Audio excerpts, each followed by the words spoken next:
相変わらずやかましい奴らだ。今度は背中合わせで行くわよ。よっしゃ、第7班ここに復活だってばよ。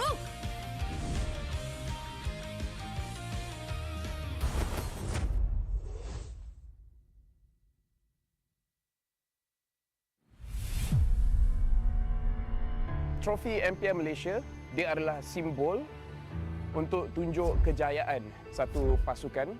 Dia membina legasi. Mana-mana gaming house I pergi, they proudly display their trophy because they know what that trophy means to them as a team. There's quite a few champion moments that I can't forget for sure. When Homeboys won their very first championship, that was a very pivotal moment because Homeboys has never really gotten to that length of the tournament. Rasanya trofi season 12 tu betul-betul bermakna untuk saya lah. Last saya dapat trofi tu season 3. So saya tunggu lama lah untuk pegang trofi tu. Season 3 saya menang atas usaha yang kuat. So bila first kemenangan tu rasa macam tak percaya. But then bila season 12 tu menunjukkan konsistensi kot saya dalam scene ni. Saya cuba banyak kali. Cuma fail juga. But then tiba-tiba season 12 miracle happen lah.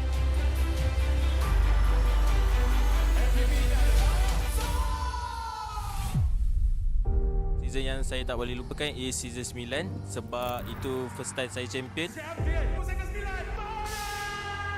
Dan saya dapat MVP pada season tu lah.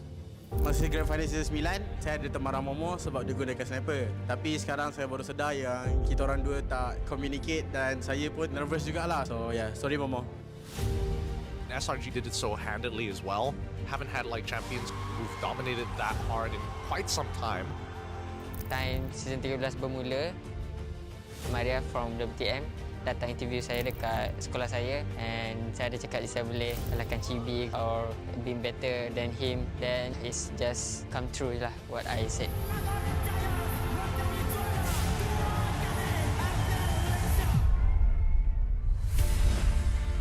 Honestly, I nampak the new design for the trophy is very nice. For me, trophy baru ni adalah signal kepada semua pasukan that kita kena tinggalkan cara yang lama and start bergerak dengan cara yang baru.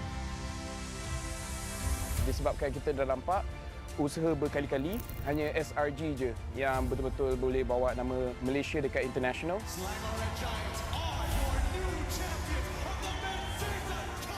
So pastikan you come very prepared. Hopefully dengan trofi baru kita pun akan nampak banyak player baru ataupun organisation baru yang boleh step up and wakil Malaysia dekat international.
相変わらずやかましい奴らだ。今度は背中合わせで行くわよ。よっしゃ、第7班ここに復活だってばよ。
simak. Bila terjatuh, aku beringat. Jalan dah jauh, cari titik bermula. Krak, krak, krak, krak. Jangan patah semangat. Semarak api bukan calon cadangan. Biar apa menghalang, aku sambut datang. 1000 daya, 1000 alasan. Harungi semua sampai di akhir garisan. Eo, eo. Kami tak senang mengalah, kami luar biasa. Semangat membara, harungi bersama.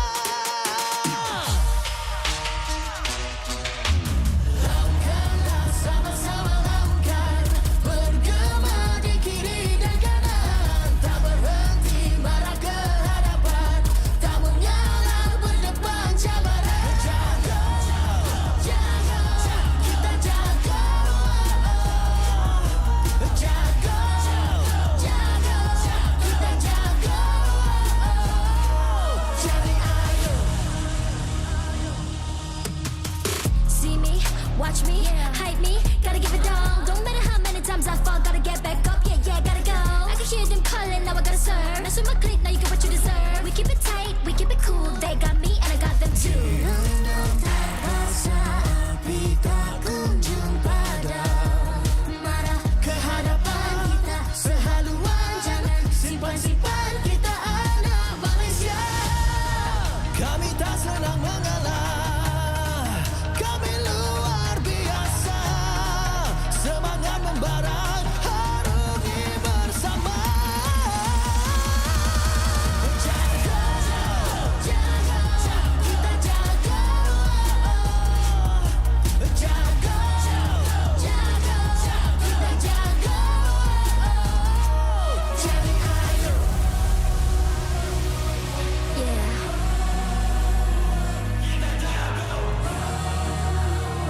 Are you ready?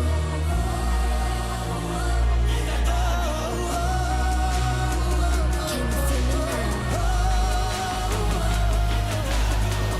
Yeah, yeah, yeah, yeah. Let me hear you say. Oh, yeah. Langkahlah sama-sama langkah, bergema di kiri dan kanan. Tak berhenti marah ke hadapan, tak mengalah berdepan cabaran. Jaga, jaga, kita jaga. Jaga, jaga, kita jaga. Jadi ayo.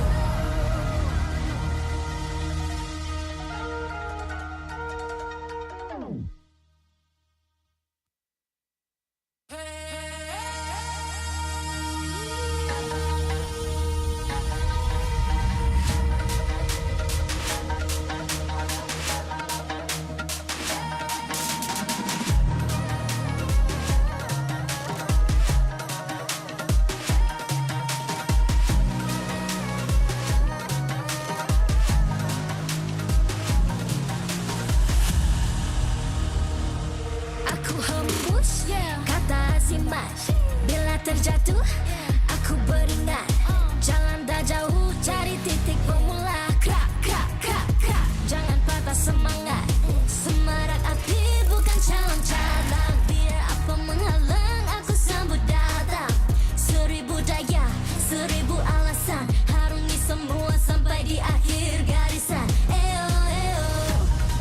Kami tak senang mengalah, kami luar biasa. Semangat membara, harungi bersama.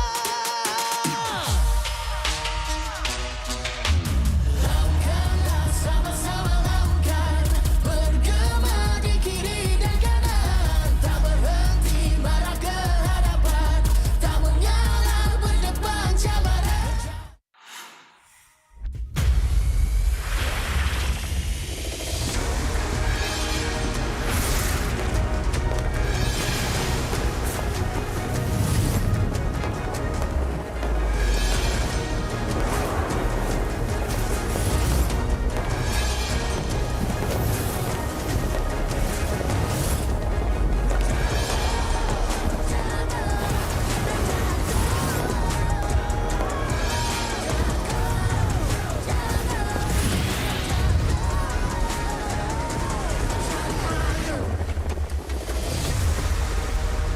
MPL Malaysia Season 15 is powered by Moonton. Official gaming smartphone, Infinix GT30 Pro. Are you ready to carry like a pro? The ultimate gaming smartphone is finally here. Introducing the GT30 Pro. Equipped with all-day full FPS system, you'll experience zero frame drops, just pure, smooth, stable gameplay all day long. Powered by the MediaTek Dimensity 8350 5G chipset. It's fast, efficient, and ready for your most intense gaming sessions. And with the GT trigger, you get pro-level shortcuts. Buy items fast, check the scoreboard instantly, and pull off clean combos like you've never before. Get yours now, because every purchase comes with a free mag charge cooler and mag case, while stocks last. Fairy Watch, the official Mobile Legends Esports watch made in Switzerland with genuine dragon leather. Comes in 3 colorways, green, black, and blue. Our esports partners, Head & Shoulders, up to 100% dandruff-free and itch protection. Head & Shoulders is dermatologically tested, penetrates 5 layers deep to eliminate dandruff. Get yours now. And thank you to all our strategic partners. 100 Plus, Playas, Astro Arena, MPL Merchandise, MPL Ticketing, supported by KBS, ESI, Raka Muda, MESF, PSM. And selamat datang ke hari terakhir regular season MPL Malaysia musim ke-15. Nama saya Rose. Bukan kawan Rose lagi, tapi Rose yang betul-betul hari ini. And semalam kita sudah saksikan 2 pasukan terakhir untuk mendapatkan slot ke playoffs. And of course, kedua-dua pasukan tu adalah DX Seoul dan juga Team Vamos. Now, walaupun perlawanan hari ini takkan berubah standing leaderboard kita untuk regular season, pertarungan untuk hari terakhir mesti kena tetap perlu diakhiri dengan bergaya, penuh aksi dan penuh semangat. So with that, tanpa membuang masa, mari kita tengok jadual perlawanan hari ini. Untuk perlawanan pertama, Todak menentang JP Niners. Kedua-dua pasukan sudah tidak berpeluang mara ke playoff. Tetapi dengan semangat nothing to lose, mampukah mereka menghadiahkan kita satu pertarungan yang lebih bebas, luar jangkaan dan penuh hiburan? Untuk perlawanan terakhir season ini, Selangor Red Giants OG Esports menentang Team Ray. Tiada siapa lagi yang meragui kekuatan Selangor Red Giants. Tapi selepas kenyataan berani daripada trap minggu lepas yang menyatakan hasrat untuk nak solo kill Innocent, perlawanan ini pasti menjadi tumpuan ramai. Adakah gergasi akan tumbang? Kita akan melihat sebentar lagi. And of course, di pentas kebanggaan ini adalah kita akan saksikan semua kejayaan, kejatuhan dan kebangkitan player-player kita. So, kalau korang tengah tengok live stream ni daripada rumah, jangan lupa isikan kod dekat bawah ataupun scan QR code ini untuk mendapatkan in-game rewards. And of course, tanpa membuang masa, mari let's show to the casters untuk mulakan game pertama di hari terakhir. Casters, take it away.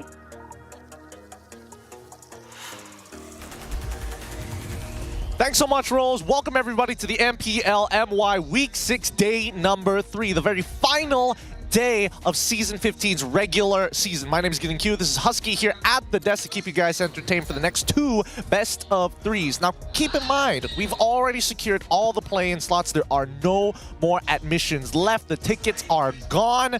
Sad to say that these 2 next matches technically don't really mean anything. It's not like the stakes are high. It's kind of there. Yeah, it's all out on the table. You know, if you want to watch it for just for the purpose of action, feel free to go ahead. Although the only thing that I think is just almost impossible to happen. Oh yeah. The standings between 7th and 8th spot, right? Todak and Team Ray. It requires Team Ray to have this effort to beat SRG OG 2-0, which we all know is most likely not going to happen. But hey, at least there is some margins of shifting on the standings. Yeah, honestly, the broadcast is going to be a little bit more for our local audience who are very invested in our teams. Todak and as well as JP Niners. Again, Todak, long-lasting legacy here at the MPL MY that has made history multiple times. Now, currently on their down low compared to the JP Niners. Ooh, boy. Greece Milan, I mean, so far they're trying back in that rebuilding phase, but hopefully they can come back this time. They can bring out that pride for a state here in Malaysia with a new Infinix phone. Recently launched the Infinix GT30 Pro. Because you can carry like a pro, the ultimate gaming smartphone is finally here with the all-day full FPS system, no frame drops, just smooth and stable gameplay all day long. Yeah, and it's just great, right? Because it gives you pro-level shortcuts, which is perfect for fast item buys, scoreboard access, and clean combos. Available at a price of 1,299 ringgit. Comes with a free mag charge cooler and mag case. Oof. Get it while stock lasts, guys. It will sell out like hotcakes. Now, with today's particular matchup, I think that at least for Todak, they're trying to, get their mojo back in. They got to end the season trying to look like they are a team that could eventually start taking over the following season. Do you see what I see? Zaid? No, it's Maima. Oh! Maima was on the stage during the ping test for Todak. I think both teams have went through enough this season. Hopefully, at least for Todak, now that reality has sunk in yesterday after Vamos booked their last in the playoffs, they can set themselves free from the shackles of this season's abysmal performance, right? And look towards next season. They have went through a lot by the end of week 5.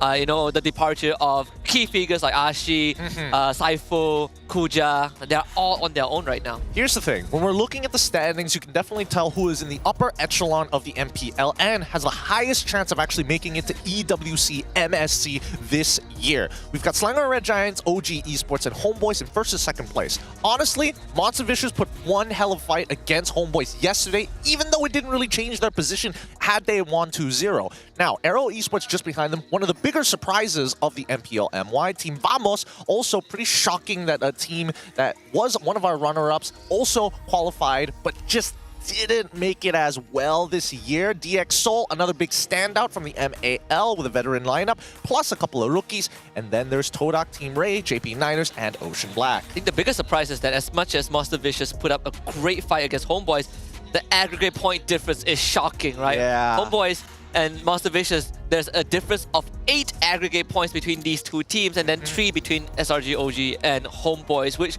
clearly shows us at this point of time in the regular season, SRG OG and Homeboys are cut above the rest. Yeah, and even between those top two teams, SRG still has surprises to give. Yeah. Regardless, let's look at Todak because they failed to qualify for the playoffs for the very first time in the MPL MY history. Since their inception, they have again represented us in many international tournaments, and they have never missed a local playoffs. This time round, it's different, and I think the rebuilding process has been over the span of 2 years now. They still haven't found something that is solid. Yeah, this is their 11th season in the league, right? And the 11th season, they, after so many accolades, finishing 3rd place in M1 and making like 3 more M Series appearances after that, and coming close last season. This season was definitely one of the lowest points for the organization. But for the Niners, it's slightly more interesting, right? Before they were the Niners, MPXNC made playoffs, missed playoffs, make playoffs, miss playoffs, and it's a constant cycle of making it to top 6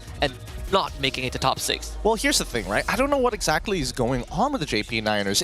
On paper, they have been looking like, all right, they've got some standard players, some really decent players at the same time, but they just haven't been able to find the secret sauce to make this team really work like a machine. Yeah, I think the loss to VAM was probably the breaking point for JP Niners, right? That was the day that they came in full in spirits, and they had a very good idea to take on Vamos, and that loss, I think, basically broke whatever is left of JP Niners. Yeah. Now, come back to Todak. As we have mentioned, this is the first playoff season that they are going to be absent, right? It's crazy. It's crazy to imagine that season 15 is all it took, because every single time we've seen them since season 4, they have made it. They have pushed forward. And obviously in the beginning it was kind of difficult while we were still MPL MYSG. But as soon as that break happens, and after season 6, consistently they've been making it into top 2s until season 12. Yeah, in fact, they were the last champion of the MYSG League, right? When season 6, that was the last season when we both were together. They were the one that closed it out on a high note. This organization is a legacy. You talk about local heroes, people always think about Todak. And I think right now, with them not making it, they have time to rebuild. people are going to start looking for a new representative, and people see it in SRG OG right now. Yeah, I think everybody's just trying to grasp onto anything that is still having some local talent involved. Right now, I don't know, which party are you on? The I need an import party, or let us focus purely on developments?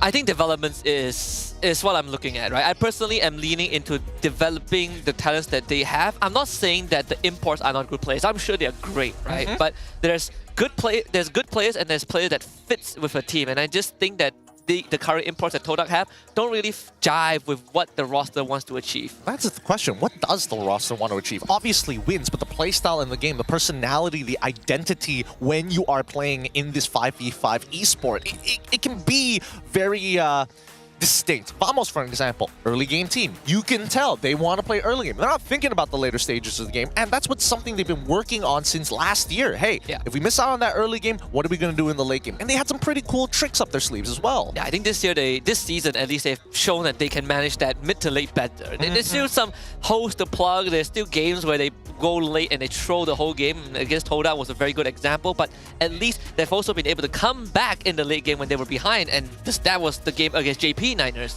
I think to wrap it all up, I think that if MV, a lineup that I was hoping would maintain its locality of it, having to switch out their mid laner for at least one import, that's when it becomes really, really difficult. Now, guys, we have a quote from Lafell. You see him on the BM desk. We're just on the left side of it. Wait, sorry, the right side of the camera. His quote is, "Not having a coach isn't a major issue for the team. The players are capable of drafting and planning strategies on their own. What matters most is having a leader who can unite and guide the team during the game." Yeah, which was one of the questions I posed at the start of the season when we saw Todak without Chiku guys, right? As Chiku guys is playing in CG, in MAL.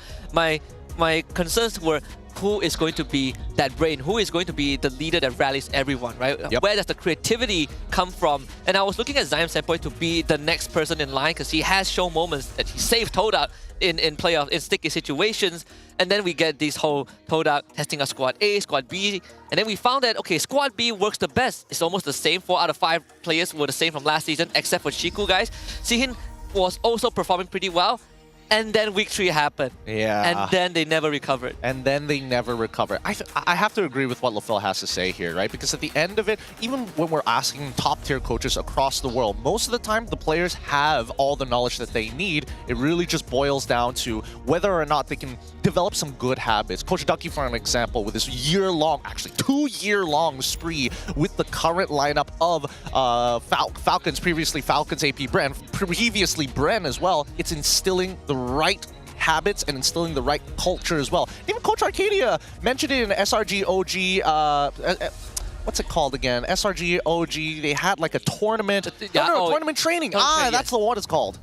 Yeah, I think, you know, for a team, at the end of the day, the players, they know how to play the game, right? Now is to program them to play the game as a team and have the right kind of a recipe, the right mindset to get everyone on the same page. Yeah, and I think right now the meta is asking a lot from every one of our athletes. Shihin, Magma, Zion Senpai, Zayed, and as well as Momo. Not only do you have to be aware of your own lane, but you also have to understand the relationships of how that affects every other role as you are playing at each stage of the game. Yeah, there were a lot of moments when the duo of Magma and Gabe debuted, we see the clear disconnect between them and the rest of Todak roster. This Zion-Magma combination only came in at the 11th hour, which didn't really do them any good. There was no saving them at that point.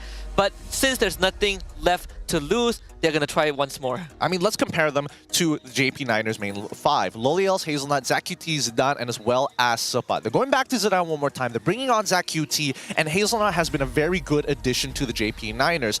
I think that, unfortunately, despite having veterans like Loliels, Zach, and even Supa, it's just not enough. It feels like the team lacks not motivation, more so eagerness to go and engage with your opponents. Yeah, it's the play not to lose mentality, right? A lot of times the way they make moves is they just don't want to lose, but they're not playing to get an advantage. That's the thing. I'm hoping that this lineup, again, it's full local, and I'm hoping that they can eventually grow into their own man, their own person, their own human being to be top tier competitors. With that being said, let's bring out both our squads. For the first time in their journey, they've missed the playoffs. But even without a coach, they stand tall, ready to close their season with pride. Will this setback be the beginning of a greater comeback? Ladies and gentlemen, the kings of the ocean, Todak!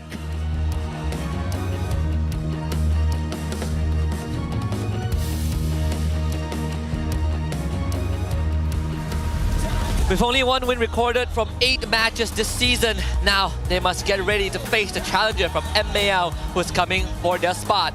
Can JP Niners hold on to their fight and stay for the next season?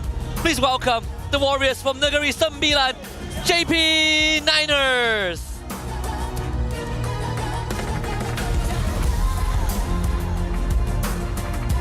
Introducing the coaching staff of the two teams and the head of League Ops, Franklin, that will ensure fair play and professional integrity in the matches. From the side of Todak, it's going to be Soul. From the side of JP Niners, it's Coach Pops and Antagonist. Let's keep it going with fist bumps between the teams. It's a true sign of professionalism. This is how we roll. This is Malaysia's sportsmanship. Ini gaya kita. This is MPL Malaysia. Good luck to both of our teams. This match, no stakes are on it. So really, there is no weight on the shoulders of these players. This is for impressions, and this is to inspire confidence, and at the very least, for some of their new players, get more comfortable on that stage. To close out the season at least on a good note, right? It's not going to, mend a lot of the wounds that they have, been inflicted across the season, but at least you want to be able to soothe yourself, soothe your mind with the closure of the regular season run. Here's the thing. When I'm saying that these teams, they've definitely made some mistakes, ending the day with a win, ending the season with a win, definitely leaves a better impression. Let's look at the season comparison for the JP Niners in particular, because in season 14, 6 wins and 3 losses. Which some of their games getting 2 O's and obviously taking some 2 O's. But season 15, their current record has not been good at all. With a single 2-0 win against OB, it is a 1 win, 7 losses, potentially 8 losses if they drop a game to Todak. And they did beat Todak last season too, right? This JP Niners roster, they were core differences from last season in terms of the players, but you see the teams that they lost to were the top teams, right? Maybe except for Red Esports, which had a very rocky regular season, and then Red Esports proceeds to 3-0 them in the play-ins. But this season, they were games that they definitely should have won. I think against Team Ray, there's a good chance of them winning. Against Vamos, they could have taken 1 point off of Vamos. It's just very weird to see JP in this situation. At first, when they switched out Mao for Hazelnut, we all collectively agreed that is a good decision, right? They needed a roamer that can get more active. We've seen Hazelnut play under Todak Legion, under Todak's main roster, and then they brought in, they swapped between Warlord and ZQT, they brought in Max.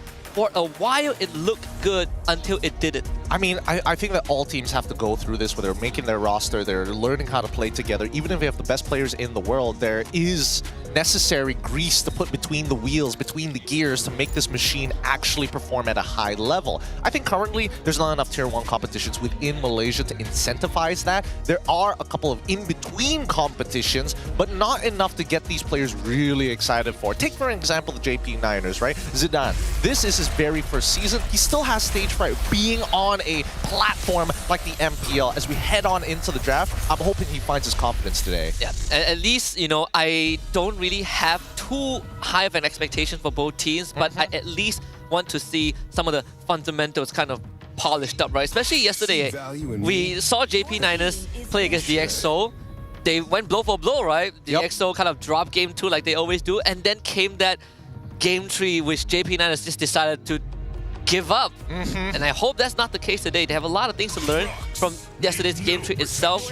They have the idea, I think, Pops and Antagonists have good ideas on how to get an easily executable draft, but the players are not taking advantage of it. Yeah, let's see how this draft is going to play out, because I don't see a Kimmy ban. We see Baxia, Joy, and as well as Chip for the side of JP Niners. On red side, second pick. First pick is going to be Todak. They've already locked in the Kalia. They got rid of the Matilda, the Fanny, on top of the Fredrin. Kimmy still available. So Kimmy Phobius is going to be the immediate option. It also poses threats to Todak if they want to opt for something like a carry or even a Harry for Sihin, which is one of his most used heroes in the regular season. I think, you know what I'm hoping for? I'm hoping that, you know, Malaysian esports scene, especially for the tier 1s, are going to look like yesterday's match. Series number 3. I hope so too. Just homeboys, as well as MV, just duking it out. Yes, it wasn't the cleanest game in the world, but at the very least, this is like that Malaysian personality. We ain't giving up any ground. We're willing to fight and trade for it. Yeah, we've seen the highest, the peak of what top performers would be, right? Like, barring SRG OG, they're on a different level. But yeah, those guys are looking for the international. Yeah. It's different. For everyone else locally, I think that is so far the peak performance that we want to see these teams achieve. And I agree with you. I think we need more incentives for a lot of these tier 1 players because they don't compete much in tier 2, tier 3 tournaments. But then when they come onto that tier 1 stage, they suddenly suffer like massive beatdowns, right? There's no in-between. There really isn't between. There needs to be a tighter variance. Now, the Lucas gets locked in for the side of JP. It looks like their composition very leaning heavily towards the earlier stages of the game. The Kimmy could be a potential problem for Todak. I'm pretty sure that, you know, Purifies are going to be in need for the JP Niners. They ban out the link. Coach Pops, he's on it today. Yeah, he is. I think Coach Pops has always been very sharp with the draft, right? There are a lot of moments that he makes very good reads. Again, comes down to the players themselves. This Todak sequence so far is almost identical to what Homeboy showed yesterday in Game 3 against MV. They have a Farsa, they have the Kalea, they have the Granger. What they're missing? Obviously the Fovis is not with them anymore. The ban is going to start targeting Loliao Zero Pool. Yeah, so far, I think this entirely Loliao has also been struggling a lot, right? There is the Kimmy flex for sure, but him individually as a player, they were a lot of times where you just think to yourself, why? I think that, I don't know whether it's Loliel's issue at this point, because this has been something that has happened consistently throughout the league in his professional career, where he's taking these 1v5 moments, 1v4 moments, really pushing the limits of what marksmen can do. So far, the only person who has done it is Innocent. The closest second, I would say, is Rough, but even then, he's not even that successful. I think we have a third candidate, Mel QT, right? Mel QT is pretty decent, yeah. Yeah, couple moments of that. Sometimes he's willing to sacrifice his health bar for moments. Hey, that's a Kusei you're talking about. Kusei is different. Kusei just doesn't look at the map sometimes. Look, a lot goes on here in MPL MY. We keep it chaotic for a reason. High Loss is going to be the next follow-up ban from Pobs, followed up by the Gatot Kacha. Really good stuff coming in from Todak's side to make sure that the Kalea doesn't get counterpicked and they get a free 2-for-1 because Farsa uses that Feather Airstrike in place. Let's see what Red 4 has to offer us, because at this point, they've shown who their EXP as well as jungle is. The Kimmy technically can be flexed here. If they want to play a Loyi, I wouldn't mind that too much for the side of JP. There's a Badang. There's Badang as a decent option. Up to this point, we still haven't seen heroes like Jawhead, right? Like Jawhead has literally disappeared from the drafting pool. I mean, Franco is still up. We've seen how Ivan deals with the Kalea yesterday using that Franco. And we also have the Kimmy for JP Niners. We have the Traction, Pulse, plus Ardent Hook. I think here you probably pick a roamer so that you can keep Loliel's Executive's hero hidden. Oh, it's not bad, but Chope, okay, Swiss Army Knife fits in all comps. They've got a decent amount of burst as well with the Lucas and as well as the Kimmy. Assuming Kimmy has her passive available, might I add. And maybe, you know what, I'll be generous. Give her like an item or something, and then you can consistently gun people down. Now, we see the glue get locked in because this is confirmation. We could see a potential pivot from JP Niners. They can go for like a Farmus and Vexana to kind of finish off their composition.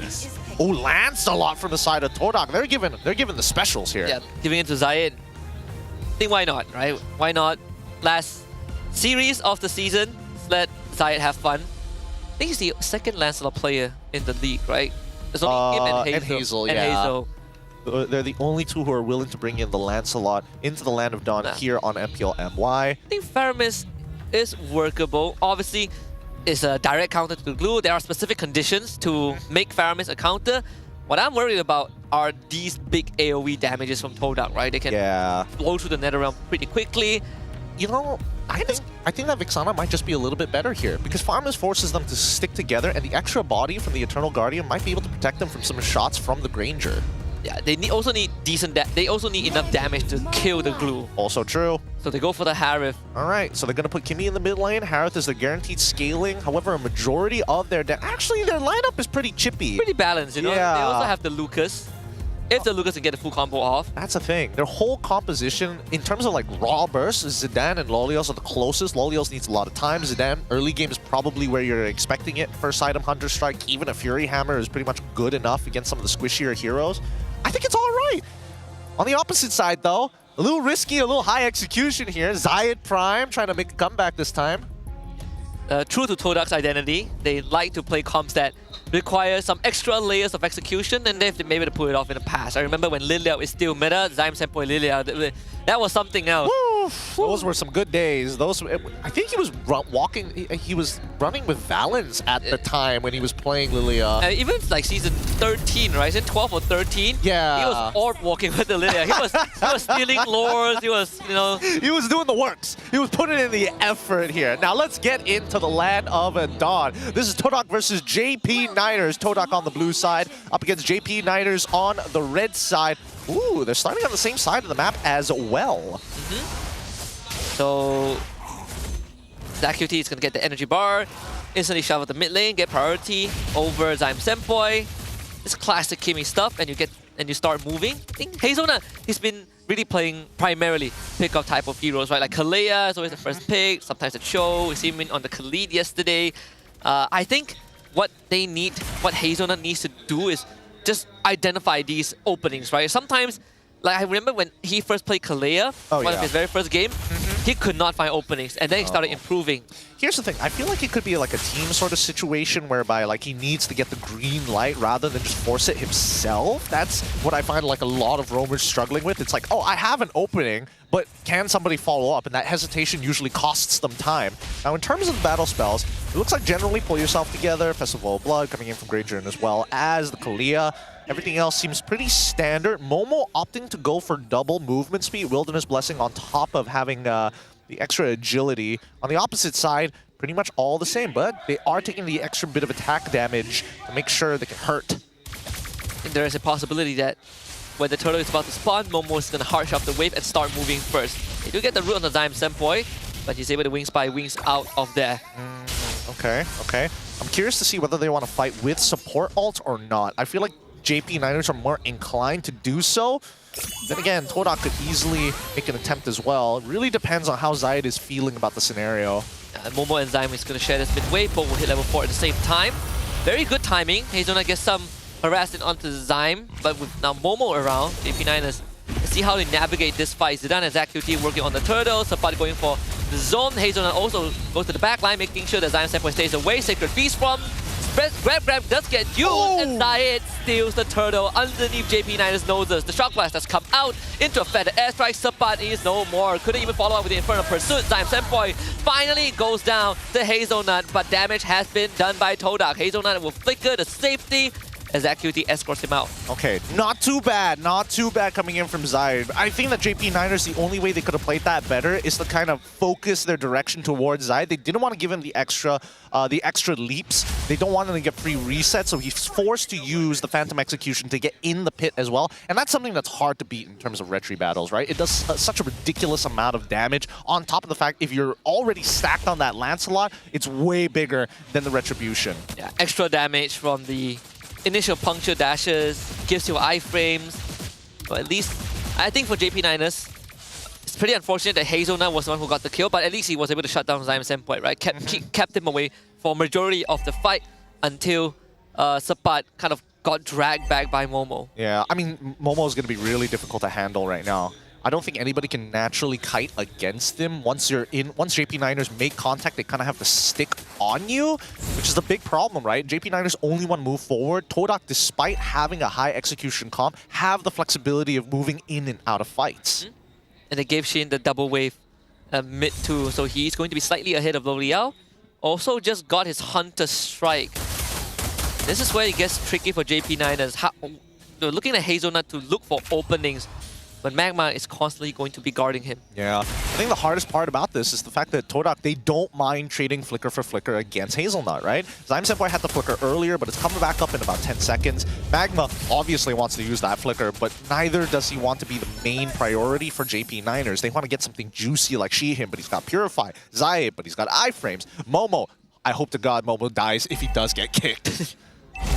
I don't think they have enough damage yet. You're just praying at that point, just like, please, let's burst them. Maybe if they have a Sky Piercer. Oh, Zion Senpoi actually gets kicked. The traction pulse actually pulls him back into the hands of Zidane, who will blow him up. Lolia also finds a kill onto the roamer.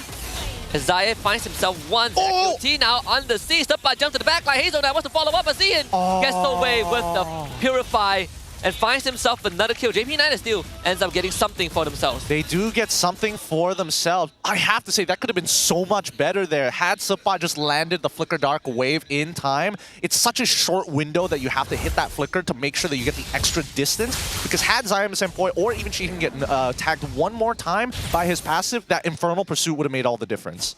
And Zaya walks away with a free orange buff. ZQT forced away by the Feather Airstrike. Now forcing Supa to join his team again because the turtle is still up. Zai just casually farming the top lane. Hazelnut into a Jinkundo King. Magma flickers to safety. Sacred Beast is now unleashed. JP Niners takes his fight. Zidane jumps the back line. Look for Zihin. Just basically cleaves him with the fangs.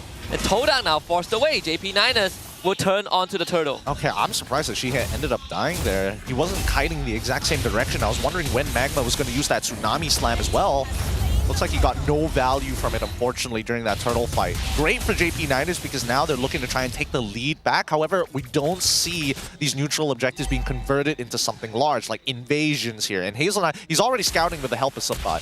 Hazelnut has been doing a pretty good job so far with all these kicks, right? Catching Todak off guard. I think Todak needs to be a bit more aware, like Dime Senpoi cannot just casually use a Feather Airstrike when Hazelnut is around. Zidane also closing the gap towards the backline with the flash stab, which catches everyone off guard. So Todak also needs to be aware of that, especially when you are running the Purify on Zihin. Yeah, I think that between JP Niners as well as Todak, I think that JP Niners need to understand who their anchor is going to be. It's either Lolios or ZQT. Most likely it is going to be ZQT because Lolios needs time to actually scale. He does like negative damage to Momo, as you can tell. The Chrono Dash is not going to do enough until he starts getting some big ticket items. ZQT, however, okay, traction pulse, Dark Wave, pull back, Magma.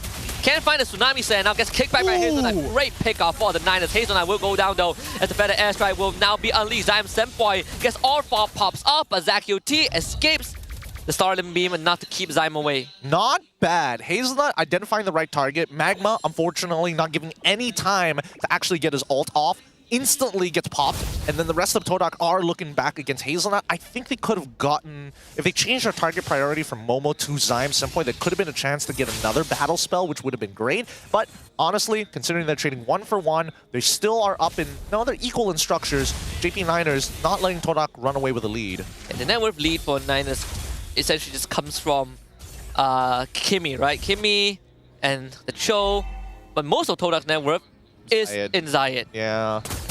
Zion, I think, as well as Momo here. Momo is actually same as Sapan. Really? Yeah. Despite the 0-2, huh? I mean, the 3 assists does kind of keep up with it, but I would have imagined that Momo would have had a more solid EXP lead. But he has been getting pretty involved in these fights. Yeah, he has been.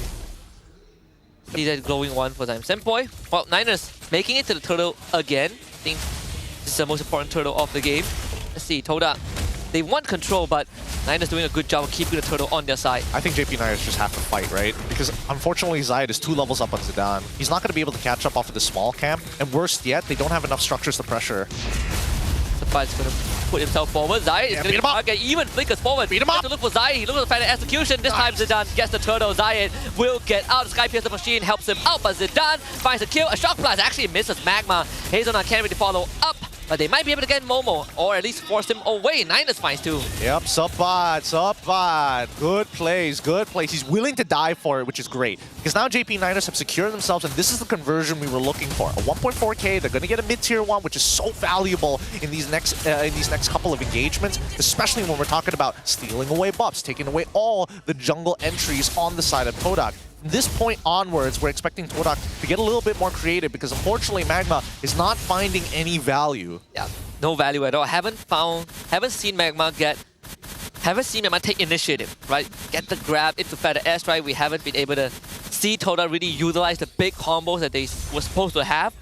Like, see him hit his Sky Piercer timing. That should be the goal sign, but it's either JP Niners were always the first one to make the move, which is what we wanted to see off of yesterday, or Todak is just missing the moments. Yeah, I think Todak also needs to decide how they want to play these neutral fights, right? Unfortunately, Zayed, despite being 2 levels up, Zidane was able to out-retry him in that particular battle. They do find another trade down on bot side, a tier 2 for a tier 1 down bot side. Todak just making sure that this lead doesn't get out of control. That is one of the first meaningful goal lead this game. It's 2,000. JP Niners will take the top tier 2 and trade the bottom one for it. Actually, no, Loliel saves the structure. And with Supa showing up, Magma is spawned back off. Look at the backline though. Zaim Senpai is going to get spotted out and kicked into ZQT. Zidane on a killing spree, and Momo this time will try to get away. But Hazelnut is on the tail, gets the slow with the Jit Kundo and the passive. Zidane finds a double kill. Nice, nicely done for the side of JP Niners. Really great pinch, and that's just the value of taking away a mid-tier 1. You don't have that extra bit of vision. You start making these moves, and then instantly you can just walk around the T2's vision line, allowing you to cross over into enemy territories very, very quickly. Todak, unfortunately, mispositioned. Such a... Where? JP Niners will get the first Lord. Where has this JP Niners been? I mean, they're playing with full confidence here, right? Hazelnut is not hesitant to threaten its targets, and I think it's a very clear direction. Zidane doesn't look as nervous. Maybe the first Retribution was like, okay, I'm a little nervous on that one. Second one, despite the significant disadvantage in that fight, was still able to make it through. 2 levels down, he out-retried Zayed with the Phantom Execution. I guess having no pressure on your shoulders also plays a big part. No Liao getting bottom tier 2, and Todak trading the top tier 2 in return. Zayed just living in JP Niners jungle. And Hazelnut just spot him. He was going to look for any Todak members anyway. Zayed gonna jump around with the puncture. Okay, Traction Pulse actually a bit out of range, but they should still be able to take him out. Supa getting dragged back with a spread and grab. Zaim Senpai finds the kill. Zayed should eventually go down. Couple more shots to the face, 1-for-1. Unable to outplay it, unfortunately. A second off with Thorn Rose. Anyways, JP Niners could be walking with the Lord this time. Not enough damage applied to the waves to really make it matter here. With the member down. Zaim Senpai gets spot out again. But this time flickers the safety. Good stuff from Hazelnut. Executes. Good stuff from CN. Executes Hazelnut. Traction Pulse pulls Magma back. JP Niners, they want to push on forward a bit more, but the Lord is still slow pushing, so they have plenty of time. Hazelnut may have overextended a little bit there. His ult just got off a cooldown, so I'm not entirely sure what the third hit of Jikundo was going to make a difference unless Zidane was going for a full engagement, which I don't think is necessary when you have the Lord on your side. It's about space, it's about breaking these holy defenses, it's maybe even greeding out for an inhibitor. They set themselves up for one more empowered minion wave. Todak will take care of the top side with Zayed. The mid lane also will be cleared out. No substantial damage to Todak structures. In fact, I think all of the inhibitors were untouched. It's just no holy defense at this point. Any mistake coming in from Todak might just be permanent in the next couple of seconds. Winter Truncheon already purchased by... Sorry, Winter Crown already purchased by Zidane. He's pretty far ahead. Hunter Strike, War Axe, Queen's Wings, Winter Crown. He's virtually unstoppable right now. Yeah. They don't really have the best way to control him, right? The only reliable crowd control is Magma. But Magma has a lot more on his plate than just dealing with the Lucas. I think at this point, Zayed needs to make a super play. If not, Momo tries to make a super play. He needs to get right on top of some key targets, whether it be ZQT or Loliel's. That way, Hazelnut is forced to look away from Zaim Senpai and focus on Zayed, allowing a feathered airstrike to come through. Either or, Supa is still going to be a major problem here. Shihin can technically try and outplay him, but even so, the time bought by the Fulvius alone is more valuable.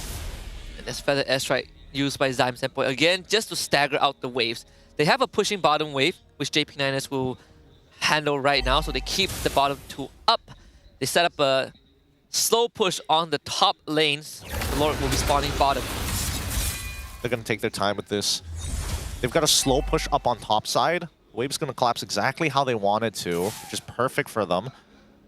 Slow push bottom too. It's a conceal into a flicker, grab on a Hazelnut. That should be an executed kill. No, Hazelnut actually dashes away with the Chun Pulse. Still has immortality. Traction Pulse does go wide. JP Niners finds the best case scenario for a disengage. I mean, there was still... Even if Hazelnut had gone down, he still had Flicker, he still had Immortality. That was on Shihin. He ended up missing some important shots. One of the shots from the Death Sonata, and more importantly, his Rhapsody didn't fully connect on the jump. And Oliao playing a dangerous game. Whoa. Done, okay. Goes in with the Sacred Beast. If you're Todak, you back off right now. Run the bar out. Yep, run that bar out. Zidane actually doesn't mind dying, especially if you are ending up playing this Lucas. You don't mind dying when you're still in the Sacred Beast form, right? You come back, you still have the amount of charge you had left previously before you died. And that's gonna get nerfed soon. You lose all the charge, actually. No, please. Please, that's all I have. That's everything that Lucas it can do. That slow push in the top lane is going to be a threat. Hazelnut is setting up. Anyone shows up to clear the wave, he's gonna look for a pick, and he has Lodi else to help him. JP Niners now holding Todak hostage. This is good, this is good. They're gonna start the rush right now. The pinch coming in from the left side. Hazelnut actually goes for a flicker, gets stunned up, grab backwards, will lose his immortality, but Loliao is just gonna dash in with Zam and force Magma, conceal to get away. Loliao still finds a tap on the kill. Hazelnut does go down, Zion getting control, but able to dash away. Loliao ends up finding a double kill, but Zidane will go in for the unstoppable streak onto Zion. Nicely done. JP Niners made a call, everybody was together on it. They technically could have kind of split up the roles there, where a couple would still stick on top of the Lord. Obviously, Zidane shouldn't be the one who's sitting on top of the Lord, because again, without that Sacred Beast farm, you do get chunked out. You cannot naturally solo it without your team. With that Lord, let's see, JP Niners, Loliao dashing in. That is the Loliao that we all know and love. A solo kill on the Sihin does end up going down though, as the inhibitor and the crystal shot ended up helping Zyme Senpai get the shutdown. And I thought that Feather Airstrike did all the work. Unfortunately not. No inhibitors broken just yet. Lord about to spawn. And at this point, Todak, they're going to be missing Shihin, and Lolios won't be there for the upcoming fight. It's going to be a little awkward for the Niners. I think you just let this top wave push in so you could hold the Lord, stagger the wave, Loliao comes back, and then you continue with the push. Jungle Path for Zidane, he's going to end up on the bottom side of the map. I think JP Niners are going to end up on opposite ends. They're going to give up this initial Lord push and start going for that bottom wave, I would hope. But it looks like Sabat is slowly opening up the map alongside with ZQT. They prefer a wider spread. Even for Hazelnut, he's taking control of the bottom jungle. Todak doesn't want to show on the map without knowing where this show is.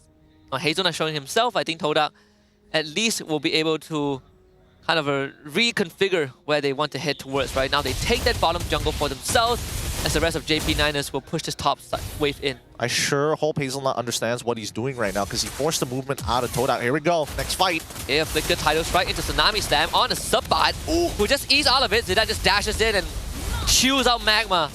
Monster kill for him. ZQT gets away. Zidane still wants more, but gets executed in the end. They do find Zion though, with the combination of Hazelnut and Lodiao. No Feather Airstrike from the side of Todak. Lodiao will work on the inhibitor in the bottom lane. Yep, they still have that second wave to work with. They're going to take every single inhibitor. Zyme Senpai doesn't have the Feather Airstrike just yet. Cooldown is short, but not short enough. JP Niners have essentially secured checkmate angle. Hazelnut able to get away. Traction Pulse. Forces the Purify from Sihin, and Loliao goes in for another solo kill onto the Granger. Feather Airstrike comes back off. Cooldown. And they take out ZQT. Todak holding the base for now, but damage is permanent. Loliao, he still has those mechanics. When you need him the most, and more so if you need to get a bigger lead, he's that guy you can rely on. If you need him to clutch, that's a different story. Yeah. Very different personalities, but also very different atmospheres, I think, on both sides of the aisle. You look at the player counts on JP Niners side, all smiles and laughter, really enjoying the moment. Maybe also because they are winning, but for Todak's side, it's more of a tense atmosphere. Yeah, it's a bit of a bummer, right? Because again, these small moments, these small missed mechanics have costed them quite a lot against the JP Niners, but it's not like the lead is running away from them. They're still technically quite even. Everybody's hitting their endgame builds. The only problem is how do you deal with the Lord with 3 missing inhibitors on your sides? Every single one of these waves are going to keep you held hostage, as the JP Niners have no incentive to rush the Lord. And if they get it, it's a bonus. They just run down the lane. 18 minutes, Lord just evolve. This is where it's going to get brutal. If Todak can win this fight prior to the Lord, that'd be great. If they can find a pick off, that's also really good. Oh, that's a pick off that they want. Hazelnut still gets away. Still has the immortality, comes back to life. With the flicker to work with, but actually missing a flicker dark wave again. Miss mechanics. It happens. It's not easy. Let me tell you, it is not easy to get that timing down. Wait, so you flicker and dark wave, or you dark wave then flicker? You have to be in the animation of the dark wave and then you flicker. But the problem is that there's like an awkward amount of animation time.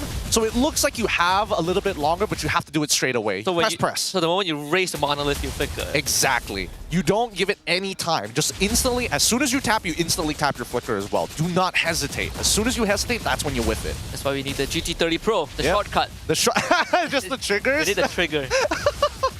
Oh, dude. Whoever uses the GT30 Pro and uses the trigger for flicker is a madman. You know how many times you're accidentally going to bump into it, you just flicker out of nowhere? But more so, is it legal competitively? That's a good question. We'll ask the marshals later down the line. I know, like in game titles that need mouse and keyboard, any macro is straight up illegal. That's disgusting. How could you? Macros? Ugh. It's the fastest item swap I've seen. Rose go into the Immortality. All right, his Immortality timing has come back online. At the very least now, they're just holding it hostage. Here comes the fight. Magma conceal into a knockout. Flicker tries to go for a grab. Momo is actually in the back with Zayed helping him, but Cian is already gone down. The backline exposed. JP Niners just pows on the Todak. Momo will lose his Immortality, and Lo Liao dealing with Magma shouldn't be a problem. Lo Liao doing just fine. Zidane goes into the Winter Crown. Zion Senpai and Cian both escape with Sliver of Hell. Zidane contacts alive with the Immortality. Flash stab executed by Cian, but Stefan jumps onto the Granger. Lo Liao just dashes through all of them with the Examine Force. And Winnie is doing the work for JP Niners. Magma and Zyme Senpai left to pick up the pieces. And they have that feather airstrike to clear out the last of the catapult in the top wave, but there's still more bottom.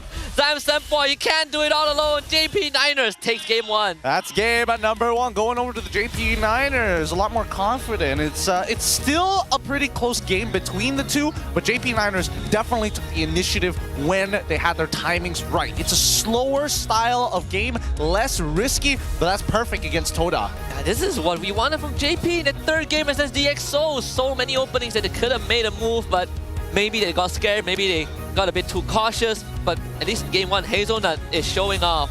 Plus a bit of a breakdancing from Lo Liao in the late game. I mean, obviously, Lo Liao's this guy's like, I need my TikTok reel. I gotta get into that highlight reel somehow, baby. Might as well, right? Last game of the season is if I can solo queue Cian a few more times, at least I go up in the ranking. I might get the play of the day. Who knows? Who knows? Well, once again, it's a 1-0 victory so far for JP Niners. Todak looking to come back. Not sure whether they're going to start switching sides and kind of change the draft up, because so far, based on what we've seen here, Magma didn't have a lot of good targets to actually find. And by the time the Winter Crowns came through, Momo lost all relevance. Whoever he holds on to, Winter Crown. What are you going to do about it, buddy? Yeah, I think Todak just missed some of their early to mid-game timings, right? The moment they have Tsunami Slam, you're looking for Feather Airstrike Tsunami Slam. You're looking for Sihin with the Sky Piercer into kill conversions. There are also a couple of errors from Todak's positioning, like Zyme Senpai not really putting too much thought into where he uses Feather Airstrike. Yeah. Feather Airstrike, and then Hazelnut shows up on top of him. Something that Todak needed to prevent from happening, and it really costed them that window. It really did. I think, again, he's hoping that his roamer is able to start peeling for him. At least not with the Tsunami Slam. At the very least, able to kind of hold him in place for a little bit to get the shots out. It's not like those shots take very long. But give it up for our MVP, Lo Liao, coming up with the big guns here on that Harith. Literal nukes once you have the items for him. Those Chrono Dashes make the difference. Yeah, this is why Pops and antagonists love to first pick Harith for him. There's a reason, right? He might be a coin toss, but you land on the right side, it gives you an 817 KDA. I'm telling you, if he's playing for RRQ and is focused on execution, give this guy a lead, and he knows how to reach for the stars. Oh, he definitely is. He can be the next kingdom. He can be RRQ Lo Liao. That'd be wild. That would be a wet dream. Dude.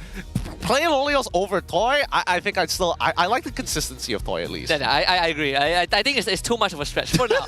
The Kingdom don't play with coin flips. They can play with tactics. That's the difference. And I think that JP Niners, it's great that Lo Liao still has the micro mechanics to really make these plays successful, but it's also one of his biggest downfalls, right? He is a win harder type of guy. He's not going to save you from behind. Yeah. He's the one that trusts his mechanics more than anything else, and he uses it as a gambit. Yep, it's quite the weapon, and deadly in some situations, especially in this one where it's like, who can really threaten him, right? Unless he's eating shots from Zyme Senpai and Shihin, then it's a problem, because Zion could not get on top of him. Once that Examine Force starts popping up, no matter how many iframes, as long as he has something to hit, he's just going to have too much sustain. Yeah, and he has Purify. Even in the last fight, we saw him put Examine Force, and he just break dances to 3 people. just to kill a Granger. Just slipping through, a bob and weave. That's what he was doing. 12 orange buffs compared to 12 purple buff steals on either side. The big difference being the orange buff and purple buffs obtained by the JP Niners and as well as Todak, with JP Niners having 2 more orange buffs over Todak, who only claims 6 of their own purple. Even so, based on what we've seen this game, again, it's both teams are playing it rather slow, right? I understand that Todak is very ult-dependent here, but when Zayed has that lead, the question is, how do you find that big conversion? He had a 2-level lead over Zidane. Yeah. Zidane wasn't able to obtain 2 items on time, and therefore was slower on the farm. As soon as he hits that War Axe on top of that Hunter Strike, that's when he can clear like a regular jungler. Zayed was 2 levels ahead. Momo taking a Swift and Wilderness Blessing. We know that he wants to move fast, and they made some good key movements, right? Momo always at the fight before Sepat. Zayed was even setting up sideways with the lead that he has. Yep. There's just, again, no conversion because JP Niners always manages to find Trace on other sides of the map. I think at this point, Todak is playing a very standard team fight style of we move as a squad, we fight as a squad, right? Not distributing the resources and kind of min-maxing whether or not, hey, if we throw Zayed along towards Shihin's side of the map, for example, does he have enough damage and can he land the damage onto Lolios enough for the Sky Piercer to proc from the side of Shihin? Those are the few kind of gambits that I don't think Todak is willing to take as of right now. And I think when they're playing from behind, they are letting Niners take space, which is a very rare occurrence, right? Usually Todak likes to be in control, but the fact that JP Niners are just walking up to Todak and getting some random roundhouse kicks, it's a bit shocking, right? Because Momo and Zayed, they have clear goals. The fight starts, Momo and Zayed dives the back line and try to hold back ZQT, but someone needs to control Loliao. Yeah, somebody needs to control Loliao. If not control him, put his life at like at least 20%. Don't let him fight, you know? Don't let him fight, yes. Shoot him in the kneecaps, you know, real quick. Make him limp a little. Unless they have somebody to do that, it's really difficult. Even Momo tries, that Purify's too good. Plus, he did opt to go for like Oracle plus Concentrated Energy. You don't get to see that very often, but it's good enough for Lolios because it's like extra sustain and MR against Zyme Senpai. He'll take it. Yeah, Momo doesn't want to stick onto him. Momo sticking onto him is akin to Loliao bringing him for a ride as he kills his team. Yeah, you get to witness firsthand what I'll do to your team. Wow, front row seat. Front row seats. Oh boy, it's really difficult. I think that Todak's draft, unfortunately, just not up to snuff, especially when you have a jungler who has to play extremely selfishly. I do think that if you are running Kalea, your XP laner, as a glue, there might not be enough synergy, right? Because glue is such a slow burn hero. He's there to disrupt. The best example combination we saw was Kalea into Phoveus, right? That one is probably one of the most solid ones we've seen so far. Good damage, good sustain, infinite crowd control. Maybe that's something that Todak can look towards if they want the Kalea. If not, get an XP laner that can work well with the Kalea, right? They can distribute the responsibilities. I think, would I necessarily agree with that? I mean, to be fair, Shihin comes up with the highest GPM despite Lolios being the carry here. Momo took a significant amount of damage. Best Wingman obviously going to go to ZQT. Again, those traction beams, whew, wow, those counter-engaged traction beams, I got to give him credit for that. Those were pretty clutch in certain moments. But generally, I think their composition with the Kalea plus Farsa and as well as the Granger is okay, right? That's a solid base for I pick off, I have enough damage to blow them up, assuming I land every single one of my shots, on top of the fact that you don't waste any time, right? Yeah. As soon as he's up in the air, you've got to be applying damage. If they hit the ground, there's a chance that they flicker out of the scenarios. And I think we might see them in a couple of these highlights where we see the Tsunami Slam actually come through, but not enough of the Feathered Airstrikes or even the Death Sonatas plus Rhapsody was enough to take out a target. Yeah, they made 2 attempts on Hazelnut's life towards the late game, and Hazelnut barely needed to use much to get out. And up to this point, it was looking good, and then Shihin went down. Zidane didn't even bother using Retribution for the turtle, he just straight up ran the Granger. I think that, unfortunately, Magma, I don't think it was badly played by him. I just think that there are a couple of habits that need to change, right? Number one, you don't necessarily have to like jump on the wall to get maximum value of your leap. I think there is still a very good use case for just single target. I lock you down for half a second and that's all I really need. Or just use your puddle. Or just use the puddle, yeah. The puddle, the cooldown is actually pretty short. This is the last fight of the game. And if you just look at Loliao, he goes to the back, he kills off Momo, I think, and then Magma couldn't deal with him, and then this was just Loliao's highlight moment. Oh yeah, and this is while he was under artillery fire from the Feathered Airstrike as well, so he is literally fighting in the trenches under gunfire. crazy. He was dropped to like 10% health. But Zyme Senpai had to defend the base. So Lolio ended up killing everyone. Nothing much they could have done here. I think the only thing they really could have changed at this point is either don't go for the Kalea as an early pick, and then Zayed has to play something that doesn't have as much, as many dashes, because I'm trying to think, how many times do we see Zayed in range for Phoveus to get a proc? Yeah. Honestly, not as much as I thought there would be. But there is a use case of switching Momo out for a Benedetta and then playing the Fredrin, but Fredrin as well as Baxia got banned out. Yeah, like the Phoveus range to proc the passive is actually pretty huge, like what, 8 meters? Rough, yeah, it's very huge. Yeah. Crazy stuff. You could be off screen and still getting like energy, but that's just the dimensions of where you're looking for your phone. Either way, guys, if you're tired of looking at your phone, how about checking the time the traditional way? The official Mobile Legends Esports watch, very crafted in Switzerland with genuine dragon leather. Where do they find the dragons? Even we don't know. Comes in 3 different colors, green, black, and as well as blue. Let me tell you, blue looks pretty good. Green's also great. My favorite so far is the black one. Fairy also comes with mythic pendants for mythic players and features the first ever official MLBB jewelry collection. They've got the Jushin, they've also got the Mia one, if I remember correctly, the Luminous Mia jewelry, suitable for both men and women. It's unisex. Yep. And if you want to get the mythic pendant, you have to be mythic. You gotta verify it. Yeah, there's no cheating. You have to be mythic. You have to be mythic. I don't know whether... No, they're definitely not going to sell it because during M6, they also had like the exclusive M6 jewelry as well. We got a first look at that. That was pretty cool. I don't think they're selling it though. I don't think they are. It's exclusive. I want to get myself a mythic pendant though. It's a badge of honor. It is a badge of honor, and it's also there's also like roles as well for each of the roles. So again, just check it out. At Fairy World. That's the place you want to check out all of their merchandise. Anyways, coming back into this game though, do you think that Todak is going to be like, all right, it's red side time. Blue side, it's not working out for this. This Kalea pick, not working out for us. I don't think so. I think blue side was okay. Okay. Jungle pick, maybe not play Lancelot. You know? I mean, he got a 2-level lead, to be fair. Yeah, he did. But it's more like the mid to late game application, right? That's where you kind of start falling off a little bit. I would have obviously go for the more meta ones. Hayabusa, Suyong, I don't know, Joy, maybe.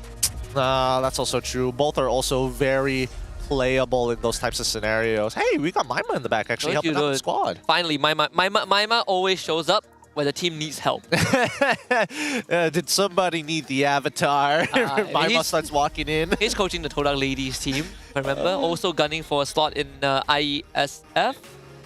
I think it's like, what, still half a month before they lock in the roster? Yeah, it's a long process. This is a very long process. Either way, hopefully we can do well during IESF. The fact that we got like silver is pretty good. Could be better.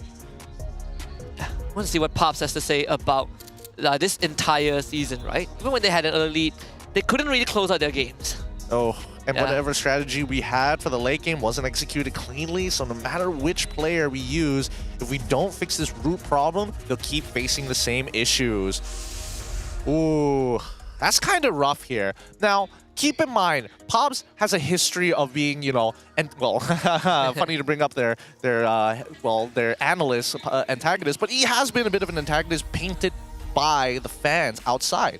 They've criticized him for his drafts. They've criticized him for his teachings towards the players. But at the same time, this is a guy who's achieved championships here in MPL MY. He's also outdrafted some of the smartest that we've had here in MPL MY. And I think from this quote, it's strange because it is two sides of the same coin. It's like, yes, the team is struggling, but there's also players that you've been coaching for a while, like Warlord, for an example, to be the leader of the IGN, to make these decisions. And that's how they got the championship in the first place. And yeah, and then the question is, is the player problem an individual problem, or is it a team problem? Is it like these 3 people have an issue with each other and these 2 are okay, but that like you can't whine? Maybe it's like the Todak problem. Are these 5 people the right fit for each other, right? There's like I think one of the only coaches that won a championship with 2 different teams, right? His first season, Team Hug, he scored a trophy, and then he did the same with Homeboys. There are still people online that when they talk about local coaches who are outstanding, Pops is one of the first name on that list. Of course, people sometimes forget Sora and Haru, but you know, like Pops has a good reputation already. I'm telling you, MV one day is gonna pull the rug. They're gonna pull the rug. They're gonna be like, hey, it's now we're what's an organization I want them to get? captured by see, I'm thinking of a good one. EW. Oh, hold on. It's guess who? It's TSM Monster Vision. They have the same color scheme. They Right? do have the same color scheme. That's what I was thinking. It's like it's gotta be something that works. No, not TSM. It's TSM FTX.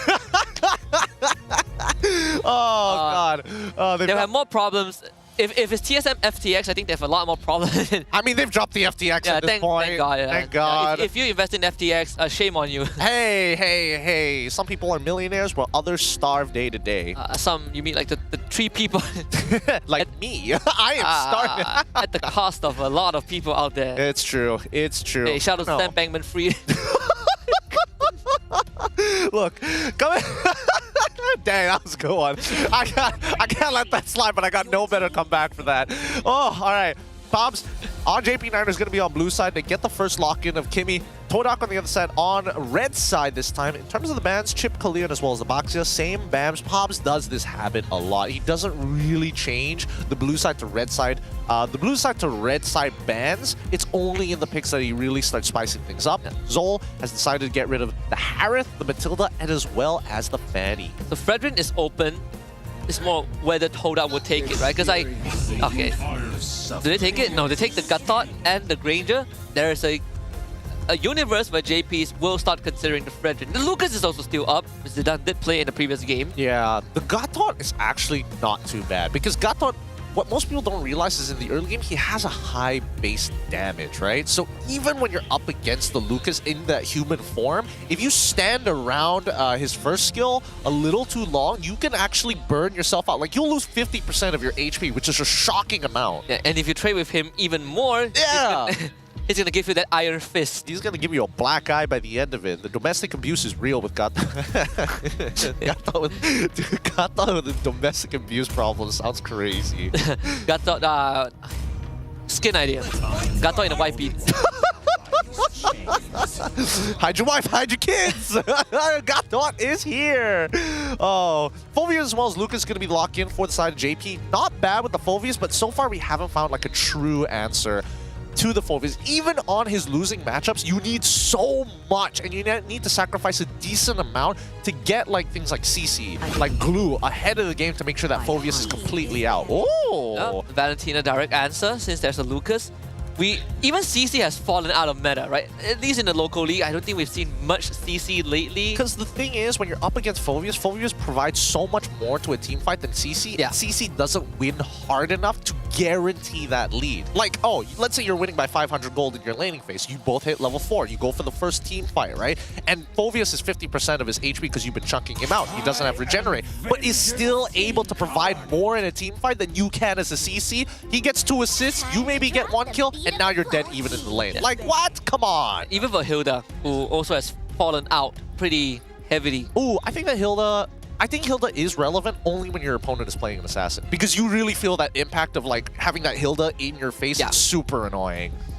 I think right now for JP, I know this Fulvius, we also have seen players start to pivot more towards full tank Fulvius, right? Like there's the Thunderbells, we've seen Dreadnought armor into Radiant if there's magic focus enemies. Except for yesterday where Val decided that War Axe was a great idea. Yeah. And it worked. It was on top of having the blade armor as well. Just really making Kimmy's day miserable. Kimmy doesn't want to hit him. Like, please! Cannot run away. Please, sir! I watched him heal almost 700 HP with an Infernal Pursuit. So much damage, dude. So much damage. Kimmy is so squishy. Even at level 15, she's like just scraping by the 1.5k mark. Yeah, Kimmy is like Faramis, right? Like they're both pretty squishy. They're so squishy. But Faramis at least sometimes buys items that gives him HP. Yeah, and I mean technically he gets like a second health bar with the call. I can't call it call. Netherrealm. It's so much cooler calling it call altar. Hey, remember Worldy? Okay. What was it? What was it? Wave of the World. Wave of the World. Wave of the World. That was a rough one. That was also another rough one. And so, second phase is already done. The Moskov, the High Loss band out for the side of Todak. Ling and as well as Joy for the side of JP. Pretty smart bans here. They want to make sure this Kimmy is going to be safe. And there is a potential where they still have Moskov available. Oh, no. Moskov's banned out, yeah. It got banned out. That is a bummer. That is going to be a Vexana. So they go for the XP Valentina. We've seen this before, and funnily enough, it came from JP Niners themselves. They see a Lucas, which went into the jungle. They ended up picking a Valentina into the XP lane, and it got matched with a Hilda, and the game was over. I mean, that was when Lucas was played in the EXP, though. Oh, that game, Lucas. Oh, that game was in the jungle. Yeah, and then there was XP Hilda. And then there was the XP Hilda.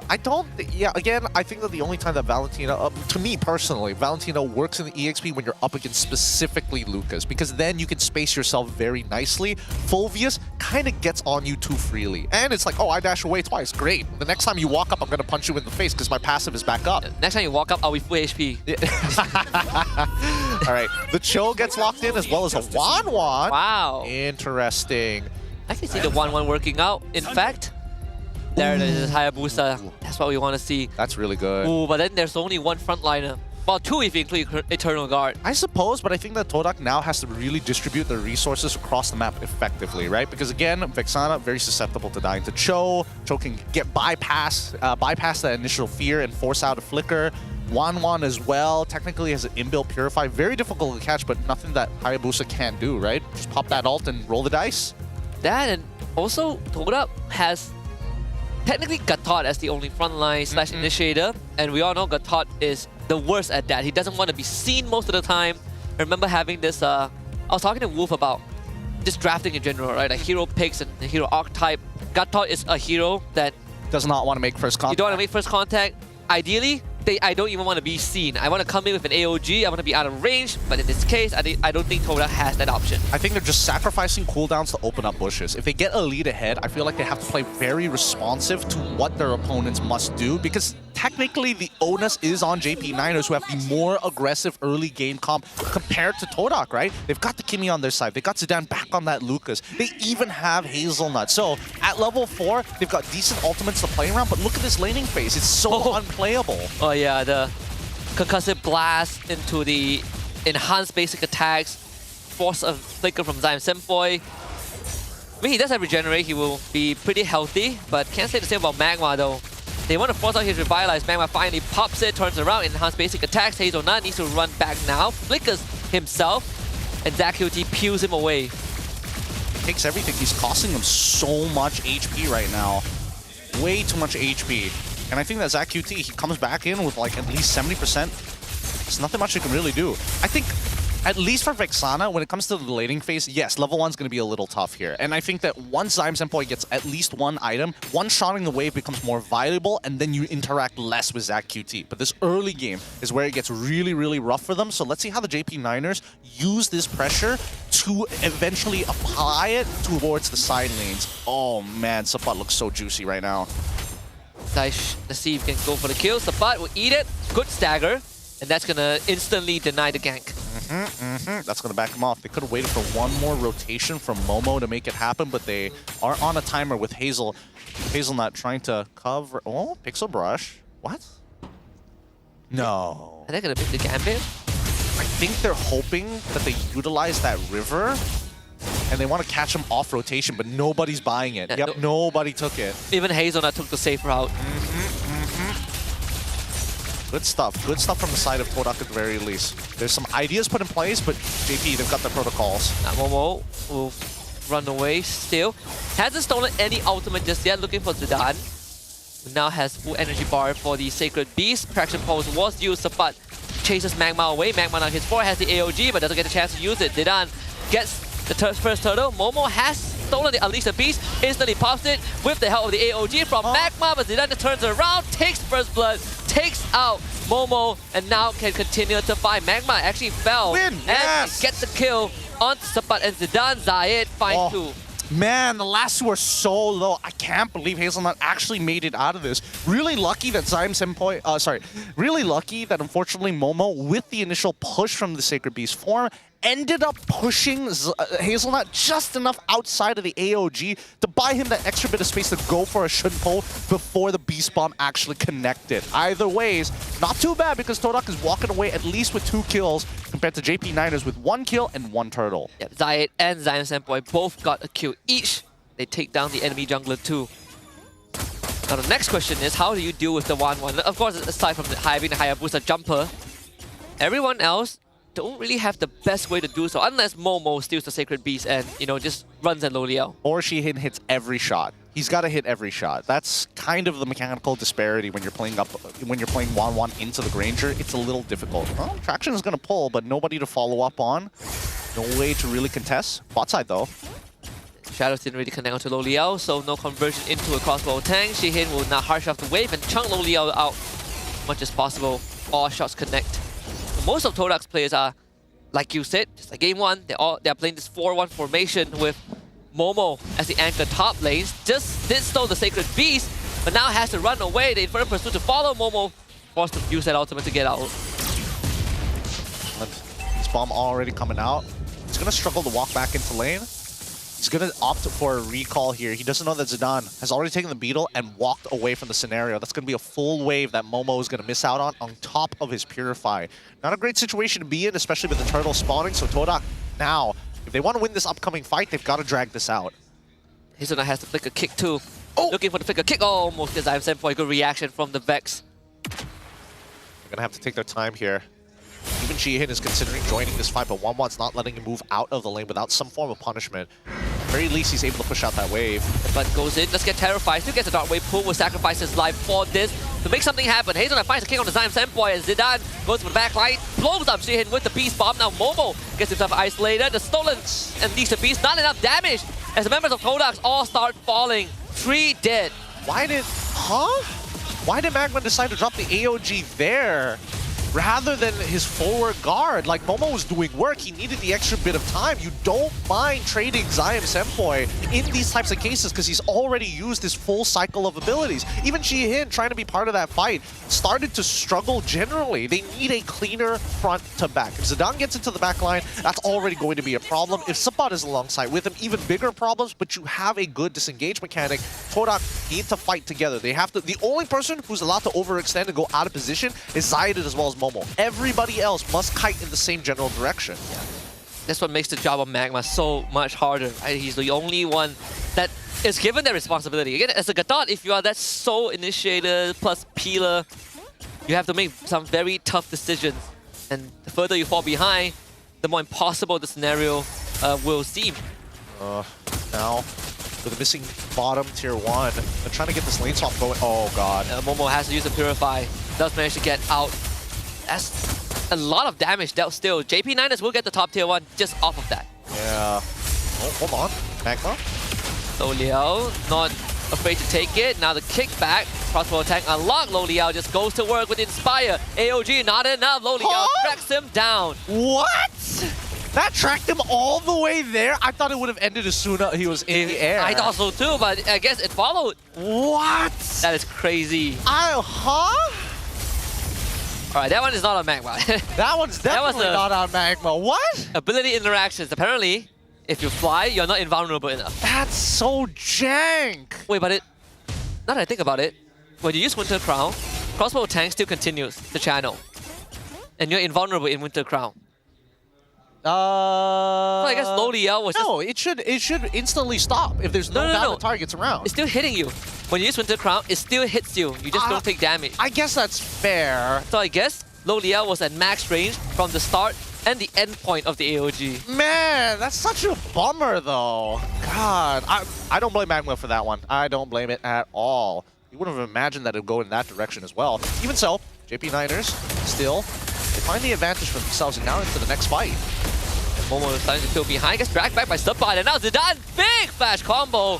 Shihin once more gets destroyed, the Beast Bomb almost kills Iron Senpai. Here comes Magma, the AOG actually gets cancelled, he ends up going down, and Zidane now gets to go to town. Thanks to the help of JP Niners, 3 dead on Todak. Oh, Zidane feeling so confident right now, making all the plays, all the moves. They're trading front line and back lines here. Both Todak as well as JP Niners. JP Niners more confident because their back lines have plenty of self-sufficient heal, right? They're able to kite for days, brother. I mean, other than Zach QT, but he had to use his flicker in the fight at least. Yeah, poor Magma. The one time he wanted to peel for his team, his all gets cancelled. Couldn't do much there. That's the problem with this Lucas pick. A really tough game. I think it's either the Starling Beam or the Traction Pulse, one of it. Or maybe Hazel, who knows. 5.4k goal lead for Niners. Lord up in 100 seconds. Oh, DHS already purchased by Loliel's. The Demon Hunter Swarm. This game might be close to the end point. Unless Todak makes like... I think it comes down to Zayed, right? Zayed... He's deathless so far. I mean, let me just double check the items real quick. Where is he currently at? He's got the Hunter Strike. War Axe, I think. Probably going for Malefic Roar next, I assume. Is it even worth going for it? Oh, hold on. Oh my god, Zion's halfway straight up dead. There's nothing you can do about that. No flicker, you're just gone. And that's a full combo from Zai. Still has Shadow, what? But not that it really matters though. And that Beast Bomb takes out half of Shihan's life bar. My goodness. I would have imagined that Momo dies there. Oh, finally. Oh, that's a figure kick. Goodbye, Zayed. Oh, the snowball's too big. Oh, wait. Shadow kill. Actually, priced a kill. Oh, if he survived as well, that would have been sick. But Sapat not going to let him go. These inhibitors are going to start collapsing. And he didn't have the Shadow, Flash combo, Flash stab. You cannot control Zidane. Magma AOG. Completely dodged by everyone. And Magma ends up going down. Crossbow tank gets transferred on the Sihin, who gets out of range. Loliel gets terrified. While JP Niners didn't get any inhibitors, Todak holds the fort. Okay, all right. Some decent defense. They had to sacrifice a 2-for-1 there, unfortunately, but it still worked out. Todak in it to win it. ZQT goes for a wand here.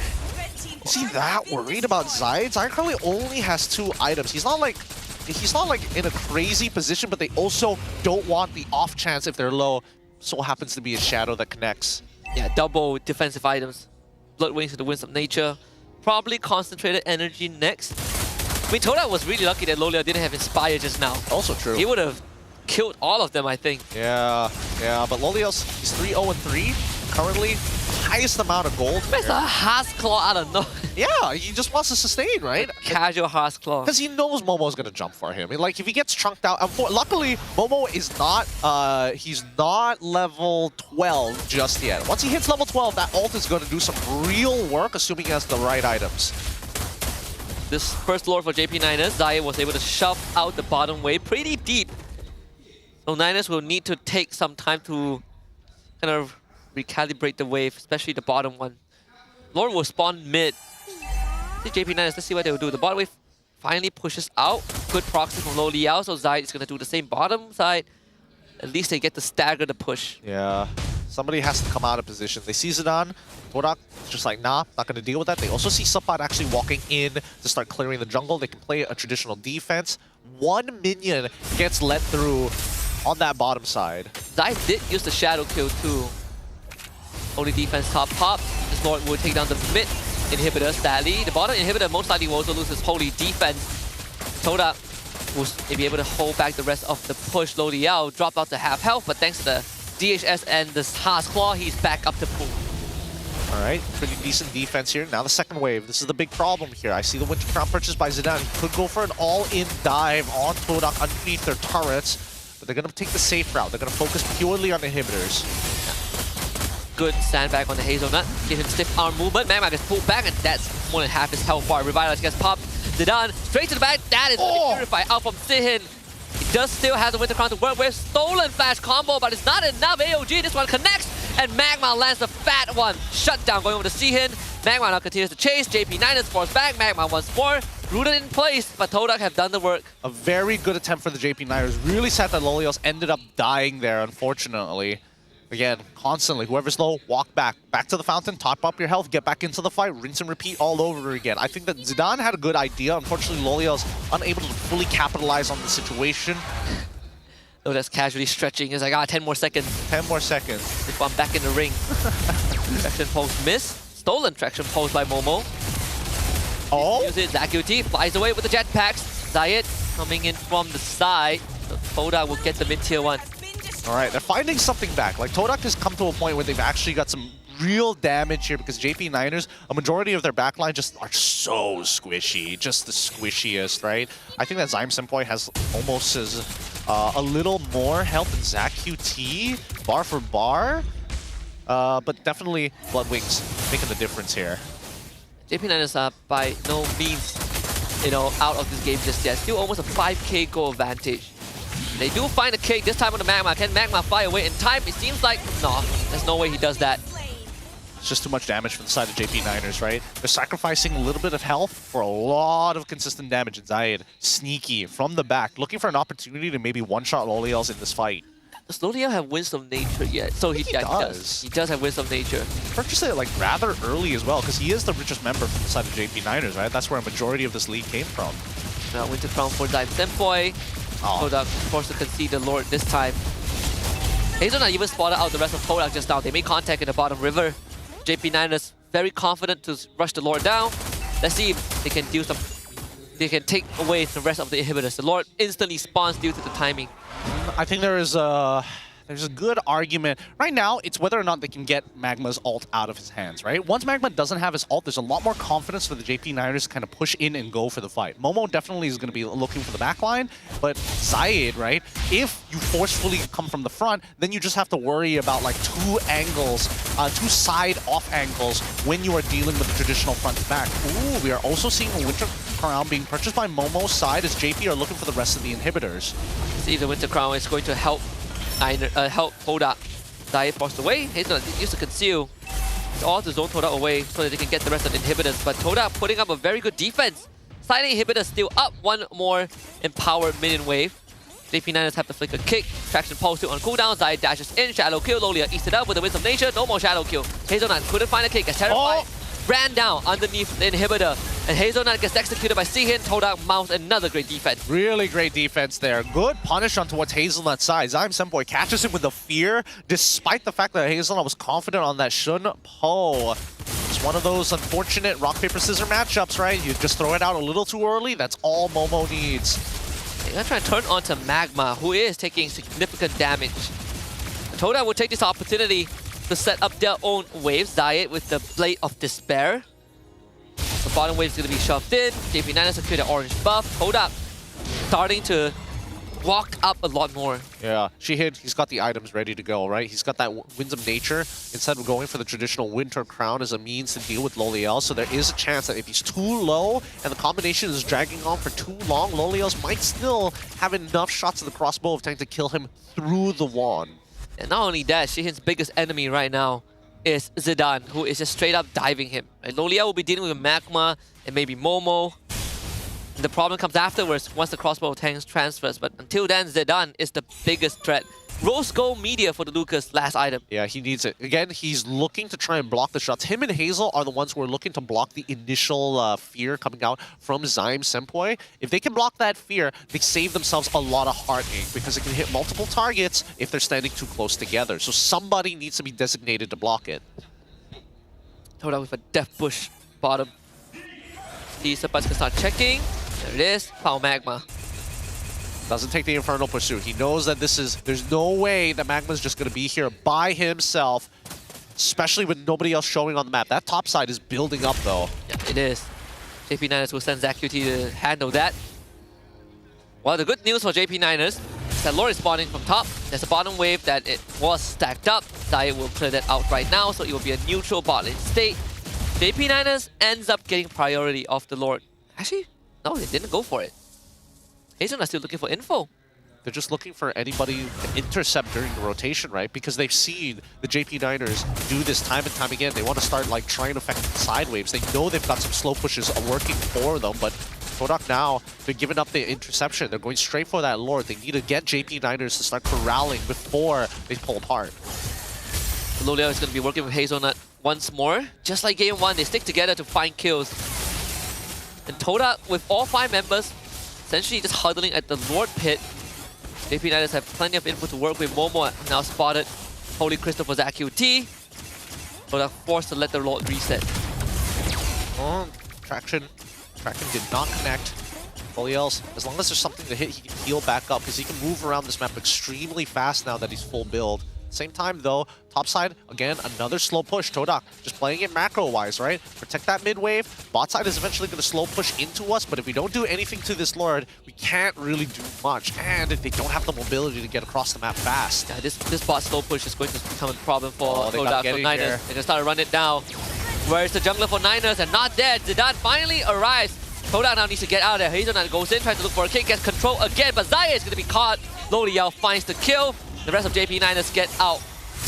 They don't get a big enough conversion here. Lolios, he's still trying. AOG comes out, he's not going to bother, right?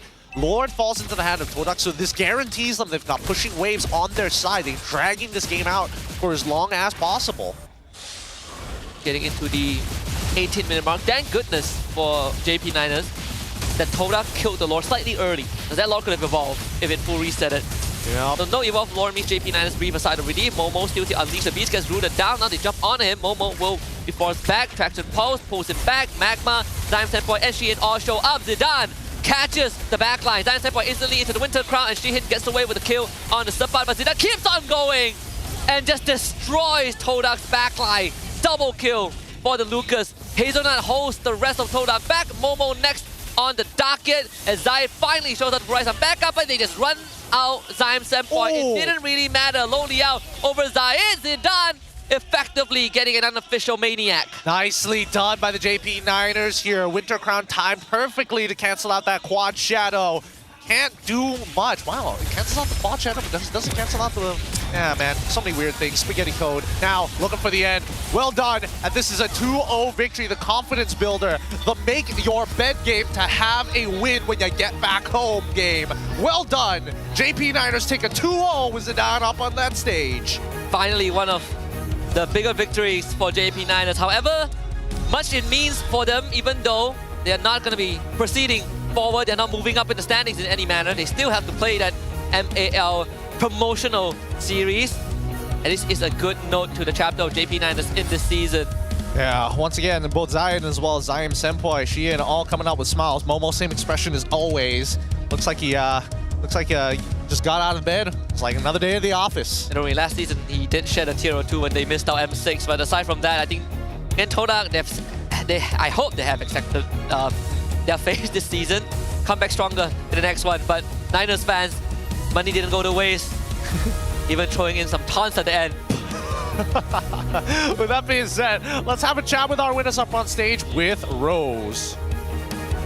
Ini adalah perlawanan terakhir Todak untuk MPL Malaysia musim ke-15. Nonetheless, ladies and gentlemen, kindly give them a warm round of applause.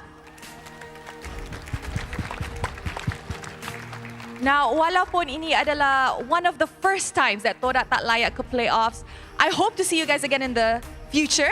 And Momo, mungkin satu soalan je. As a constant in Todak daripada mula lah kan. Macam mana Todak akan regroup balik during the off season?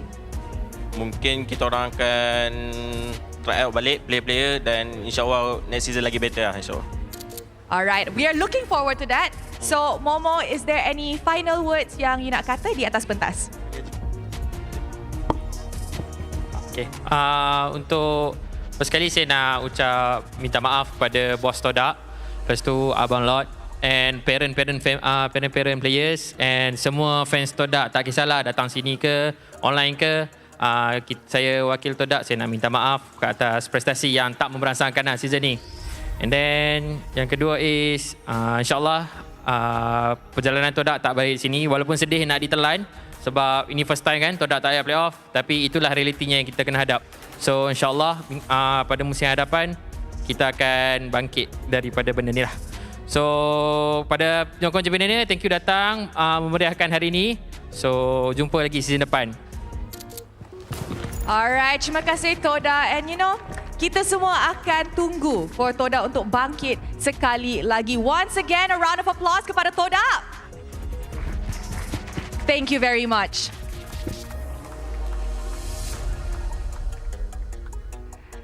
And of course, pasukan yang menang untuk perlawanan ini, give it up for JP Niners. Hai. Hello. Mungkin kita boleh start dengan Sepat dululah kot. Sebab pagi tadi nampaknya Sepat memang semangat je dalam bilik tengah jerit-jerit tadi. Apa mentality yang korang ada leading up to today? Sebab it's a nothing to lose punya match lah kan. Tapi macam mana mentality hari ni? Okay semua?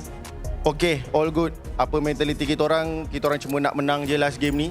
Sebab bila saya live jual cokot taruh, tak adalah ke depan sangat. Okay, Sepat. Rose ada satu soalan untuk Sepat ya.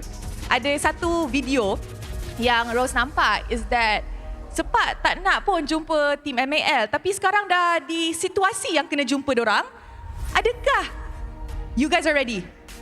Mungkin habis je game ni kita orang akan balik untuk rest, jumpa family untuk seminggu dan kita orang akan kembali dan kita orang akan training lebih lagi lah sebab kita orang tak nak hilangkan slot JP Niners itu. Okay, so Rose akan jumpa sepat lagi kita orang main final juga. Tapi final Semangat hari ni semangat. Sebab menang. Sebab menang. Very good. Congratulations. Now Coach Pubs. Test. Okay, Coach Pubs. Walaupun season ni prestasi JP Niners is I'm pretty sure not what you expected juga. And of course, tak layak ke playoffs ini adalah satu benda yang I'm pretty sure also affected you guys, especially you as a coach. Mungkin Coach Pubs boleh share dengan kita orang apa plan JP Niners during the off season in order to come back stronger untuk musim ke depan. Of course, pertama kita akan main ML dulu lah, final nanti kan. Kita akan lawan dengan tim daripada Challenger. So kita akan perbaikilah apa yang kita kurang daripada segi kita nak tutup game ke apa. Banyaklah preparation yang akan dibuat. Mungkin ada pertukaran player, mungkin pertukaran coach juga. So benda-benda ni kita tak dapat nak bagi kata putus sekarang sebab apa-apa pun berbalik kepada management lah. So itu apa yang kita akan buat. So it's still in discussion lah kan? Ya betul. Tapi janjinya adalah pertukaran and there's going to be difference next season. InsyaAllah. Kalau mungkin kelemahan season ni daripada kita orang. So yang kurang tu kita akan keluar lah. Kalau saya kurang, saya lah keluar. Macam tu lah. Contoh, saya tak tahu kan sebab apa-apa pun in discussion kan sebenarnya. Alright, we like that. Now, mungkin Rose boleh cakap dengan Zidane. Jangan takut Zidane. Guys, a round of applause. Zidane, prestasi yang sangat-sangat baik hari ni. Mungkin kita boleh ke depan sikit. Okay, jangan nak bully Zidane korang ni kan. Okay, so Zidane, lama tak nampak Zidane di atas pentas. Tapi semalam dengan hari ni Zidane main, prestasi tu memang on top lah orang kata. Macam mana Zidane mendapatkan momentum balik bila tak main tu? Coach saya bagi kata-kata semangat lah semua buat saya main balik. Coach bagi kata-kata semangat. Apa dia cakap? Semua ada, marah ada, semua ada. Oh, marah ada. Diorang marah kau-kau lah? Wish. Tak baik ni coach. Hai. Siapa yang marah? Anca. Okay, nanti Rose cakap dengan Anca. Alright, so kita sudah nampak perlawanan yang menarik daripada side JP Niners. And with that, mari kita tengok MVP perlawanan ini. In 3, 2, 1. MVP jatuh kepada... Jatuh kepada Zidane. Match terakhir MVP pula tu. Now Rose nak tanya, kita tahu that actually JP Niners ada 2 jungler jugalah kan. And like I said, ini adalah musim yang agak shaky untuk korang. Tapi in your opinion, apa yang you learn the most untuk musim ini? Mungkin sebagai player MPL, you manage to control your stage fright. Apa yang you belajar yang you rasa memang akan bantulah dalam kehidupan seterusnya? Main atas stage lah bagi saya hilang stage fright. Rasa dah okey dah sekarang? Dah okey lah. Dah okey dah. Oh, that's so nice. That's so cute. You know what? Hopefully Rose boleh jumpa Zidane lagi. And of course interview Zidane lagi. Okay, now Anca, sini Anca. Zidane cakap you kuat marah dia. Sebenarnya enggak, jarang-jarang sih marah, cuman marah sebab sayang kan dengan dia. Ya ke? Nak dia improve kan sebab tak nak bagi down apa semua. So kalau dia boleh mental dia boleh tahan saya punya marah, so dia tak ada lagi pasal stage fright apa semua. Betul juga. Now, Anca, Rose kurang borak dengan Anca musim ini. Ya. Memang kurang. So, sebelum 2 kali. You ingat So, sebelum Rose lepaskan JP Niners dan juga Anca, bagi sikit tunjukkan berani Anca dekat semua orang sekarang ni. Top 2 MPL MY musim ini yang akan pergi ke EWC untuk wakil Malaysia. SRG dengan Aero. SRG dengan Aero, kenapa? Sebab bagi saya gameplay diorang 2 tim ini lah yang paling solid bagi saya. Okay, hopefully you are right. And of course, Ancha, ini adalah masa untuk bagi kata-kata terakhir di pentas MPL untuk musim ini. Bisik-bisik dah start dah. Okay. Thank you buat semua yang udah datang, buat semua fans MPL MY, buat semua fans JP Niners, buat sponsor-sponsor kita orang juga yang dah percaya. Tobaki, apa lagi? Iron Bank, Makers, Direct D. Nih disuruh Paps ya. Thank you buat semua yang udah datang, udah support kita. Aku tahu ekspektasi kalian semua ke kita tinggi, cuman kita nggak bisa memenuhi ekspektasi itu. Kita minta maaf yang sebanyak-banyaknya.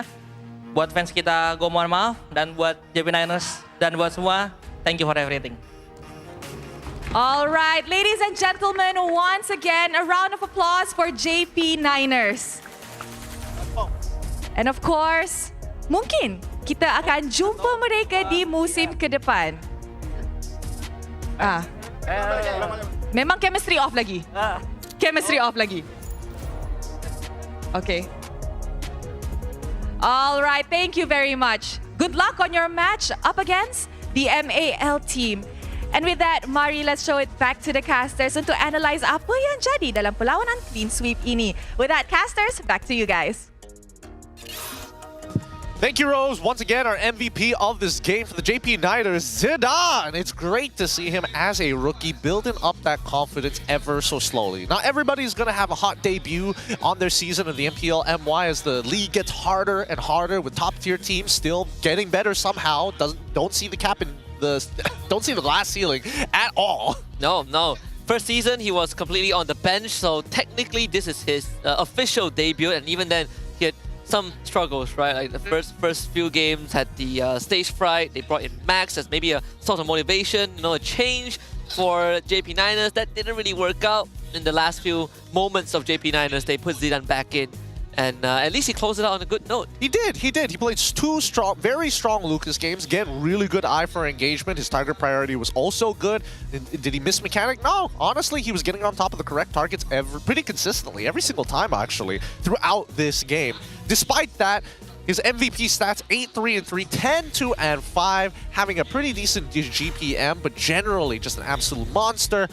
19-8. Yeah, I'm happy with what I saw from JP Niners. This is a redemption for the entire season almost. So for a lot of the holes have been plugged. But for Todak, some good ideas, but I guess they needed the off-season. Yeah, they really need the off-season to work on a team that can build some long-lasting, not only just chemistry, but at the same time, ideas of how they want to play their comps and how they want to play their games. I think that, unfortunately, it's weird to see Todak in this state. It's also really unfortunate that JP Niners, again, both playing somewhat of the exact same style, right? Just slow, very tempo-based, not taking full opportunities and not willing to risk it as much, knowing that there is a failure on their own departments to not make it pull through. The craziest thing is that Todak, week 3, was probably one of the lowest points. People hated everything that Todak was bringing to the table. Week 4, they got dropped by Homeboys, and people were like, okay, it gets worse for Todak, but it's Homeboys. The next day, they 2-0 Vamos, and hope was restored. We're like, okay, so they can play a clean game, right? They won one game from ahead, they won the other game from behind, and then the following week, it went back to square one once more. So this Todak, very, very lost. But for JP Niners, I think they need, like the coach said, got to prepare for the MAL promotionals, and this season, Challenger Conference isn't going to be easy. We have some ex-MPL squads there. I'm looking at you, CG. I'm looking at you, Vlad. All these cheeky Team Hagrid Esports veterans lurking around for a second chance. Look, they want that spot bad. Now that they've been in the MAL, they're like, oh, dude, the MPL... just having that shot at an international is worth it. It is worthwhile. That's what everybody's been looking for. We look at the stats, even numbers all add up. And throughout this fight, I would have imagined Lolios did a little bit more damage in these games, but generally Zach QT was making a lot of contact with Todak and really taking care of his space until he gets jumped on by Momo, and that's when he's praying. Yeah, I mean, aside from that, he just dives the backline, right? Like, you see the work that he puts in, he realizes, okay, Magma isn't around, Momo isn't around, it's go time. It's go time. Generally speaking, I'm hoping that the JP Niners are able to kind of keep their spot. I think that these players definitely have a place within the MPL. The question is, how do they make this squad work? Todak even, right? It's gonna be really hard to imagine that Todak isn't going to change their lineup again. But the question is how, right? Because there are two winning styles that we see on the international stage. Either you play structured with high execution, meaning you must hit these spells, you must have a specific line of play every step of the game, similar to RRQ, what we have now, or the more fluid style with just a little bit of ideology, like Onyx, for an example. A bit of back and forth, a bit of adapting to the scenario, but every opportunity is never missed. Or there is actually a third style. You play with the win, like TLID. Yeah. There's this cycle of we're doing good, not too well, we're on a lose streak, and then we bounce back. Yep. Either way, right now the meta demands a lot from its players because it's so snowbally. A single mistake could really cost you the game, and it's very difficult to find a recovery point unless you know how to play from behind. Both of which has two options. Either A, you play very passive, you take a lot less risks, like we've seen Magma and as well as Hazelnut kind of take a step back when they don't have that lead, or you can really take advantage of your lead, get into the flow state, be that carry, be that rich guy like Zidane. Yeah. And you could play Turtle, like Vamos with, what was that? Was this Farsa Beatrix? Which, yeah, very great gameplay. You just cannot end the game. Negative waves. Can't do anything about that, right? You have to force a play upon your opponent. But those are very, like, it's not like it's impossible to deal with. At some point, they have to walk out of their base. And when they do, that's when you take advantage of them, right? That's why I feel like in this game, when we saw JP Niners as well as Todak, they were focusing very much on having clean team fights and finding these small advantages to force their opponents out of position. And I think that's what the game really boiled down to. The hard outplays weren't really there. We didn't see like insane engagements from either one of these teams. Very standard, if you're out of position, we punish you. Yeah, it's just very basic standard, fundamental MLBB. I see a fight I can take, I go in, I press my buttons, I hit my spells, and then we end the fight. Yep. The high-level part of it isn't coming just yet for both of these squads, but we didn't expect it out of them anyways, right? Yeah. They still have a lot of things to eventually work on. But it's promising to see that there is at least a mechanical skill from both sides. At the very least, they have the right eye for opportunities. They've got the ingredients. Now it's just the development. Yeah, like we know they still got it at least, right? Like they're not quote-unquote washed up. They just need the time. Maybe they need the right team. Both teams did toy with the idea of maybe, Todak try out new members. Pops maybe saying I don't know, Pops is just teasing his goodbyes. It's a Pops thing to do. Yeah, very Pops thing to do. He's doing it for how long already at this point? 1.5 years of saying like, oh man, this is my bad. I'll take responsibility. Hey, thanks, bye, every single time. So we'll take it with a pinch of salt. With that being said though, generally speaking, these are going to be the final games here, and the bows for both of these squads. All the best for the JP Niners in their fight against the MAL Challenger. That is going to be a series to watch. Hopefully I don't know how it's going to pan out. Who knows what happens during that time. Hopefully a patch doesn't drop out of nowhere. Yeah, we've seen like 2 so far, right? Because there are 2 seasons of ML. Season 1 was Barracuda against DX. I think the Sunfrost was still coaching and Barracuda kind of reversed. Oh, they were young and dangerous? Yeah, they were reversed. No, not even young and dangerous, just DX. Oh, yeah, just DX. So Barracuda like reverse swept them, and that was quite a moment. Sunfrost got a lot of attention for that because Barracuda was Agent was styling on him, on stage. Season 2, Young and Dangerous beat Team Hawk, clean sweep 3-0, right? And now they become DXS and they're in the playoffs in the first season. Yeah, I mean, that's already a pretty great start for DXS in general. I'm just hoping that, I don't know, seeing JP down to the Challenger Conference. This season is harder though. I mean, you have MAL, you have MPL squads in MAL. I don't know how that happened. Yeah, I don't know how that happened as well. I mean, at least Todak, they've got their like collegiate as well as their own main lineup. Hey, if Todak don't make it, at least CG can make it. Well, that's also true. That's also Todak true. 2.0. Just dabble the idea in there. With that being said, though, good game coming in for JP Niners. A 2-0 victory over Todak. With that being said, we're going to be throwing it over to the mic checks and afterwards a break. And when we come back, it's going to be more MLBB action here at the MPL MY. Dia nampak lu, Mahmud? Ya. Atas team? Dia boleh kongsi kat aku ni. Ya, aku clear bawah. Okay. Atas saya banyak, guys. Aku. Korang tengok je, guys. Tapi ready guys, kalau di kongsi. Oh, ada sini. Paruh. Ada. Fight guys. Depan lu guys. Terus. Winter. Dah winter. Tengok dia. Korang aman nak belakang? Aman. Belakang mati. Atas guys. Pindah dulu. Pesan. Nice, mati Lukas. Lukas mati. Nice hit. Wave kita guys. Aman guys. Guys, wave kita guys. Boleh enggak Im? Paman Oh, minion bodoh. Minion belakang tu. Oish. Sempat sih. Minion ni. Tak, aku dah mati. Ke depan je. Minion bawah. Ya, hari ni tak ada purify tu. Oh, strike. Nice try mo. Kita banyak tunggu dah. Agak Bagus. Tengok. Wave kita nak end lah guys tu. End ke? And please. End please. Boleh end. Boleh end sini. Banyak. Baik. Aku jago, Cok. Aku bakal orang. Nice. Nice. Ivan beban tu. Pecah aku pecah Cok. Atasan. Mana Zul? Manfaat. Aku pecah. Bodoh aku. Nice try. Aku dah tipe tahu. Aman Dia guys ada korang. winter tu. Kiting lu guys. Low, flow. Boleh enggak nih? Lihat gua nih. Dapat guys. Nice guys. Lagi. Lihat boleh guys. Boleh lagi. Nice guys. Recur Kimi. Aman. Gua udah jadi plate armor guys. Aku tolak bawah. Ya. Bagi value guys. Aku atas. Balik guys. Aku boleh dapat pesta naik. Guys. Coming. Grenade one. Oh, dapat lain. Santai. Dapat dua. Bocil main. Main kasih tau. Aku datang main. Aku lepas dulu. Jangan hit kat tu. Aku mengatur.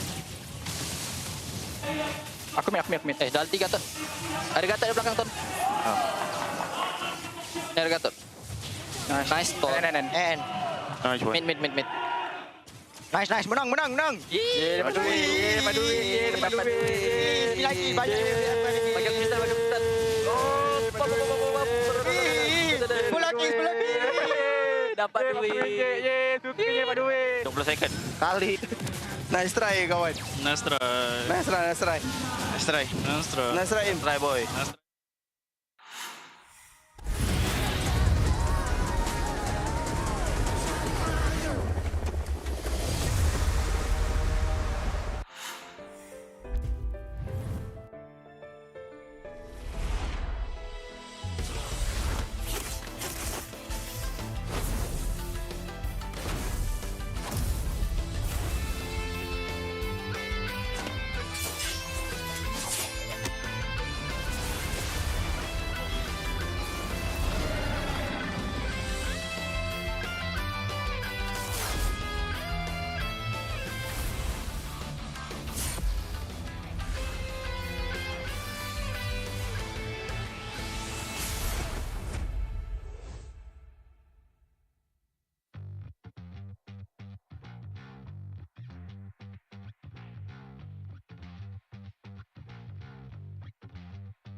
For ultimate glory starts now.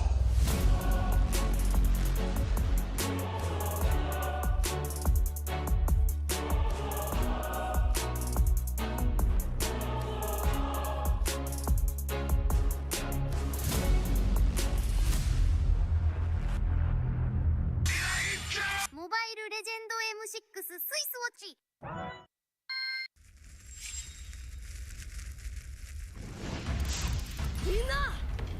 椿ナルトが帰ってきたぞ。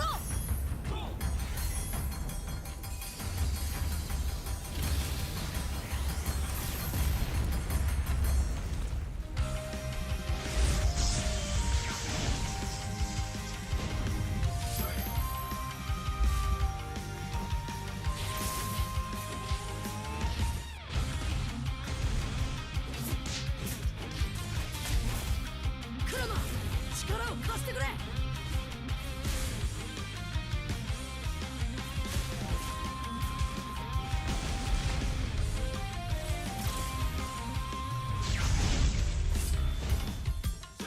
っしゃ第7班ここに復活だってばよ。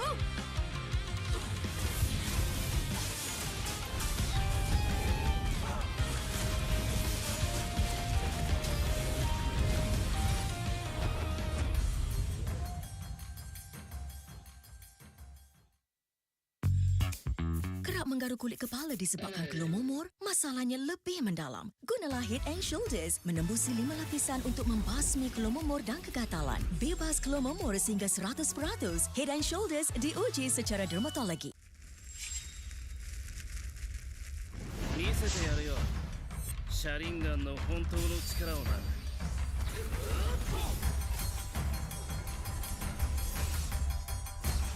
力が湧いてくる。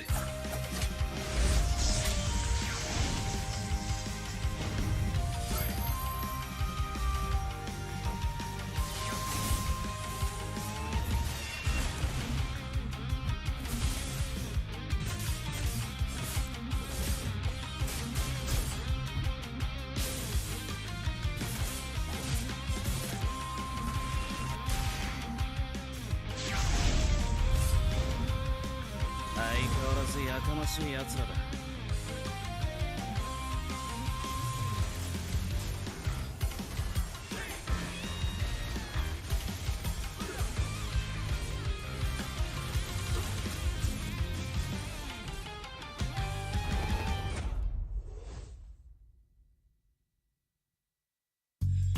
You keep scratching the surface for dandruff? But the problem lies deeper. Use Head and Shoulders. It goes 5 layers deep to defeat dandruff and itch.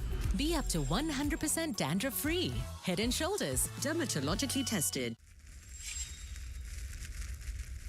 みんなを守るために私はもっと強くなる。やっしゃなら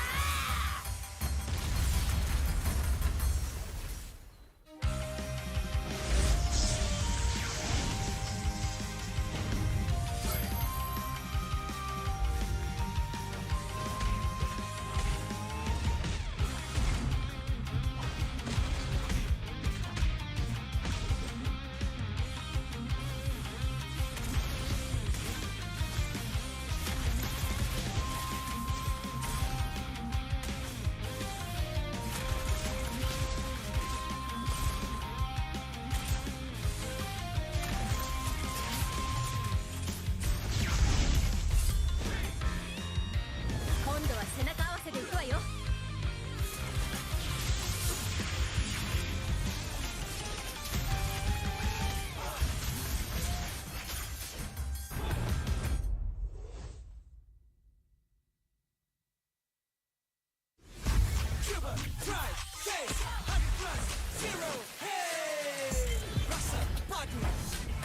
Tanpa kalori, yo, tanpa kalori. Yo, hebatkan harimu dengan 100 + 0. Coba, try, taste 100 + 0. Hey.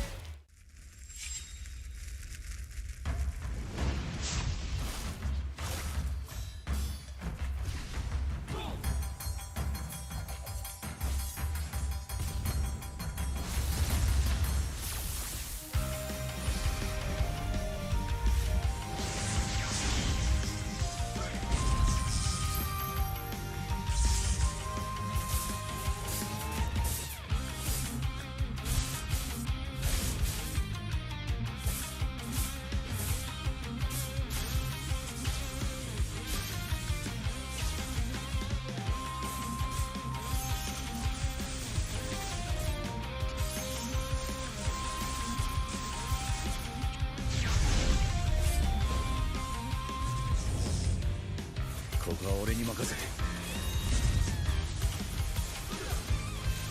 もらった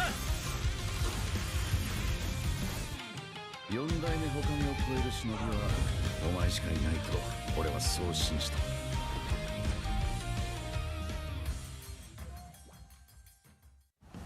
Jiwa perwira, setinggi semangat gagah sang harimau.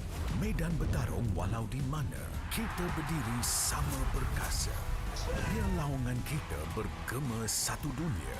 Perwira dan pertiwi, bangkitlah dan terus berjuang. Marilah kita bersorak, harapan pasti ada. Ayo Tim Mas, kita mara bersama. Kita semua Tim Mas.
Ini 5 sebab kenapa korang kena datang tengok MPL MY di Stadium Juara. Pertama, korang dapat tengok kita orang main dan tim MPL lain main secara langsung. Kedua, boleh jumpa player depan-depan. Bruh. Yang ketiga, sebab ada booth Vamos. Keempat, tiket murah, RM10 je. Last sekali, yang penting sebab ada saya lah. Jom datang Stadium Juara setiap minggu untuk tonton semua tim MPL MY bertanding. And paling penting, jangan lupa beli tiket guys kat Ticket to You atau tekan link di bio. Jangan lupa follow MPL MY.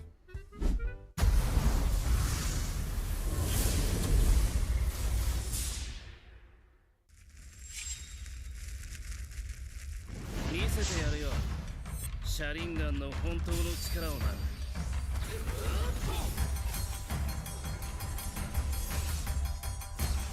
力が湧いてくる。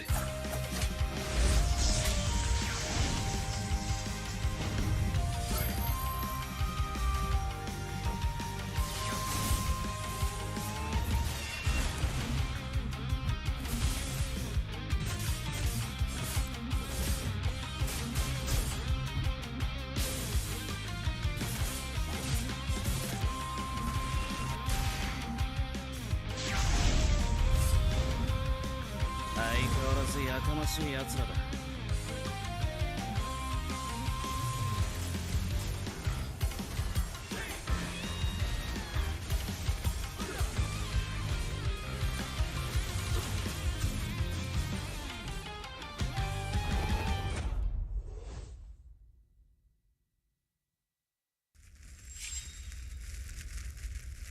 みんなを守るために私はもっと強くなる。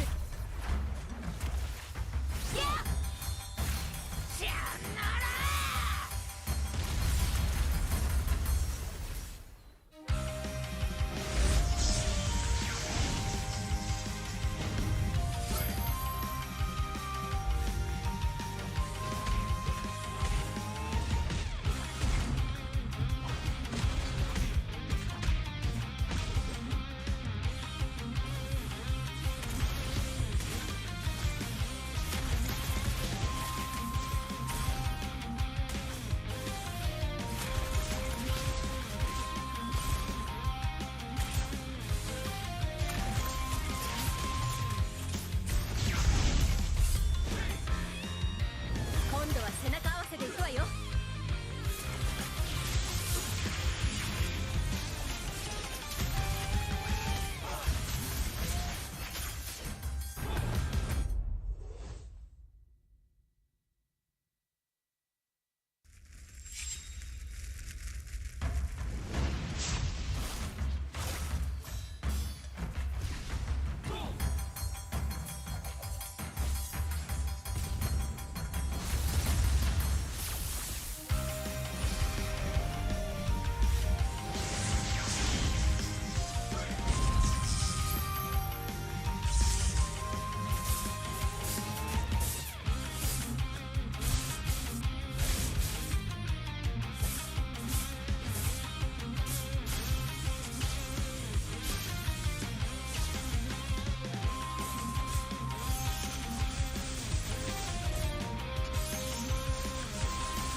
ここは俺に任せて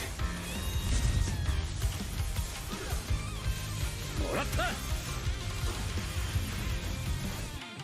4代目他目を超える忍びはお前しかいないと俺はそう信じた。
相変わらずやかましい奴らだ。今度は背中合わせで行くわよ。よっしゃ第7班ここに復活だってばよ。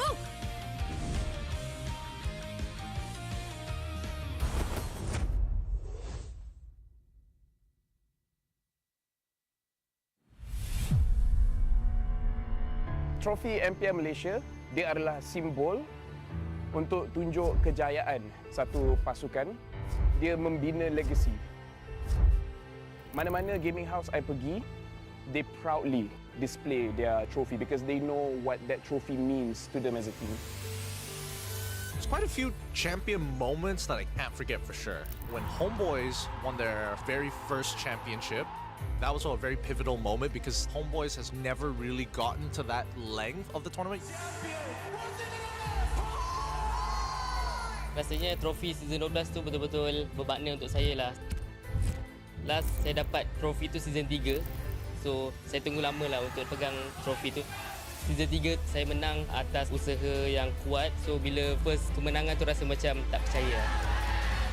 But then bila season 12 tu menunjukkan konsistensi kot saya dalam scene ni. Saya cuba banyak kali. Cuma fail juga. But then tiba-tiba season 12 miracle happen lah.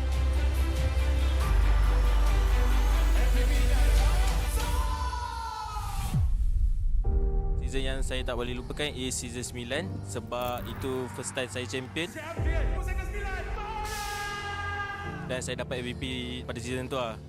Masa Grand Final season 9, saya ada teman Momo sebab dia gunakan sniper. Tapi sekarang saya baru sedar yang kita orang dua tak communicate dan saya pun nervous jugalah. So yeah, sorry Momo. SRG did it so handedly as well. Haven't had like champions who've dominated that hard in quite some time. Time season 13 bermula, Maria from WTM datang interview saya dekat sekolah saya and saya ada cakap saya boleh kalahkan Chibi or being better than him, then it's just come true lah what I said.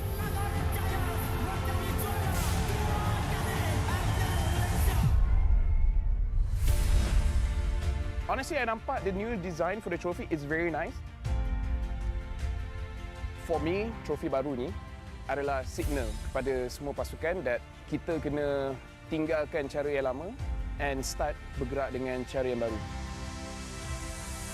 Disebabkan kita dah nampak usaha berkali-kali, hanya SRG je yang betul-betul boleh bawa nama Malaysia dekat international.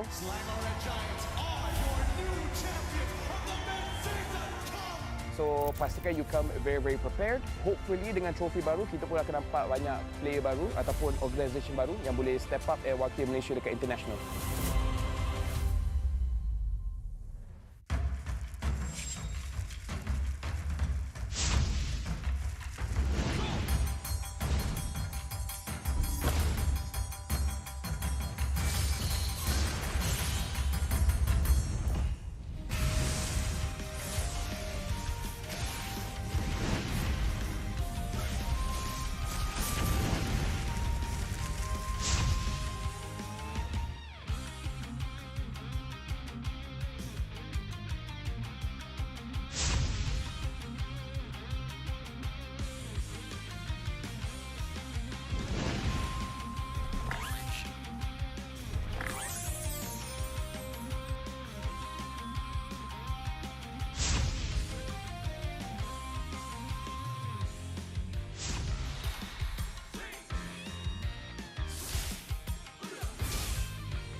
相変わらずやかましい奴らだ。今度は背中合わせで行くわよ。よっしゃ第7班ここに復活だってばよ。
Hello guys, so for today I'm going to rate MPL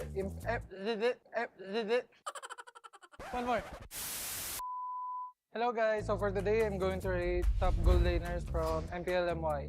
So first is Kusei. Because I think he's the one who's carrying their team and he's being consistent on his role. Kusei saya letak dekat B lah, B. So ada Mel QT, saya letak S. Biasa-biasa S. Because they're just a new team but their gameplay is kinda great, so I think S. So kita ada Lolial, saya letak C. Hey, because when I'm watching their ISF, when they won, I think you just really need to have some good teammates that can help him carry the game. Lepas tu kita ada Super Z, saya letak A. Sebab dia selalu gendong-gendong. Sky Z. Oh, okay, remember. Because he got savage. That's why I put him at S+. Ada Innocent, the one and only. Letak atas ni. Innocent kita letak dekat sini lah. So dia God, kita letak ada S. Me? F. Getting carried by teammates. Lepas tu ada Trap. Saya letak Trap dekat A juga. Sebab Trap dengan SkyZ sama. Diorang selalu gendong tim diorang. Trap. Because he wants to solo kill me, so I'll put him at S+. Aduh, Trap ni dia kawan aku lah. Kita orang rapat. Sorry lah Trap. F. SZ, hari tu lawan 2-1, saya letak F lah. Lolial, 2-0, saya letak F ke A, F. Kusei, 2-0, okay, 2-0, F ke A. Let's Presco, saya letak B. B for now. Because their team kinda underperformed since last 2 seasons. Nets, F. Shahin, saya letak dekat B. B. Because I watch his highlights, his solo kill DRit. Thumbs up. Shahin pun F. Okay, nampaknya semua kita letak F. So ada sekali saya mungkin duduk sebelah Innocent. Huh? Rough. This one, good kid. So I'll just put him in A. Rough kita belum lawan guys. So kita letak dia dekat E dulu lah, E dulu. Sebab kita tak tahu, mungkin kita kalah. Last, me, myself and I, kita letak dekat D lah. Janganlah kita letak sini lah. Kita tak tahu lawan Raf macam mana. So kita sebanding dengan Raf dulu lah. Obi mana Obi? Obi tak ada? Okay, itu saja from saya. MB Raf, bye. Thank you. Thank you guys.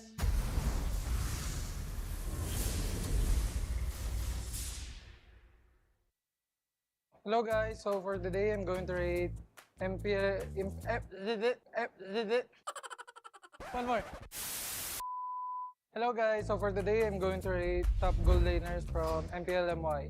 So first is Kusei. Because I think he's the one who's carrying their team and he's being consistent on his role. Kusei saya letak dekat B lah, B. So ada Mel QT, saya letak S. Biasa-biasa S. Because they're just a new team but their gameplay is kinda great, so I think S. So kita ada Lolial, saya letak C. Hey, because when I'm watching their ISF, when they won, I think you just really need to have some good teammates that can help him carry the game. Lepas tu kita ada Super Z, saya letak A. Sebab dia selalu gendong-gendong. Sky Z. Oh, okay, remember. Because he got savage. That's why I put him at S+. Ada Innocent, the one and only. Letak atas ni. Innocent kita letak dekat sini lah. So dia God, kita letak ada S. Me? F. Getting carried by teammates. Lepas tu ada Trap. Saya letak Trap dekat A juga. Sebab Trap dengan SkyZ sama. Diorang selalu gendong tim diorang. Trap. Because he wants to solo kill me, so I'll put him at S+. Aduh, Trap ni dia kawan aku lah. Kita orang rapat. Sorry lah Trap. F. SZ, hari tu lawan 2-1, saya letak F lah. Lolial, 2-0, saya letak F ke A, F. Kusei, 2-0, okay, 2-0, F ke A. Let's Presco, saya letak B. B for now. Because their team kinda underperformed since last 2 seasons. Nets, F. Shahin, saya letak dekat B. B. Because I watch his highlights, his solo kill dia it. Thumbs up. Shaheen pun F. Okay, nampaknya semua kita letak F. So ada sekali saya mungkin duduk sebelah innocent. Rough. This one, good kid. So I'll just put him in A. Raf kita belum lawan guys. So kita letak dia dekat A dulu lah, A dulu. Sebab kita tak tahu, mungkin kita kalah. Last me, myself and I kita letak dekat D. Janganlah kita letak sini lah. Kita tak tahu lawan Raf macam mana. So kita sebanding dengan Raf dulu lah. Obi mana Obi? Obi tak ada? Okay, itu saja from saya. MB Raf, bye. Thank you. Thank you guys.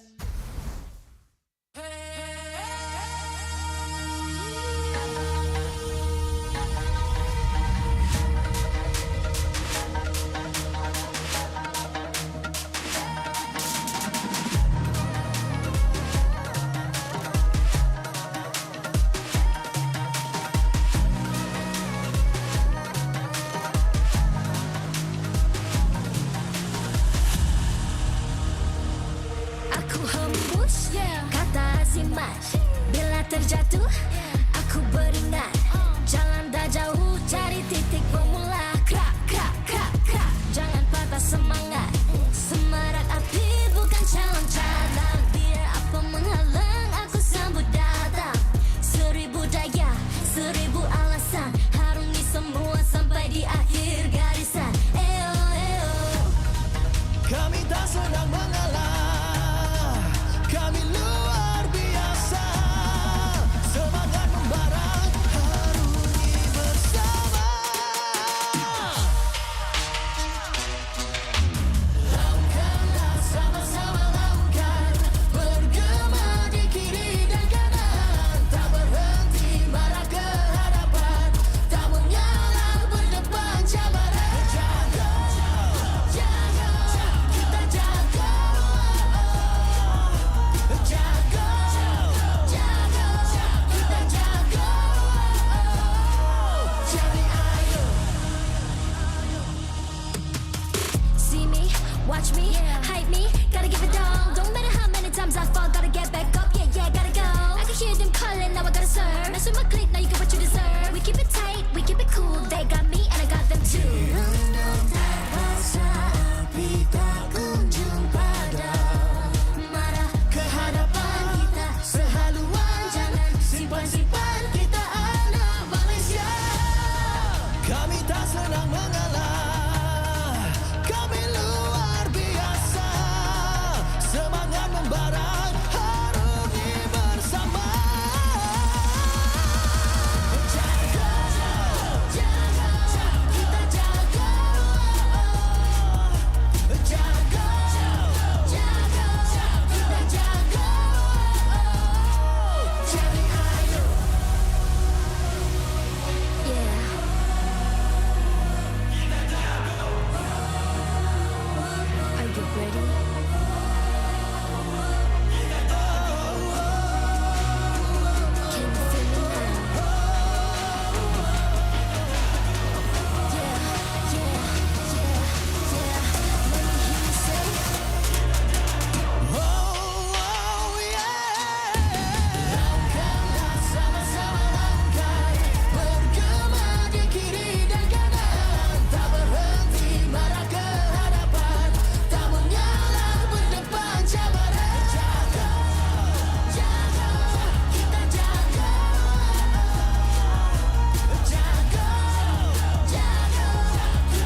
MPL Malaysia Season 15 is powered by Moontar.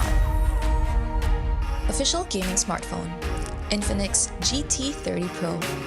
Are you ready to carry like a pro? The ultimate gaming smartphone is finally here. Introducing the GT30 Pro. Equipped with all-day full FPS system, you'll experience 0 frame drops, just pure, smooth, stable gameplay all day long. Powered by the MediaTek Dimensity 8350 5G chipset. It's fast, efficient, and ready for your most intense gaming sessions. And with the GT trigger, you get pro-level shortcuts. Buy items fast, check the scoreboard instantly, and pull off clean combos like you've never before. Get yours now, because every purchase comes with a free mag charge cooler and mag case, while stocks last. Fairy Watch, the official Mobile Legends Esports watch made in Switzerland with genuine dragon leather. Comes in 3 colorways, green, black, and blue. Our esports partners, Head & Shoulders, up to 100% dandruff-free and itch protection. Head & Shoulders is dermatologically tested, penetrates 5 layers deep to eliminate dandruff. Get yours now. And thank you to all our strategic partners. 100 Plus, Players, Astro Arena, MPL Merchandise, MPL Ticketing, supported by KBS, ESI, Rapamuda, MESF, PSM. Welcome back, everybody, to the English broadcast of the MPL MY Season 15. The regular season is about to come to its end. Our final best of 3 to end it all before we head on over to the playoffs and find out who is going to be representing Malaysia for MSC EWC. My name is Getting Cute. This is Husky. Going to be catching all the action with you here at the desk. Lively crowd here for our very final day. The parade is walking by here, so come on over to Stadium Juara to experience the action. One more win for SRG to finish unbeaten. Yeah, unbeaten in this regular season, almost replicating their run in Season 13 where they didn't drop a single game. Well, this season they did against Aero, but still unbeaten record in series is still a very amazing feat. For 3 seasons in a row, they have dominated and crushed the regular season without any competition. And I think Season 15 is SRG at their strongest comparatively if you compare to 13 and 14. 13 and 14? I don't know. Our run at EWC MSC 2024 was kind of good. That's just me personally. The meta has changed and a lot has switched around. But the things that are, well, a little more consistent, you can trust in Head & Shoulders. Up to 100% dandruff-free plus itch protection. And don't forget, it goes 5 layers deep to defeat dandruff and itch, especially on your scalp. It can be very difficult to apply sometimes, so that's why Head & Shoulders has made it easy for you guys. Keep in mind, this is dermatologically tested to make sure that your skin is on your head is going to be A-okay. Yeah, get rid of the dandruffs, like how you check the bushes in MLBB. You don't want to leave any scalp cracks unturned. If you got cracks in your scalp, you got to get that checked up. But if there's, well, dandruff, got to get that out of there. Flush it out, swap it out as soon as possible. Now, for our upcoming game, SRG OG Esports, this is a tough game, especially if you're in Team Ray's position. You're looking at this and you're like, dang, why do these guys have to be at the end? Why did they have to be the last one, right? Yeah. We really made it easy for SRG OG, but the complete opposite for Team Ray, which is a team that played majority of their games at the start of the season, in the first half of the season, right? They went to the gauntlet and they realized that playoffs lines on the line, and then play one more week and realized that playoffs is no longer within reach. They had to play for the at least 7th and 8th. They managed to do so, right? Even if they tie with JP Niners, if at the end of the day by losing the series, they still win in aggregate points. Team Ray is safe. They have secured their slot for the next season once more, just like how they did in the past season, finishing 8th place, just on the edge. Team Ray is slowly building up. They've kept a roster to make sure that they can slowly build up these players into somewhat superstars, right? Trap getting close to that, but can't reach that stardom just yet. It feels like he's just missing that X factor at the end. We thought he had that X factor at the beginning of the season, but then when you start comparing it to everybody else, they just have the clutch factor that overshadows it. Eevee has been a staple, of course. Virgie has been extremely impressive, I'm not going to lie. He's been very impressive for this team, giving them a style of early gameplay that we weren't expecting from Team Ray. Since last season, it was all about sticking as 5 and playing that Ube. Yeah, that Ube strat that does not revolve any enchanted supports, but more but involving pickoff kind of support, right? Again, Jawhead was one of the biggest picks for Virgie in the last season. And we always say, if the first 5 minutes don't work out, if the level 3 jungle invade fails, the entire game completely collapses. But this season, they have, like you mentioned, refined everything. And I do want to see them keep on doing with this, right? They brought in Dinesh into the main lineup, and that was also a point of discussion when we closed out yesterday's show, where we felt like whether it's Dinesh or whether it's AJ, that mid lane X factor is not there. Yeah, that mid lane X factor isn't there, and unfortunately, they're not big enough pillars to be able to kind of support the whole foundation of this, which is one of the key pain points for Team Ray. We've seen in the earlier season, they didn't even get to play in the Kimmy meta just yet. They dabbled here and there a couple of games, but not like full-on games. Yeah, it's a very tough spot for them to be in too. And then you look at the conquerors of MPL MY across 3 seasons. 13 was the first trophy for them, and then 14 they got the second one, and now 15 they're looking for the third one. I mean, they're doing better than season 14 for sure. Unfortunately, our M6 run, not bad. 3rd place, you know, finishing off where kind of where we left off since M1. I mean, that's technically 3rd and 4th, not a definitive 3rd, but even so, we're getting to that point. SRG OG Esports is the only team that has eluded the win the entire regular season, perfect score even, and then winning playoffs immediately after. We've had so many teams do something similar, but never getting that playoffs and championship title at the end. And when they first achieved it in Season 13, it was just the most impressive thing, right? 100% win rate in regular season, and then they didn't even drop a single series in the playoffs. They've dropped games, of course, in the grand finals, but they went straight through the upper brackets and clean sweep the entire playoffs, essentially just doing a full 100% completionist run in MPL MY. Oh yeah, they've definitely got the achievements back to back to back. It is tough.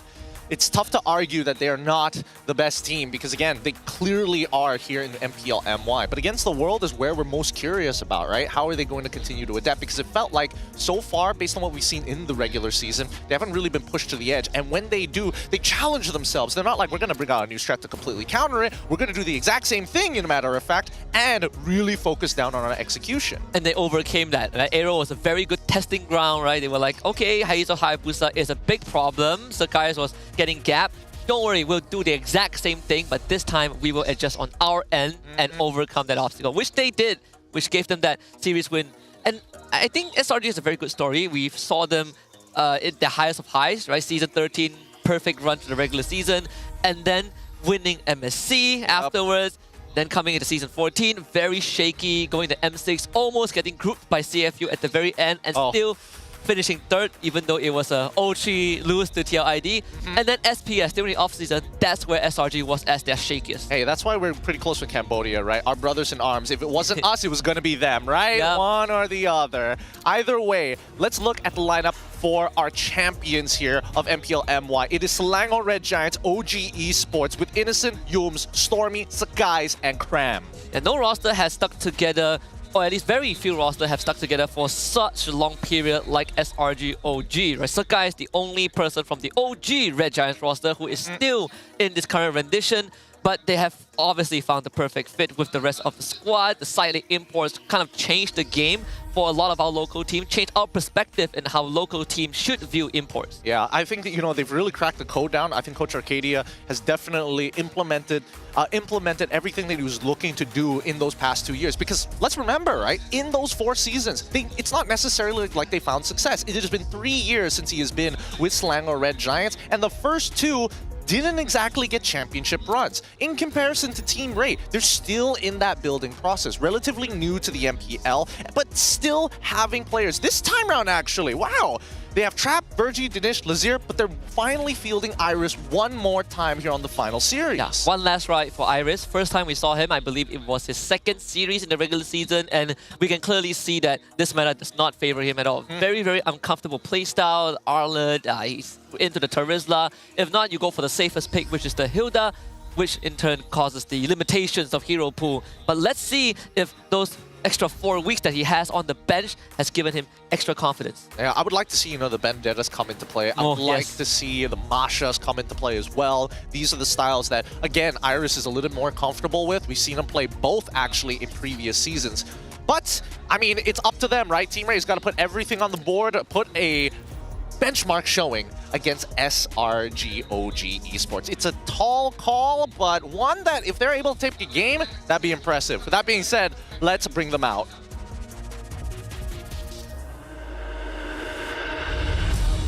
conquering and crushing every team in the regular season. 3 seasons in a row. Now, they march forward with one mission: to lift their 3rd trophy and defend the MSC crown. Ladies and gentlemen, bow before the conquerors of MPL Malaysia, Selangor Red Giants OG Esports.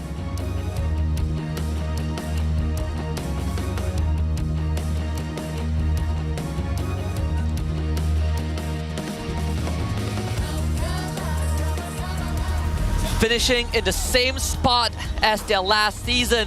Once again, they've secured their spot for the next season, and the hunt for their first title continues. Can they close out their final match against SRG OG with a victory? Please welcome Team Ray!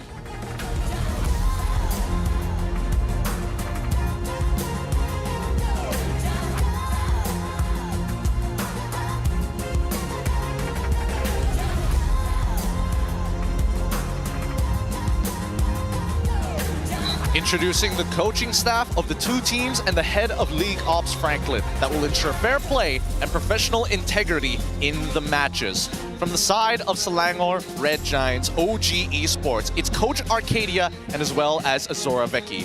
From the side of Team Ray, it is Coach Ars and Sinhan.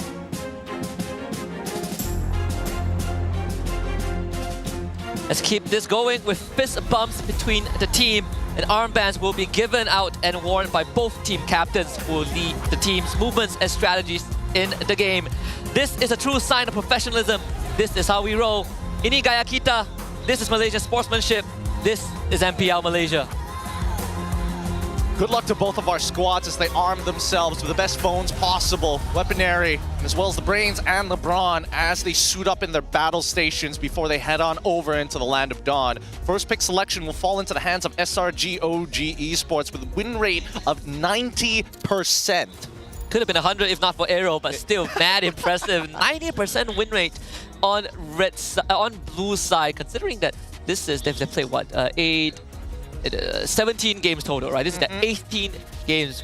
So very good distribution for both sides, and I want to see what Stormy has to say. Yeah, let's look at what Stormy has to say. In terms of quotes, we got a bit of a chit-chat with Stormy. He says, we're already started training for playoffs. We're hoping to meet Aero so we can take back our clean sweep. Ooh. Yeah, I mean, Aero was the first team that SRG OG limit tested against.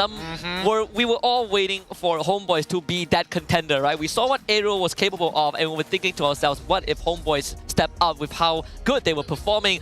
And then it was a blowout. SRG OG just completely demolished Homeboys. And I can understand the sentiment. Aero drew blood from SRG OG. They pushed them to the limits. They woke them up a little bit, you know, shaken them up. Now Stormy wants revenge. I mean, here's the thing, right? This is against a Hazel Aero lineup. And so far, when we come back into the playoffs, I'm hoping that Hazel is going to try and come back to look for an EWC spot with a Malaysian team. Obviously, I'm looking at RRQ and it's like, man, Sutsujin is a pretty harsh standard to like kind of get by, but who knows? The meta might change and things might change as well.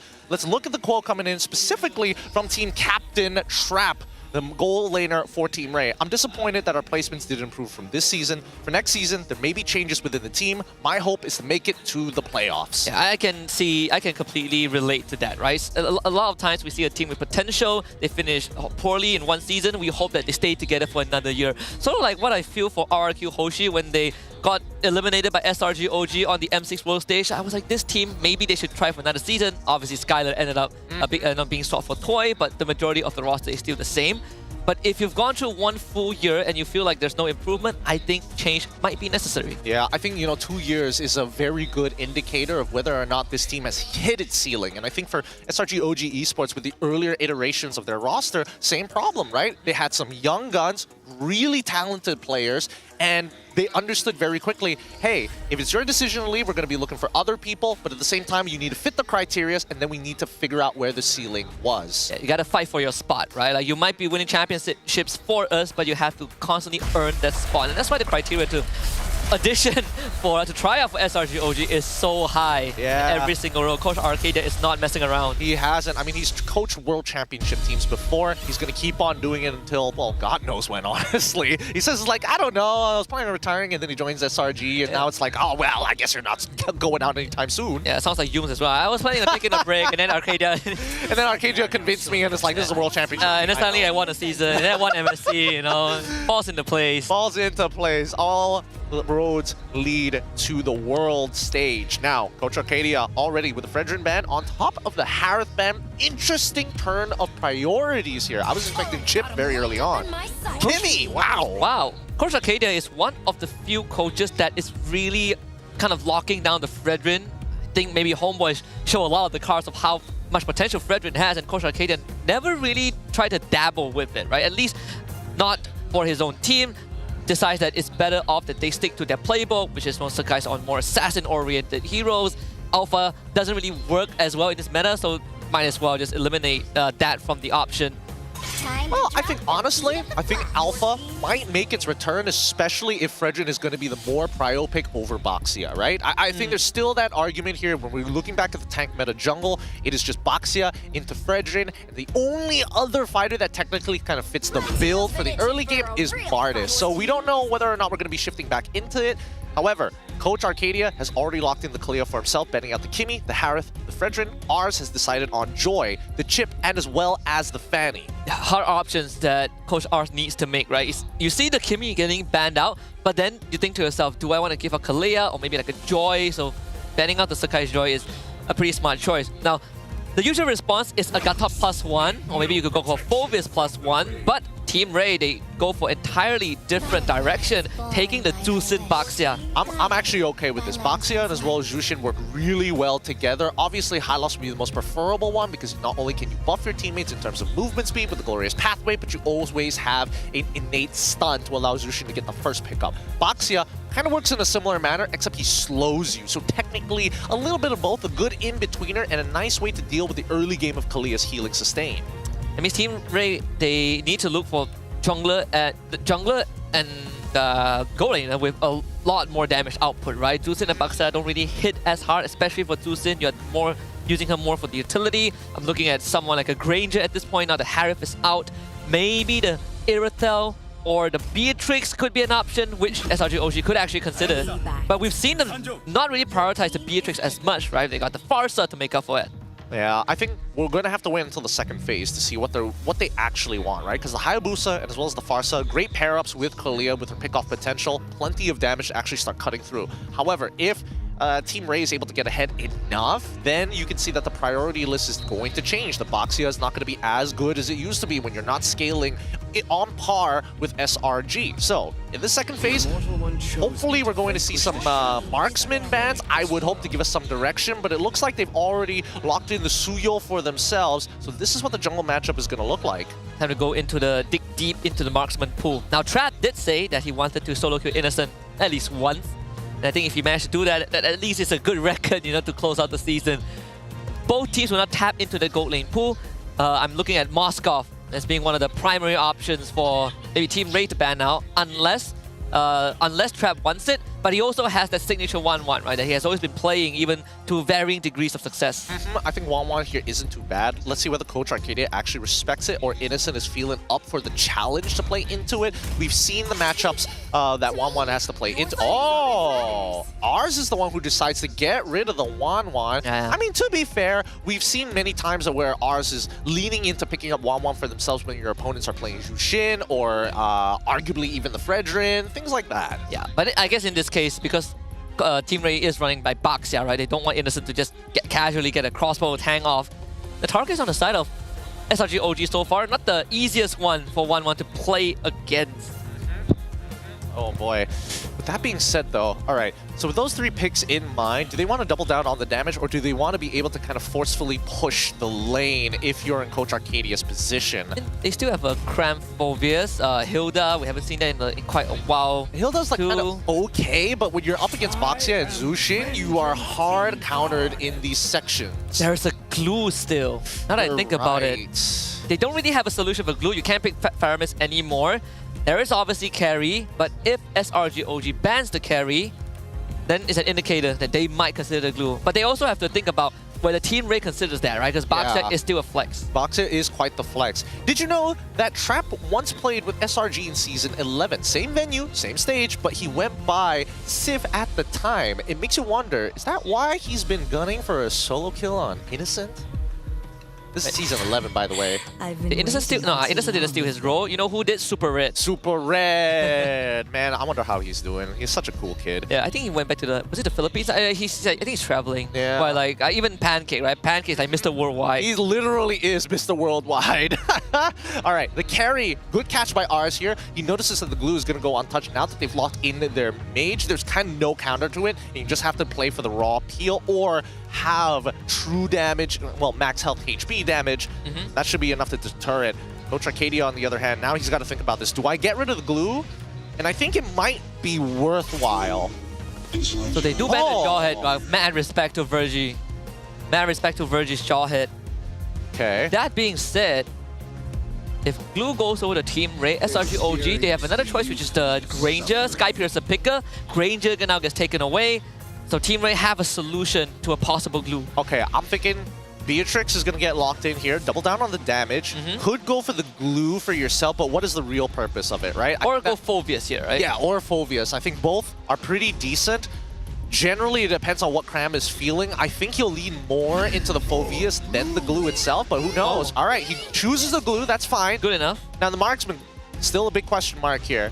Technically, they could go for an Ixia if they wanted to. That would be like, you know, wilding out. You know? They could. They play Clint, right? But I think Beatrix makes the most sense. No, they go for Bruno instead. Hey, guess somebody's been watching the EWC MSC qualifiers for Japan. Ah, yes. Bruno hits hard. Bruno hasn't had the best win rate so far, you know. Did he play Bruno against Aero too? Did he? I think so.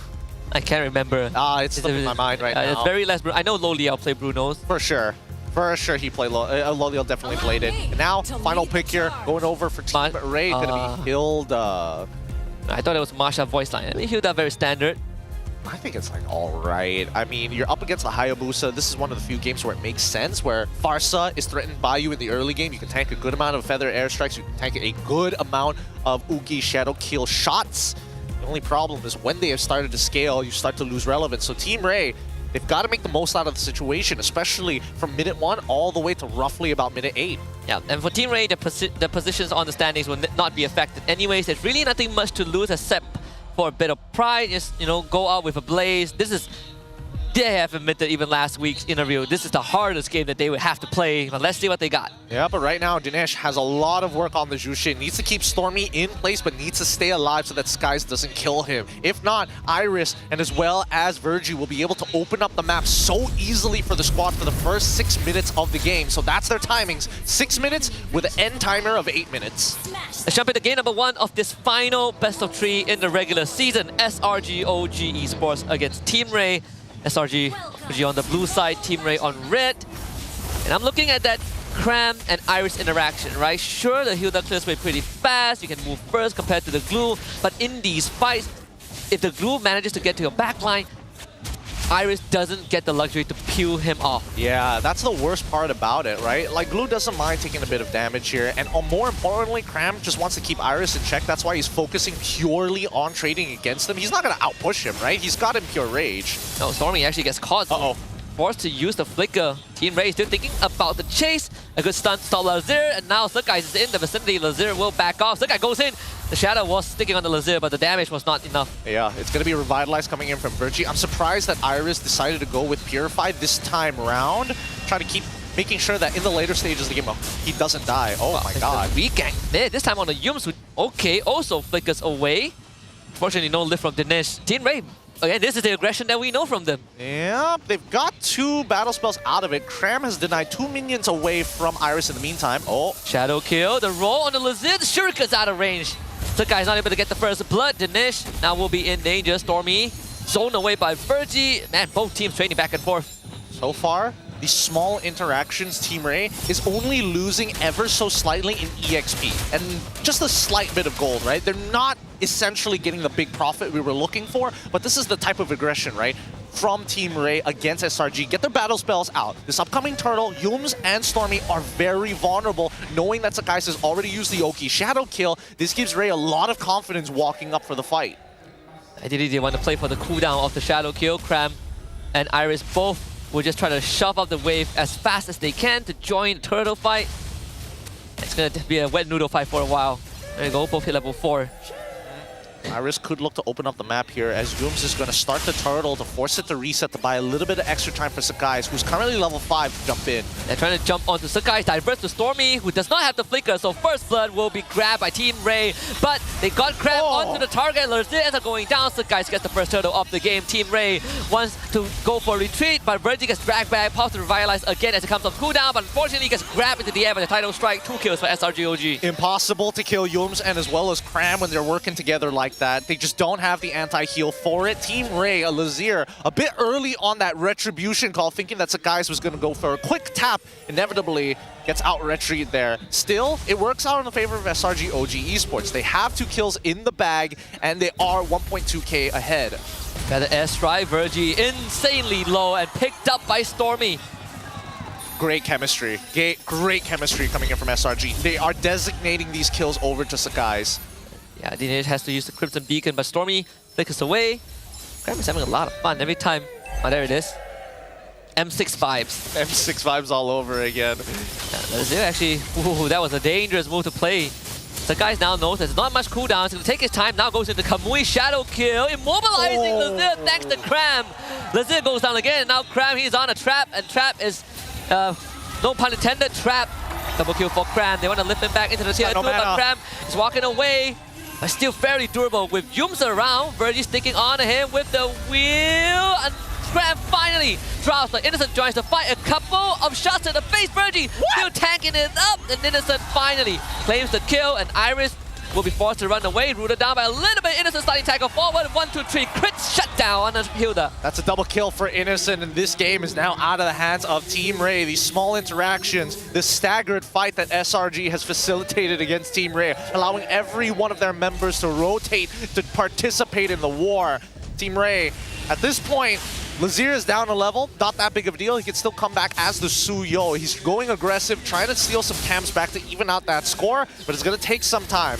Iris, he's picked up 3 kills, all 3 of the kills in this game so far. And let's see whether that relevance is going to be enough. We'll have to check his build in just a little bit. That's the unfortunate part, right? He got majority of the network, but he got shut down by Innocent too.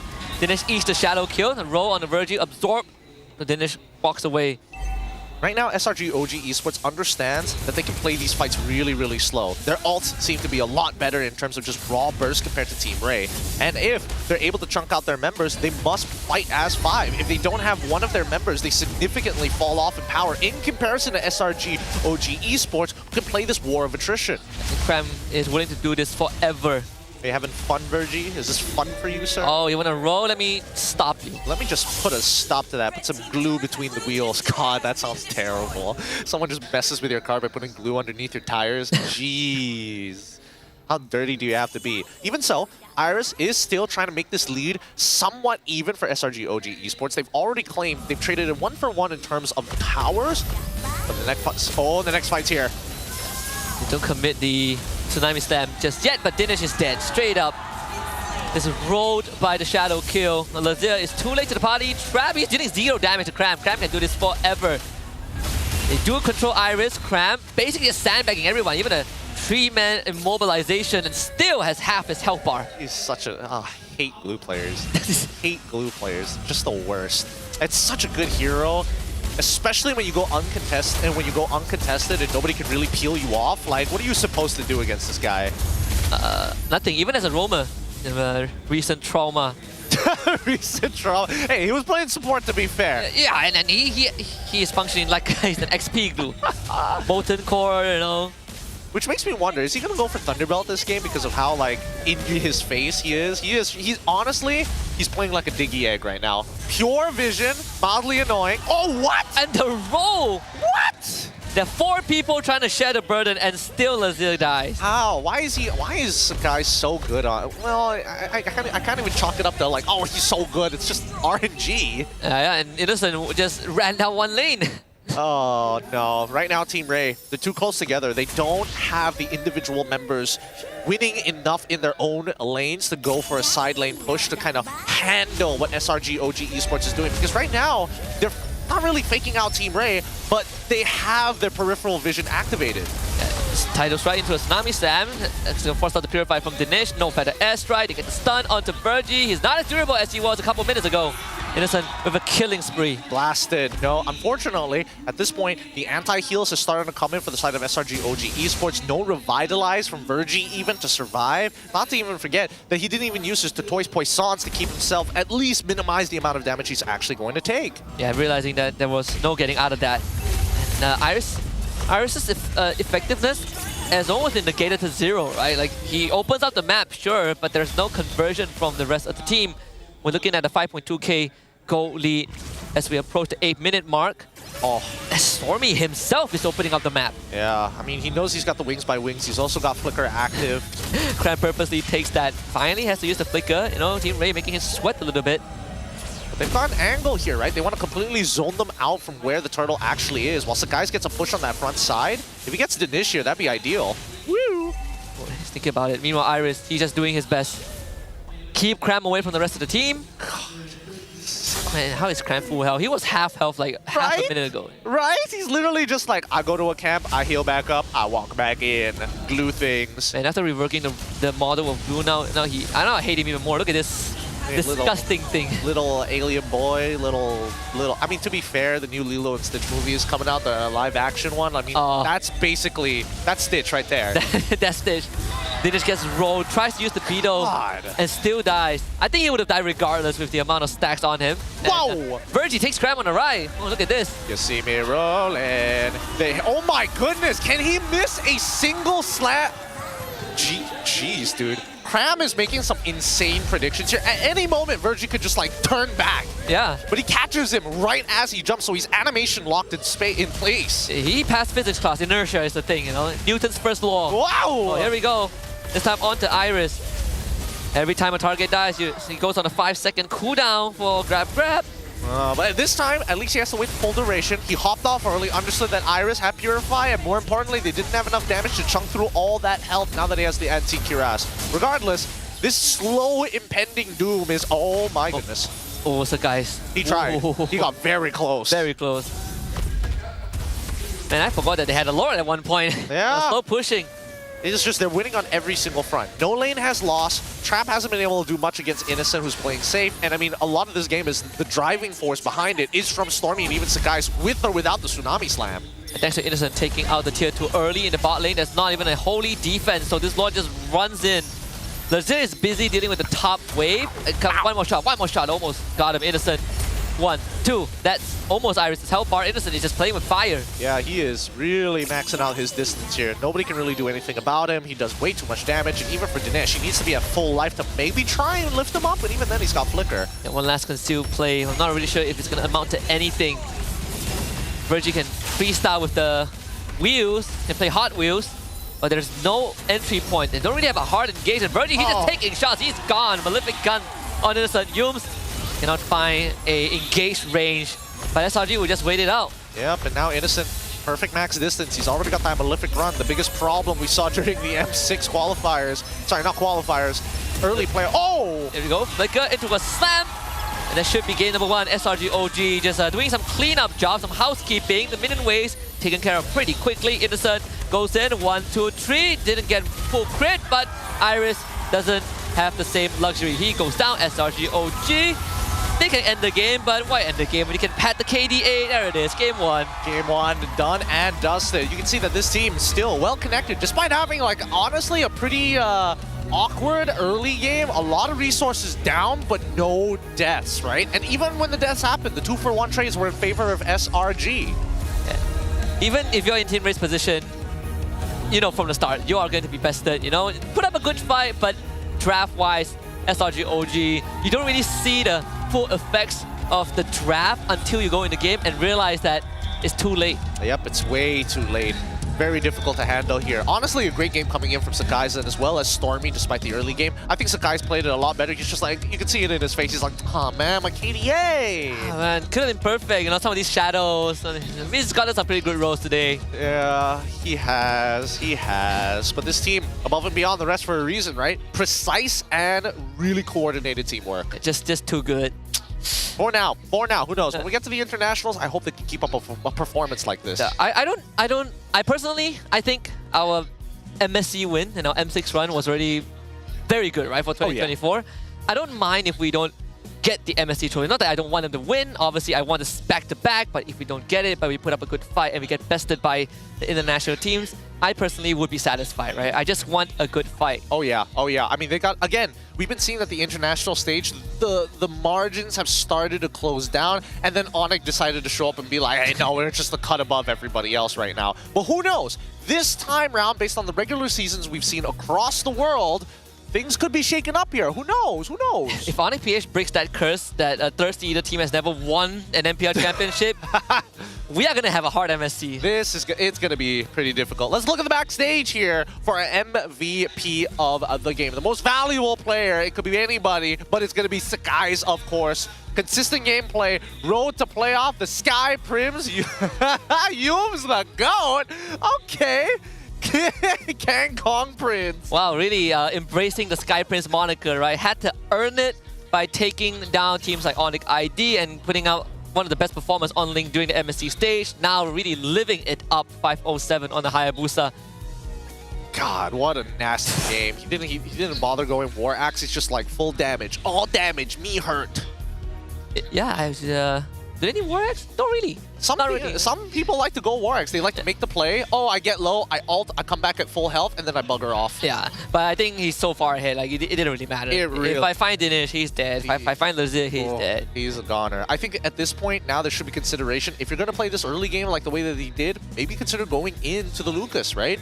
I think getting early game fights worked in the favor with this Baxia, right? But they didn't get that 2-for-1 that they were looking for initially. I think that's why the Jawhead ban came out, because the Baxia, you could play in the XP lane and sure, it doesn't really do well into the glue, but you can always move first, which was what we saw from Cram when they play against Homeboys, when Homeboys took the glue away from them. And then if you add on the Jawhead, Virgie is going to be salivating. Yeah, I mean, that way Virgie and as well as Lazir, Virgie is great at making sure that he can kind of make these super plays, right?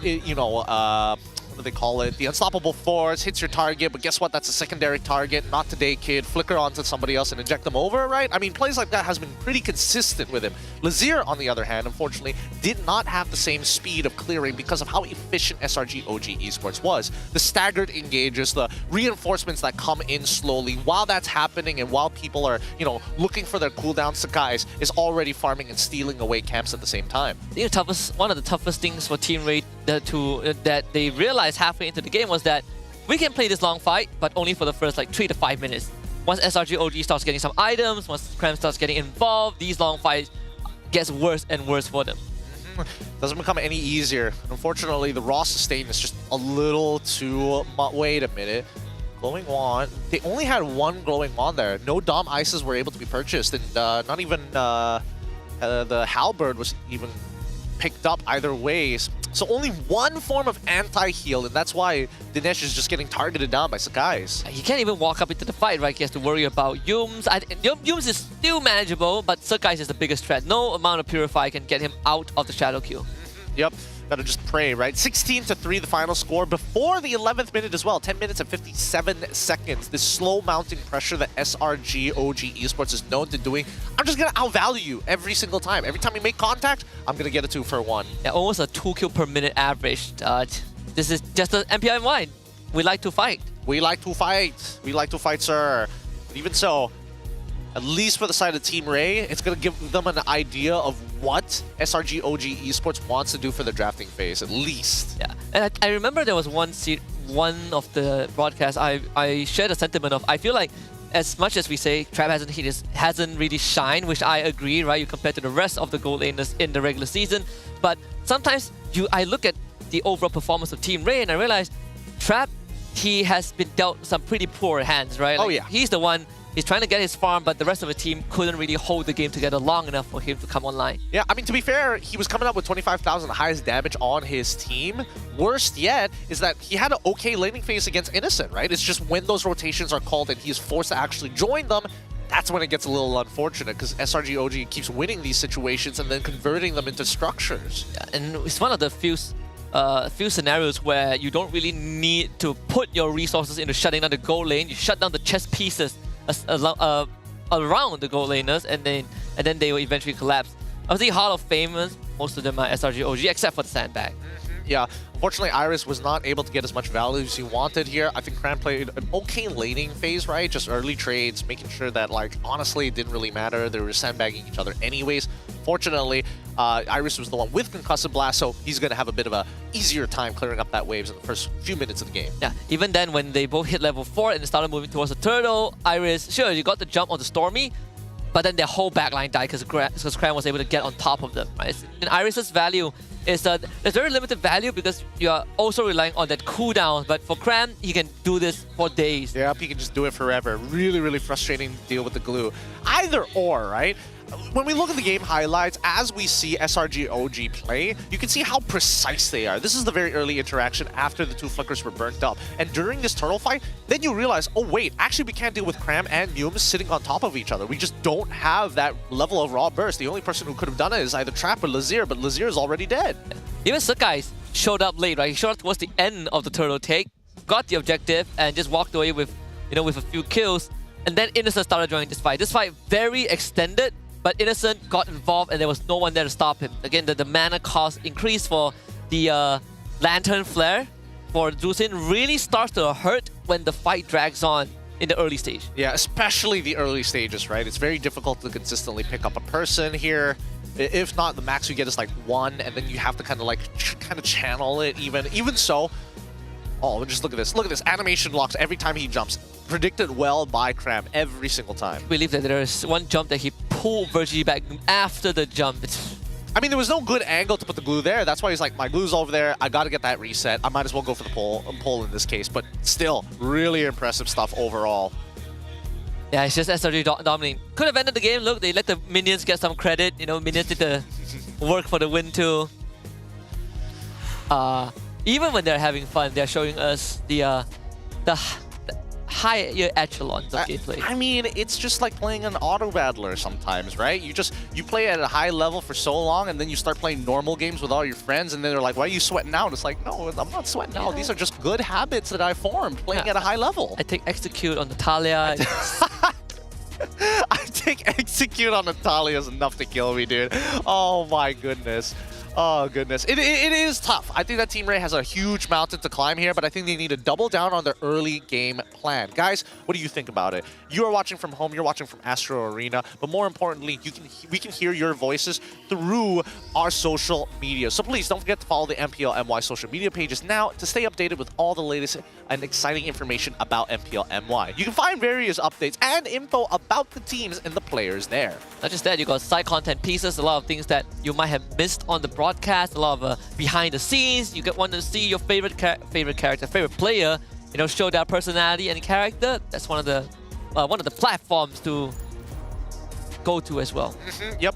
With that being said, though, this is all building up to a huge momentous moment before the internationals. It is going to be the playoffs phase number 1. The tickets are going to be sold tonight, guys. Again, this is going to be a huge release. So, on the 25th of May, which is today, by the way, at 8 p.m. is when it's going to happen. Scan that QR code, get in line, be ahead of the crowd. Because again, I'm telling you, these crowds get pretty packed pretty fast. Yeah, and if you guys are confused, you might have not gotten the memo. What is Phase 1? Well, essentially, Phase 1 is next weekend where we play the play-ins, and then we go to the upper bracket semis and upper bracket final. So we'll get rid of 2 teams from play-ins next week, and then afterwards we get a 2-week break. Hari Raya Haji is coming as well, and then we continue with Phase 2, which tickets will be released at a later date. Yep. With that being said, though, with that break, at least we're going to be able to see some of the some of the EWC qualifiers. Not qualifiers. I keep saying qualifiers. That's the wrong term. The EWC representatives being qualified across the world in that 2 weeks worth of time. Yeah, we've already gotten INF Rage, I think, from Latam. We've gotten Zeta Division. Zeta Division as from, well. From Japan. We've gotten Seoul Esports from NA. Yep, Seoul Esports from NA as well. Again, I would like to say most of these are recognizable names. I'm not going to lie, no idea. Except for Seoul, because they came originally from BTK, but the only difference of BP1. Yeah, only difference is that. I remember Yotun is playing INF Rage. Oh, if anyone yes! remembers him. He played in SPS2, the recent Mobile Master. Yes, he did. Yes, he did. Influence Rage was interesting. I don't know how much they've grown from the last time they played, because Latam has always been an interesting region where, again, a lot of these players, a lot of personality. Again, very fun to talk to. But at the same time, the MLBB gameplay has kind of stagnated within the region. Yeah, they took games off of BTK, right? I think they kind of messed up BTK's stats during Mobile Master. Fun time. Not BTK, BTR. BTR. Yeah, they did. Very fun times. Very fun time. With that being said, though, at least building up towards EWC, I am curious to know who is going to be coming out from specifically MPL China's side. And, of course, I do want to see Team Spirit all over again, but that's assuming that they're going to make it. I personally, I mean, if you ask me last year, I wanted to see DFYG again, but the competition level has really got skyrocketed in China. I mean, obviously with the MPL MY S15 exclusive merchandise, which is now on sale, by the way. I'm pretty sure China's a little jealous of us. They're like, more designs available at the MPL MY Arena merchandise booth. You can look like a Marshall today. They also have a TikTok shop. How could they? Wow, look at this. What the Infinix GT30 Pro. Look at all these people. Yeah, they know how to sell. With the fancy stuff. Wow, okay. As if wearing it isn't enough. I'm not sure if the Chinese region is going to be jealous, by our merch. They have a hero that they got before everyone else. Okay. They have a new Lord model. That's fair. And I think like when the server dropped, when the server was released, if you rank up, like if you put in effort, you earn. There's incentive to earn when you play ranked dead. Hey, look, what? Chinese region is special, right? Like they have their own ways. Yeah. Like, is it like the Rising Open? Is that what? We'll get back into it. But first, let's look at the MPL Insider with Innocent. How do you see the meta for playoffs? And he said, I think teams will try more tank junglers, but I don't know because teams are still, banning Kimmy, so we're still in the old meta. How do you fight against utility jungles? Maximize your early game. In the late game, tanks are better than assassins, but tanks are slow at farming. So we see that rock, paper, scissors interaction, right? Assassin, fast, but weaker late game. Tanks, pretty slow, but once they got that items, once they got their muscles, they can give a 1-2 knuckle sandwich. I mean, here's the thing, right? I feel like coming into the internationals, we probably will see more tank junglers, but where would you personally place it? Because for me, I think that if you're trying to solve the problem of, they farm really, really slow, you get the Jawhead. But at the same time, they're also pretty immobile, with the exception of only Baxia, and in certain conditions where the team is only coming from your front, that's when it feels like, okay, he can get away from any situation with the Shield Unity. Honestly, one of the junglers I wanted to see back in the jungle is Barat. Really? Barats? Yeah. Barats is very impressive. I don't know whether I like that as much as Fredrin. I feel, actually, you know what? Better think twice. Yeah. Fredrin is pretty annoying. Fredrin is pretty annoying. I mean, at least Baxia is Barat is a lot more immobile, right? If we say that a team has a Matilda, Barat is more of a... Barat's needs Matilda more than Fredrin needs Matilda. That's fair. That is fair. At least Fredrin is able to kind of like dash out of the way, slowly peel their opponents in the middle of these fights. Okay. I take it back. I think Barat's might not be such a bad idea.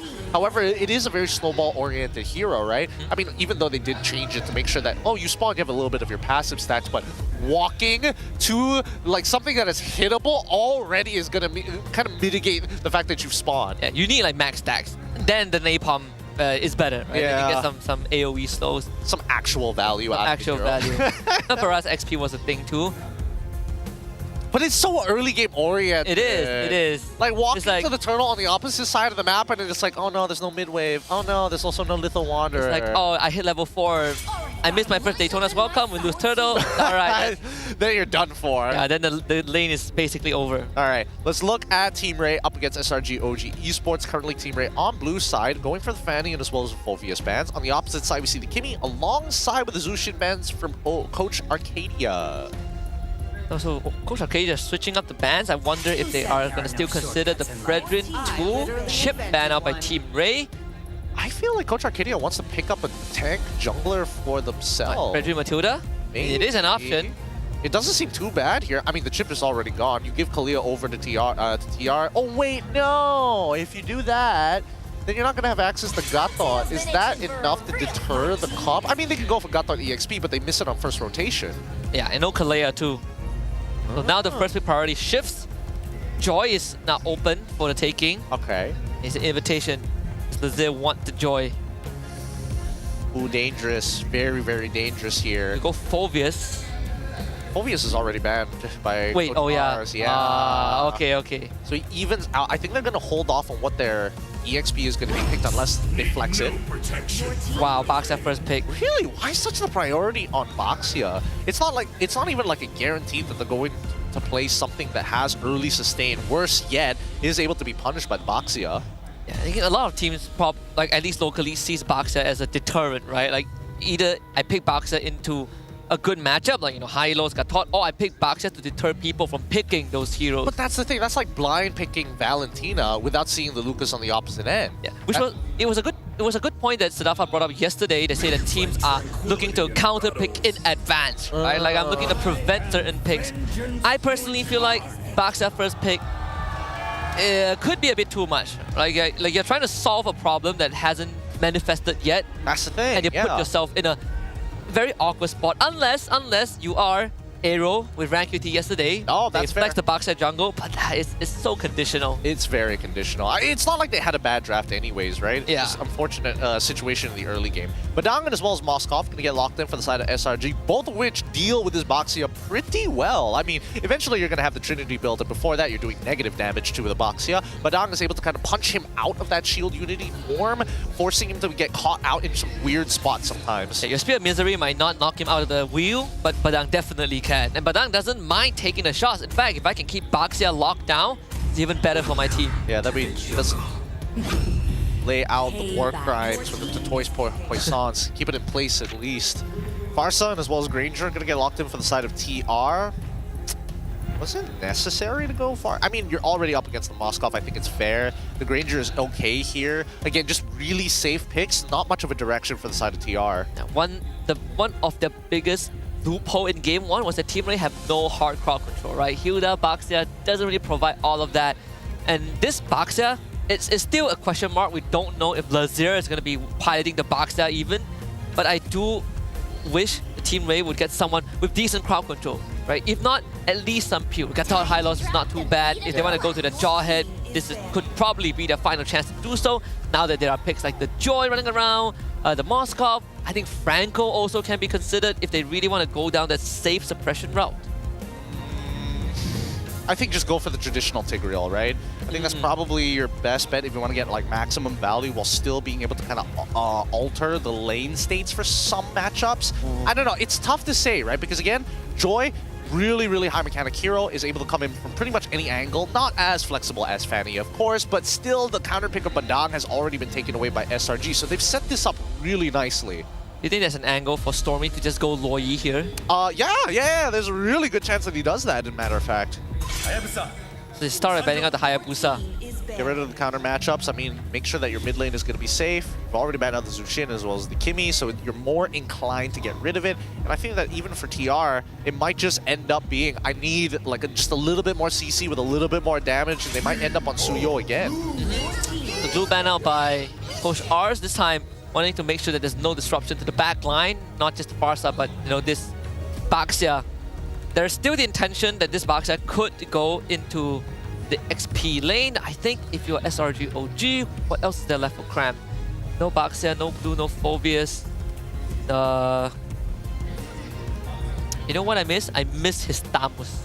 His Tamos? Yeah. Oh, it's been a long time since we've seen that Tamos, dude. Honestly, put him on the Benedetta. Oh, yes. Put him on the Benedetta here. At least something to threaten the Farsa. I mean, he could technically like pick up the Badang at the end of the day, which is kind of like, it's whatever. That's true. It's standard. Let's get with the more interesting stuff here. Let's spice things up for the final day. So they themselves ban out the Fredrin. Huh, okay.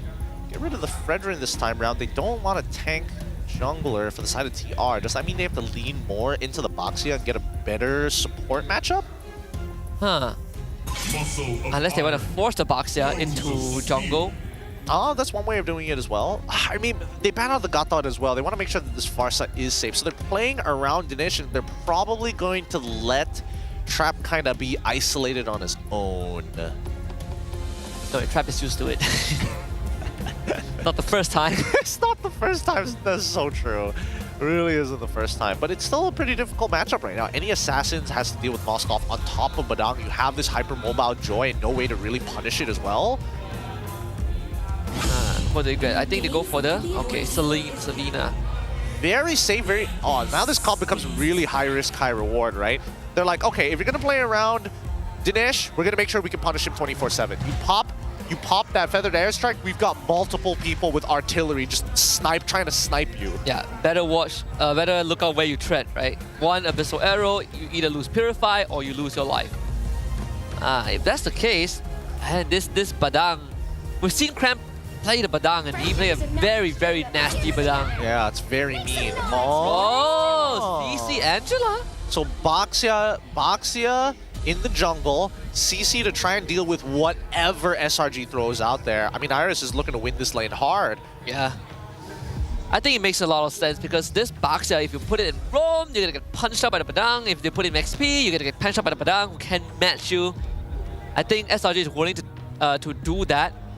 But if it's up against an Angela CC, need one more layer of crowd control, maybe in a support role. I don't know. I think that Coach Arcadia put them in quite the pinch, right? Because no matter what they pick here, yeah, sure, it's a Joy, yeah, sure, it's the Selena, yeah, sure, it's Badangan as well as Moskov. This might have been a necessary evil to play. Oh, wait, you know, it needed to be damage-oriented, right? Because Granger's going to be out for most of the fight, so you're dependent on Farsa. I'm going to... oh no. That's pretty dirty here. I mean, to be fair, this is a little bit of a volatile lane. Yeah, it is. He's willing to risk it for the biscuit, man. You take a couple of bad trades and you lose your Viraga armor too early on, suddenly CC gains the advantage. But if you don't and you make it through to level 4, then the CC relevance is going to eventually start dropping, right? You just don't provide as much value as the X-Borg in the long run. Man, but again, the same problem from Game 1 Persist Team, right? They don't really have the best crowd control. They don't, but at the same time, it just depends on the performance of their jungler, right? If their jungler is able to affect the side lanes, then maybe there is some form of hope. They've got Virgie on this Angela to kind of supercharge Lazir to kind of chase down any of the targets. Obviously, Xborg is probably the worst one amongst them, but even Moskov's going to struggle. Even to a certain degree, Stormy and as well as Yums might not be able to get out of certain scenarios. So let's see how this plays out, right? Side laners not only need to win, but they also need just a little bit of a push, a little tipping point coming in from their Boxia-Angela combination to turn the tides. It's been so long since I've seen XP, Xborg and XP, and even the last time they played Xborg, I believe was what, season 13 finals against Homeboys. Oh, that was some good times. That was some good times. But just look at how fast this clear is coming in from Lazir, right? Able to hit level 2 on time. And this is expected because Boxia having one of the faster clears in the game until the changes came through, of course. Even then, he still clears pretty fast. So guys, working on the purple buff. I want to see where this Boxia goes, and which lane does he want to affect. I feel like wherever Yums is, that lane is off limits. But then you look at the rest of SRG OG Esports, Moskov has a way to move around the map. Maybe you go into the Xbox with help of the CC, and you at least blow the Firaga armor. Yep. Early Retribution already used. Stormy's Abyssal Arrow, potentially proccing, stealing away a camp, which would be unfortunate, but good damage here onto Virgie's side. In terms of the battle spells, again, Festival of Bloods coming in from both Granger as well as CC. Same in the case for the Cram, except it's Master Assassin coming in from Innocent. Really wants to win the lane hard. Pure raw confidence. You can see in the top lane, Cram being pushed back a little bit, but he really doesn't matter, right? Like, it's not like you can kill him many ways. Once he hits level 4, if he really needs, he can just destroy the wave with the last Insanity. Oh, weaving these shots here. Stormy really understanding how the hitboxes of both the arrows and the minions to kind of thread the needle against Dinesh. Again, this whole comp from SRG OG Esports designed around making sure, hey, if Dinesh pops Feathered Airstrike, we've got multiple answers. Absolutely. Oh, that's so dirty, throwing it into the wall. You know what is the worst nerf you can put on Selena? What? And the whole world would disagree? make the arrows hit minions. And you just butcher the hero. Absolutely ruined their day. I mean, we'll see. I mean, if there's enough people complaining about it, I'm pretty sure Muntono is going to think about it. I complain about Layla every day and still buffered. I'm not really sure if that's the case. First blood for Sakai's. Electrifying beast onto Dinesh. Double kill already. The hard guard just too late. Maybe they want to at least get Sakai. He just dashed it away. He's so good with the movements. Fancy footwork. Yep, he is hyper mobile here. I don't expect Lazure to ever be able to chase Sakai's down. There's no real world where that happens unless he makes a mistake. Oh man, this is not looking good already. Cram shows up and just blows up Virgie. Yeah, this is, oh my goodness, SRG. Wait, hold on. Innocent actually losing the lane this time around. Trap wants it. He has no energy. Ah! Oh, but the bird, not enough. No flicker, and didn't proc the magic worship. Ooh, trading flicker for flicker, but now Dinesh ends up having to sacrifice his life.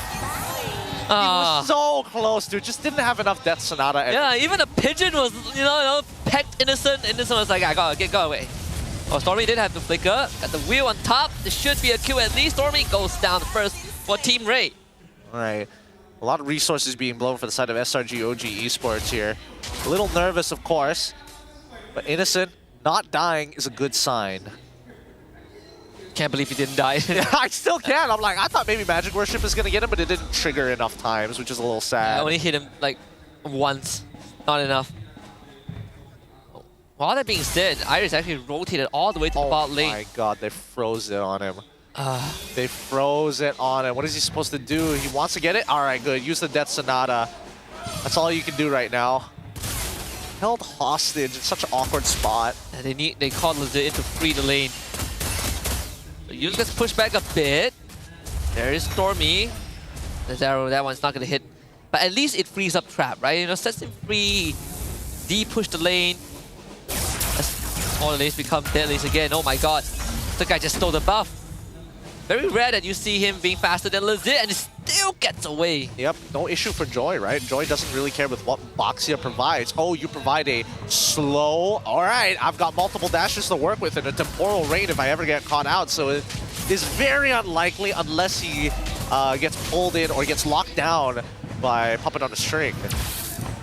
That Dennis just lost half his health. Just a minor interaction with Sakai without the connection of an arrow. Gonna go for the golem. Gets it. I think Stormy got that. Yeah, really maximizing this early game. The famous words of Innocent. Oh no. The hard guard comes out. And now they back off. Back up from the hard guard, curtain call, and also the Feather Airstrike. Sakai's gonna disrupt the backline. Meanwhile, Crams will be tied together. Last suddenly, the zone away the rest of Team Ray. He survives. Sakai's comes back, forcing Team Ray members to scatter into the wind. No more curtain call. Team Ray should get the turtle, but Yuz goes to the counter engage. Virgie able to get away from the turtle. The rest of the players disengage. Yup. First turtle falls, another turtle falls into the hands of Team Ray at least this time. They're not just giving everything over to SRG OG Esports. They're fighting for what they can. Even so, Dinesh. Wow, first item, Blood Wings. Didn't even complete his tier 2 boots. Yeah. Okay. Alright, gets the flicker. Okay, slows him down. Feather Airstrike, not gonna land all the shots, which would have been nice. Innocent surviving. Team Ray have expended most of the resources. He will see Stormy, the arrow. Oh, if that connected. Ooh. If that connected, that would have been dangerous. Very, very dangerous. I mean, this game is already pretty dangerous overall. Cram, gonna try and sandbag this wave here. Uh-oh. He wants his Paragon Armor flickers to get it. And he's out. And away he goes! Cyclone Knight. Oh, he did a step on top of the... Trap! Wait, no, he get it! Because Trap picked it up! Oh, he still should go down, right? No, wait, Prince by Cram! You're kidding me. No, he takes it! And he now takes Virgie it! dies! Surely he goes down, heals back up a little bit, almost pinned to the wall, puppet on the string. Just enough, Virgie survives, but Trap, he is abandoned. He can do something here. All the flick. Not anymore. Sakai takes care of the Angela. Granger is dead, and they just teabag him. Oh no! How? They're so fluid with their movements. Can't catch them all. Oh man, this is why I love Export. God, really great management of the energy there. Keep in mind, every single time somebody has had max heat Cram is naturally going to spawn little cubes that they drop. And whenever you pick up those cubes, it gives him a little bit of health and also stacks up upon his armor, assuming that you have lost your Faraga armor. You're passive early on. Oh, God. Yeah, Trap. He has nothing. Guys almost runs him down thanks to the hard guard. Sakai still gets away. The current call on top of him, but it expires. They flick on top of Sakai. They really want him dead. Iris finally claims the kill. Last insanity for Cram in the midst of the entirety of Team Ray. Iris actually ends up surviving, and now Cram, he should go down, and he knows it. Double kill for Trap. Nicely done by Iris. Able to kind of really punish Sakai. Unable to kind of anchor down, in a matter of fact, because Yums was also attached to the strings. And he goes out. Stormy. Good arrow. The trade, but hey, Team Ray keeping this game under control. The SOD actually connects. Lazir will get the turtle. And Innocent is not going to take this. Clash clears at the bottom wave, get the gold crab. There is a decent goal streak for Team Ray. Both side lanes tier 1 go down. Hey, that's what they were looking for. They're not going to let SRG OG Esports get away with everything. Man, Innocent is the only Moskov player where I'm just constantly thinking he's going to take the shadow. He's going to take the shadow no matter what. I think after the M6 stage, yeah. That's what we think too. Oh my God. He listens to no one but himself. Oh, full faith. Full faith. Now it's going to be the War Axe already purchased by Cram. He's even more sustainable. Anti-heal is going to be coming soon. Holy Crystal already done by Sagai's? 8 minutes, 15 seconds. Right on the money here. Dinesh losing his passive shielding from his Blood Wings. Wow. So it's Brute Force Breastplate's first item coming in for Cram. Then he decided to get the War Axe, really just trying to stick on his targets. The damage is going to come naturally with the passive, the heat anyways. Where have I seen this? Yesterday, who picked the Xborg jungle? Was it Amal? I want to say that it's Amal, but there's also a chance. Wait. There was an Xborg jungle yesterday, and it was the same item build, right? Yeah. Yeah, like Brute Force and the War Axe. Was it Amal? I have a feeling it's Homeboys against MV in game 3. No, it was MV. It was MV. Yeah, it was Uni. Yeah, it was Uni. It was that game 2 where they banned like 10 junglers. Fun times. All right, the Trinity already completed 9 minutes, 10 minutes in 9 minutes, 10 seconds, sorry, in the game for Innocent. He's got his 3 items. This tank is not going to be much of a problem. The only thing is keeping him in place, because keep in mind, we still have to worry about that heart guard. But the way that SRG OG plays this draft is very different, right? The Selena, the arrow lands, but you're looking for conversion 2, and Team Ray, they always form this formation around those who get hit by the Abyssal Arrow. So all things considered, this is not too bad, but this moment in time where the Lord spawns is going to be where Team Ray will be put to the test. Yep, Cramp's going to get his energy, his Faraga armor back, building up that War Axe at the same time. He's got the stacks for both. As long as he's attacking something and maintaining those stacks, he is ready to fight with maximum damage output. And regaining that Faraga armor health bar with the War Axe 2. He's going to clear the waves out pretty fast, right? And SRG, they have very good ways to manage wave. Innocent on one side, Cram on the other. Oh my God, look at how much damage he's doing already. And Cram is really burning it down. They want to get the armor away, and they force Cram to use the last insanity. So they stall out a little bit. Maybe top side, Virgie almost getting solo killed by Innocent. Lazir, he wants to stay in the fight, but I think he has stayed there too long. The hard guard being forced to use on Trap instead of Lazir, so Lazir goes down. Trap still ends up dying anyways, as Sakai just gives him an electrocution. Triple kill, a maniac for the joy. And Sakai, he's hungry for the 5th, he's hungry for the Savage. Sakai is looking for it, one more death. No, but Iris denied. No Savage for Sakai, but SRG, they will still get the top in him. You can see Innocent is like, all right, you could potentially get a Savage. I'm not going to participate. I'm going to take the inhibitor, but if something goes wrong, I ain't saving you, Butko. Oh, okay. Okay, the 1v1's pretty well. Like, Iris, he's dealing a decent amount of damage to Innocent, and Innocent's going to remember that. Like, okay, he's chunking to me about 50% if I am solo curtain called. Wow, I mean, he survived a solo curtain call and almost killed Iris. Oh, it's going to be Lord. Malefic gun for Innocent. I don't think SRG OG is in a rush to take Lord at this point. No, they're probably going to play for the fight anyways, right? They're just looking for pickoffs. They're waiting for Stormy to land an arrow. And not to mention that they can actually gain a lot of vision with just the Abyssal Trap. Let's see how Team Ray wants to contest this. Again, if they can pull off what they did previously, it would be great. You know, they park Virgie to D-push the lane. But the hard guard, right? The choice of who to use a hard guard on is going to be a tough one. Iris target number 1. That's Har got forced out. Current call is going to expire soon as well. SRG OG again not in a rush. Last Sandy being used. Cramp, disengage. Yums finds a 2-man Fritz Cracker. Now they're all trapped. The wall, the arrow doesn't connect. The guys is all alone in the back, trying to look for 3 at once. Ends up going down finally to Virgie. 1-for-1. The arrow almost connects. SOD would have been disastrous for Team Ray. Yep, and Lazier didn't get chunked out that hard, so now Selangor Red Giants understand that if we zone him out, don't let him in the pit, then it's totally fine. So Cram and Yums on guard duty as we see that Innocent, with the help of Stormy, able to chunk down this Lord extremely fast. SRGOG can now take that time.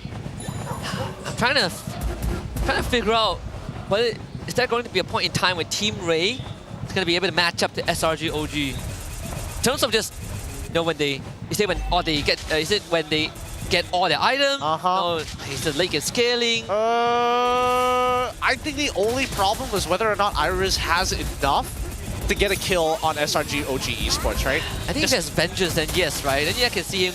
There's a potential, yeah. There is a potential, but instead he's taken Flicker, knowing how mobile SRG OG Esports is. So I think it really boils down to his curtain call. Can he find both the carries at the same time, or at least do the same thing?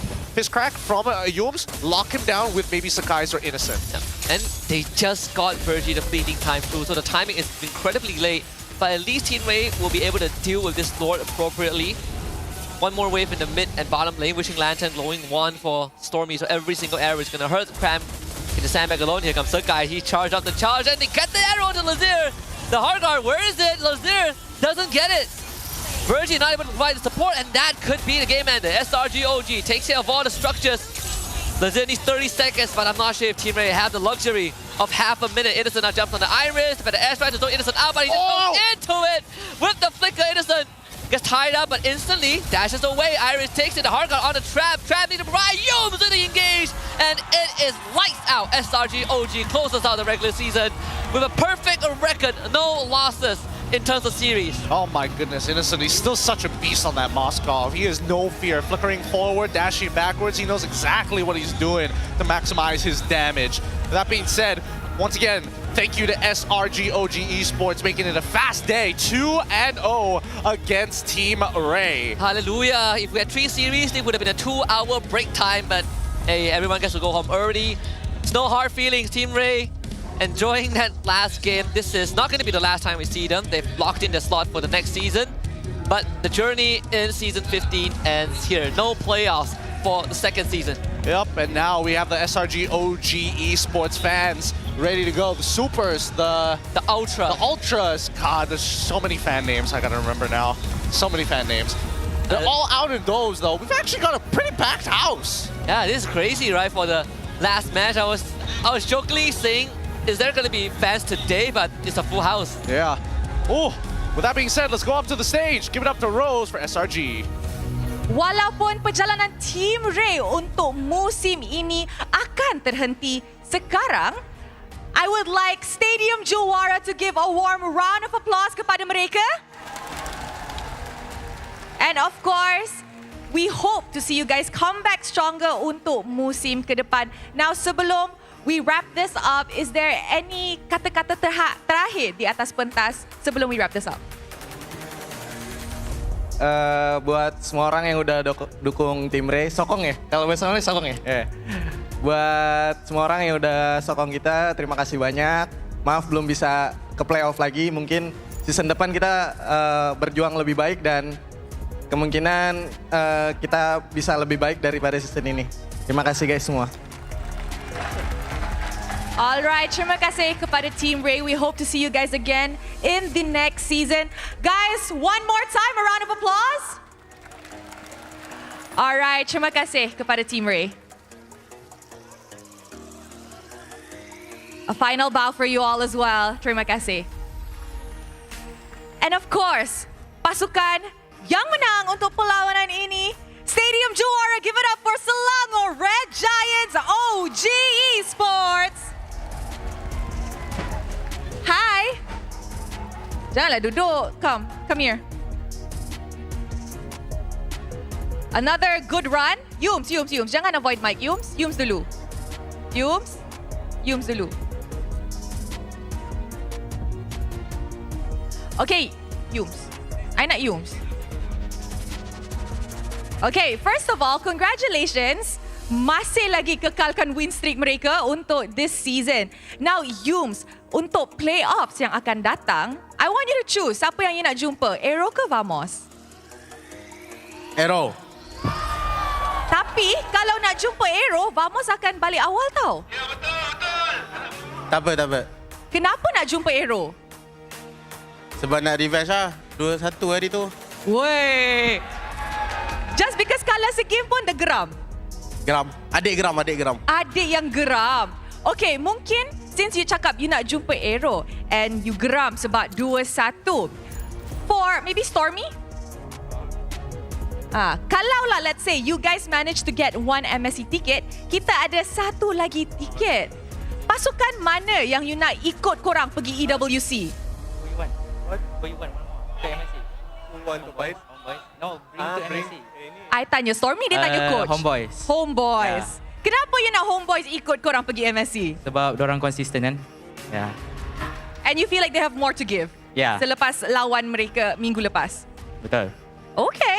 Now, kita akan tengok in the upcoming playoffs. Now guys, you rasa tadi MVP siapa?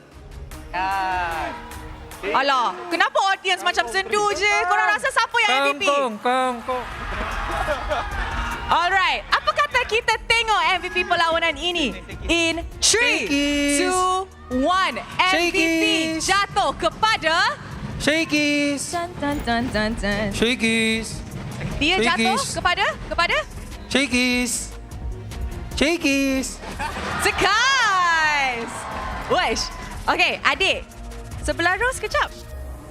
Tadi masa you dapat MVP of the first game lah kan? Kita nampak dekat whiteboard. Ada tulisan lah. Ada The Sky Prince. Ada Yums the Goat. Tapi yang satu tu, Kangkong Prince tu apa? Tu siapa punya kerja dan mungkin you boleh explain kenapa ada Kangkong Prince? I think that one better innocent kot. Sebab dia yang tulis. So, kita tanya dia lah, owner yang tulis. Okay, kejap. You mengaku ke you ni Sky Prince? Yang tu Yum tulis. Saya tulis yang bawah tu. Oh, Yums the Goat. So, you mengaku lah Yums ni the Goat? Ya. Okay, in MSC, kalau you guys dapat tiket tu, you nak buktikan sekali lagi ke you adalah Sky Prince yang sebenar? Macam nak tukar pula. Nak tukar? Nak tukar ke apa? Ground Prince. Kenapa ground? Macam lagi style lah. Ke tak? Kan? You guys setuju tak? Tak, macam tak style. Kita kena try again lah. Okay, Innocent? Why Kangkong Prince? Kangkong Prince, why? Viewers. Hindi. Kasi si Sekes kasi ginagaya niya yung outfitan ni King Kong pag nag-gym. Oh! Dia cakap... Nag-gym na kasi. Okay, so, fun fact for you all. Adik dah start main gym dah. Adik dah start main gym. Lepas tu, the reason why Kangkong is because dia suka tiru style King Kong dekat gym. So, bergaya King Kong bila pergi gym, adik suka tiru. Interesting. Soon we can see a Sigma jungler in Malaysia also. MSC. In MSC? Okay. Ini adalah satu benda yang semua orang akan stay tuned. And of course, Gorgeous, before we wrap up this interview, is there anything yang you nak cakap kepada fans? Last kata-kata untuk regular season sebelum playoffs. Okay guys, first of all, that's our performance untuk regular season. Thank you kepada semua yang datang support daripada row sini, maupun di sana. Thank you sebab support, sebab tak expect pun dekat sini pun penuh. Thank you guys for supporting MPL MY daripada week 1 sampailah week 6 sampai sekarang. I hope you guys keep on macam ni lah sampai ke playoff. Thank you guys. And for you guys information, SIG akan keluarkan lagu and kita orang akan shoot music video tu today, and kita orang perlukan a few people yang nak join the MV to stay dekat stadium. All. Okay, I need all people to stay untuk masuk ke dalam music video. Alright. 5:30. Okay guys, meet you guys at 5:30. Alright, terima kasih Gorgeous. But before I wrap this up, I rasa cramp. Kita kena borak dengan captain kita. Because I rasa jarang dengar suara captain. Come here. Kesini. Sana okay je. Okay, Captain. As the captain of this season, how has your regular season run been?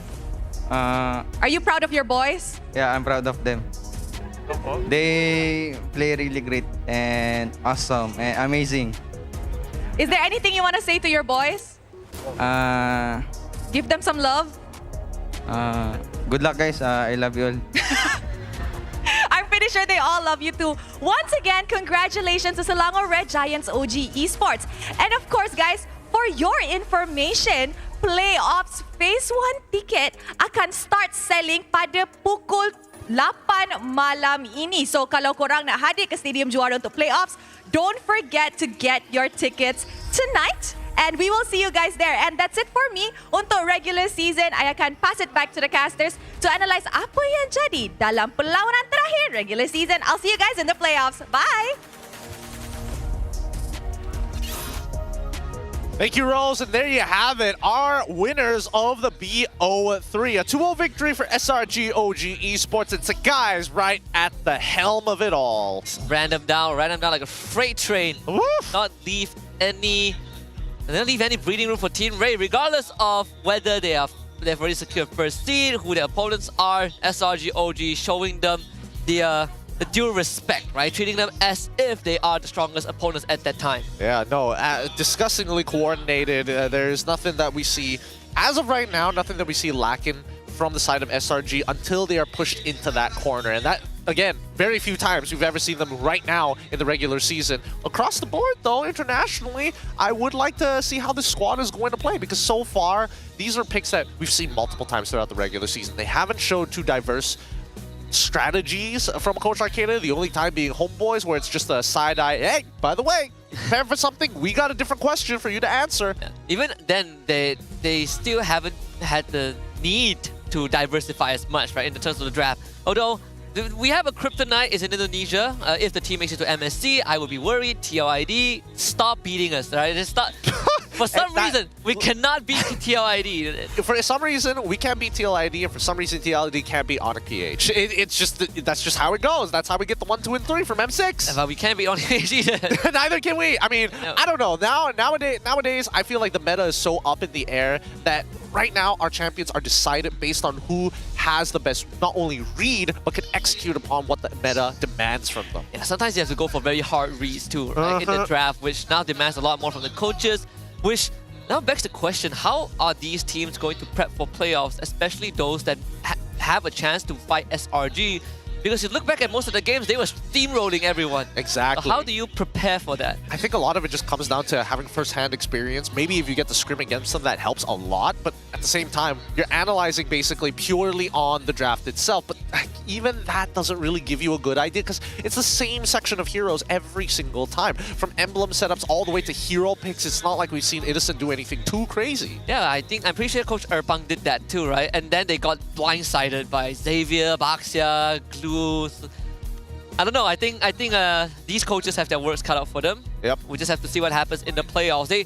SRG OG are in the Aero Vamos bracket. Yeah, that's true. So we'll see if Aero faces off against SRG OG. We might have a great best of 5 on our hands, but that is if they beat Vamos. Because Vamos did beat them yesterday. Yeah, I mean, it's who knows what could happen, right? It is 1 week worth of time. I think that it's not a lot of preparation time for some of these teams. We don't get to see the big playoff strategy reveal like we've seen a lot of MPL MY teams do and take advantage of that 2-week break. It's just very early on. You got to deal with the hand that you're given. Yeah, I think the best case scenario for some of these teams, those in play-ins at least, just prepare for the play-ins first, right? Yeah. You make it through play-ins, you are in the double elimination, you will make it to phase 2 regardless.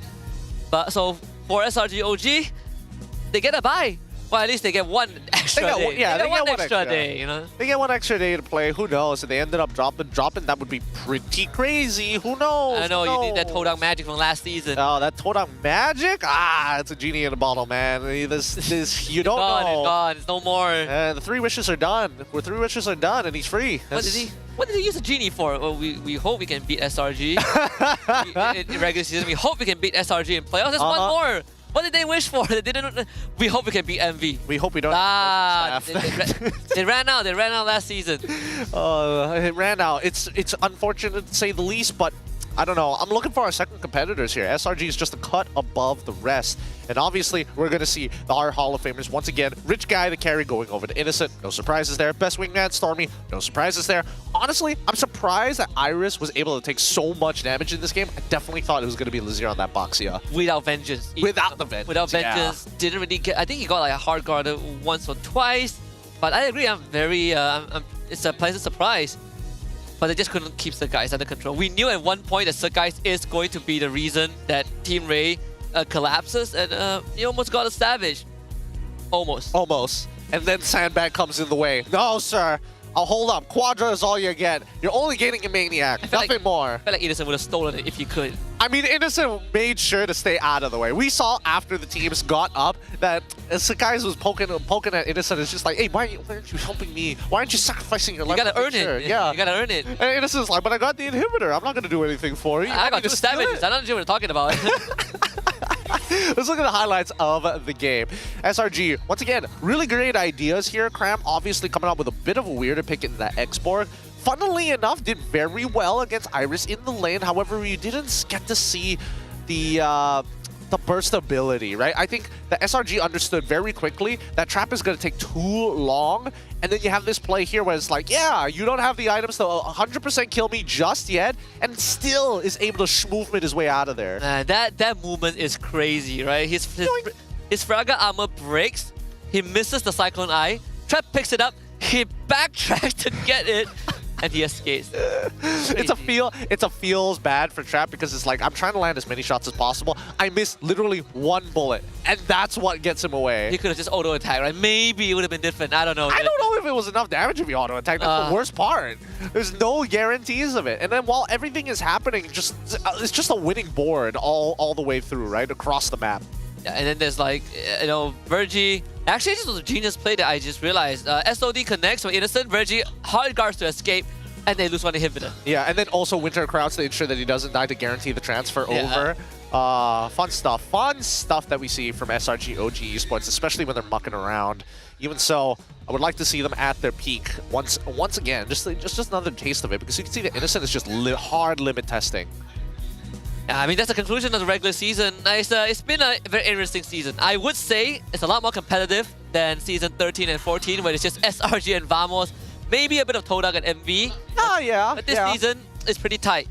It has been pretty tight, and I think, the gap is closing between the Homeboys as well as Monster Vicious. They put up one hell of a fight yesterday. I think, honestly, if all games were like that, I think more people will come by and watch MPL MY just to see how hard we can actually brawl. Even so, here is your final standings here with SRG OG Esports sitting on top at a whopping 26 points. Trying to max it out, but unfortunately dropped a single game for getting the extra 3 to put them at 29. Homeboys, on the other hand, 22 in second place. Monster Vicious 17 with 17 points in third. Arrow in fourth with 16. Vamos in fifth at 14. And 6 DX Soul at 13. Everybody below didn't make it to the playoffs.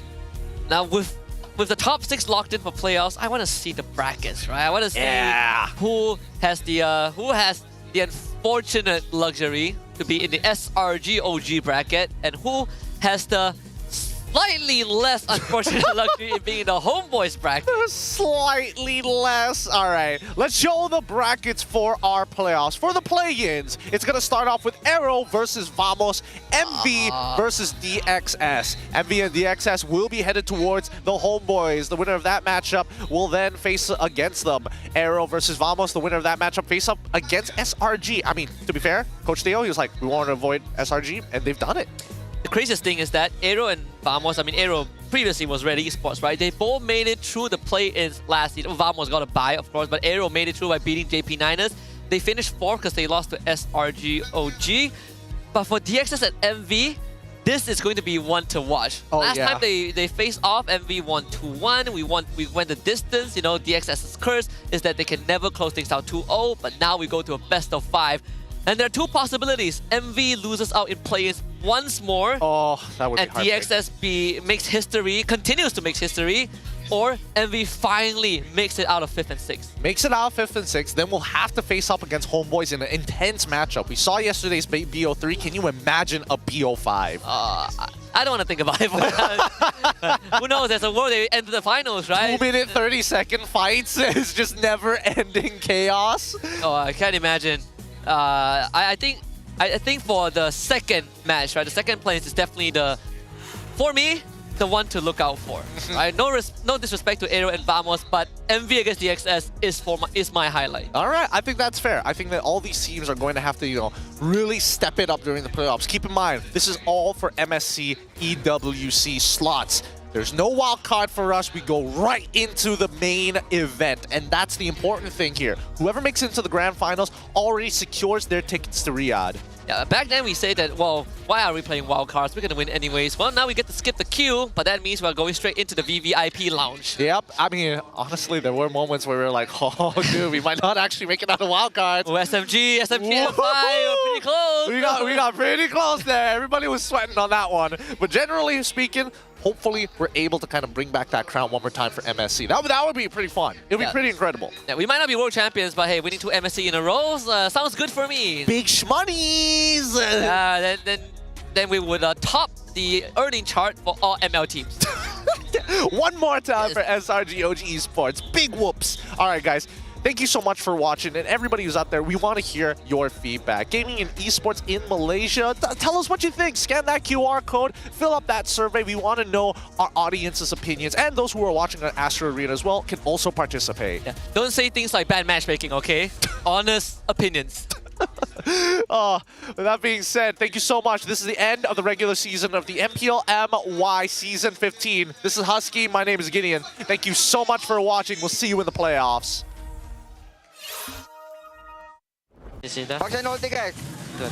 Boleh baksan nanti, tengok baksan nanti pe. Boleh.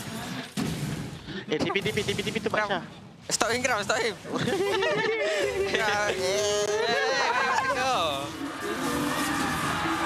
Keluar atas tak. Nah, dia tu. Terusin ulti bang, we can time it dah. Can. Wish. Dia marah. Want to pro something ah? Mimpi je lah oh. Oi. Try, mana kau? Try, I want you. Tower guys, kita tower. No. No, Wiro. Hero.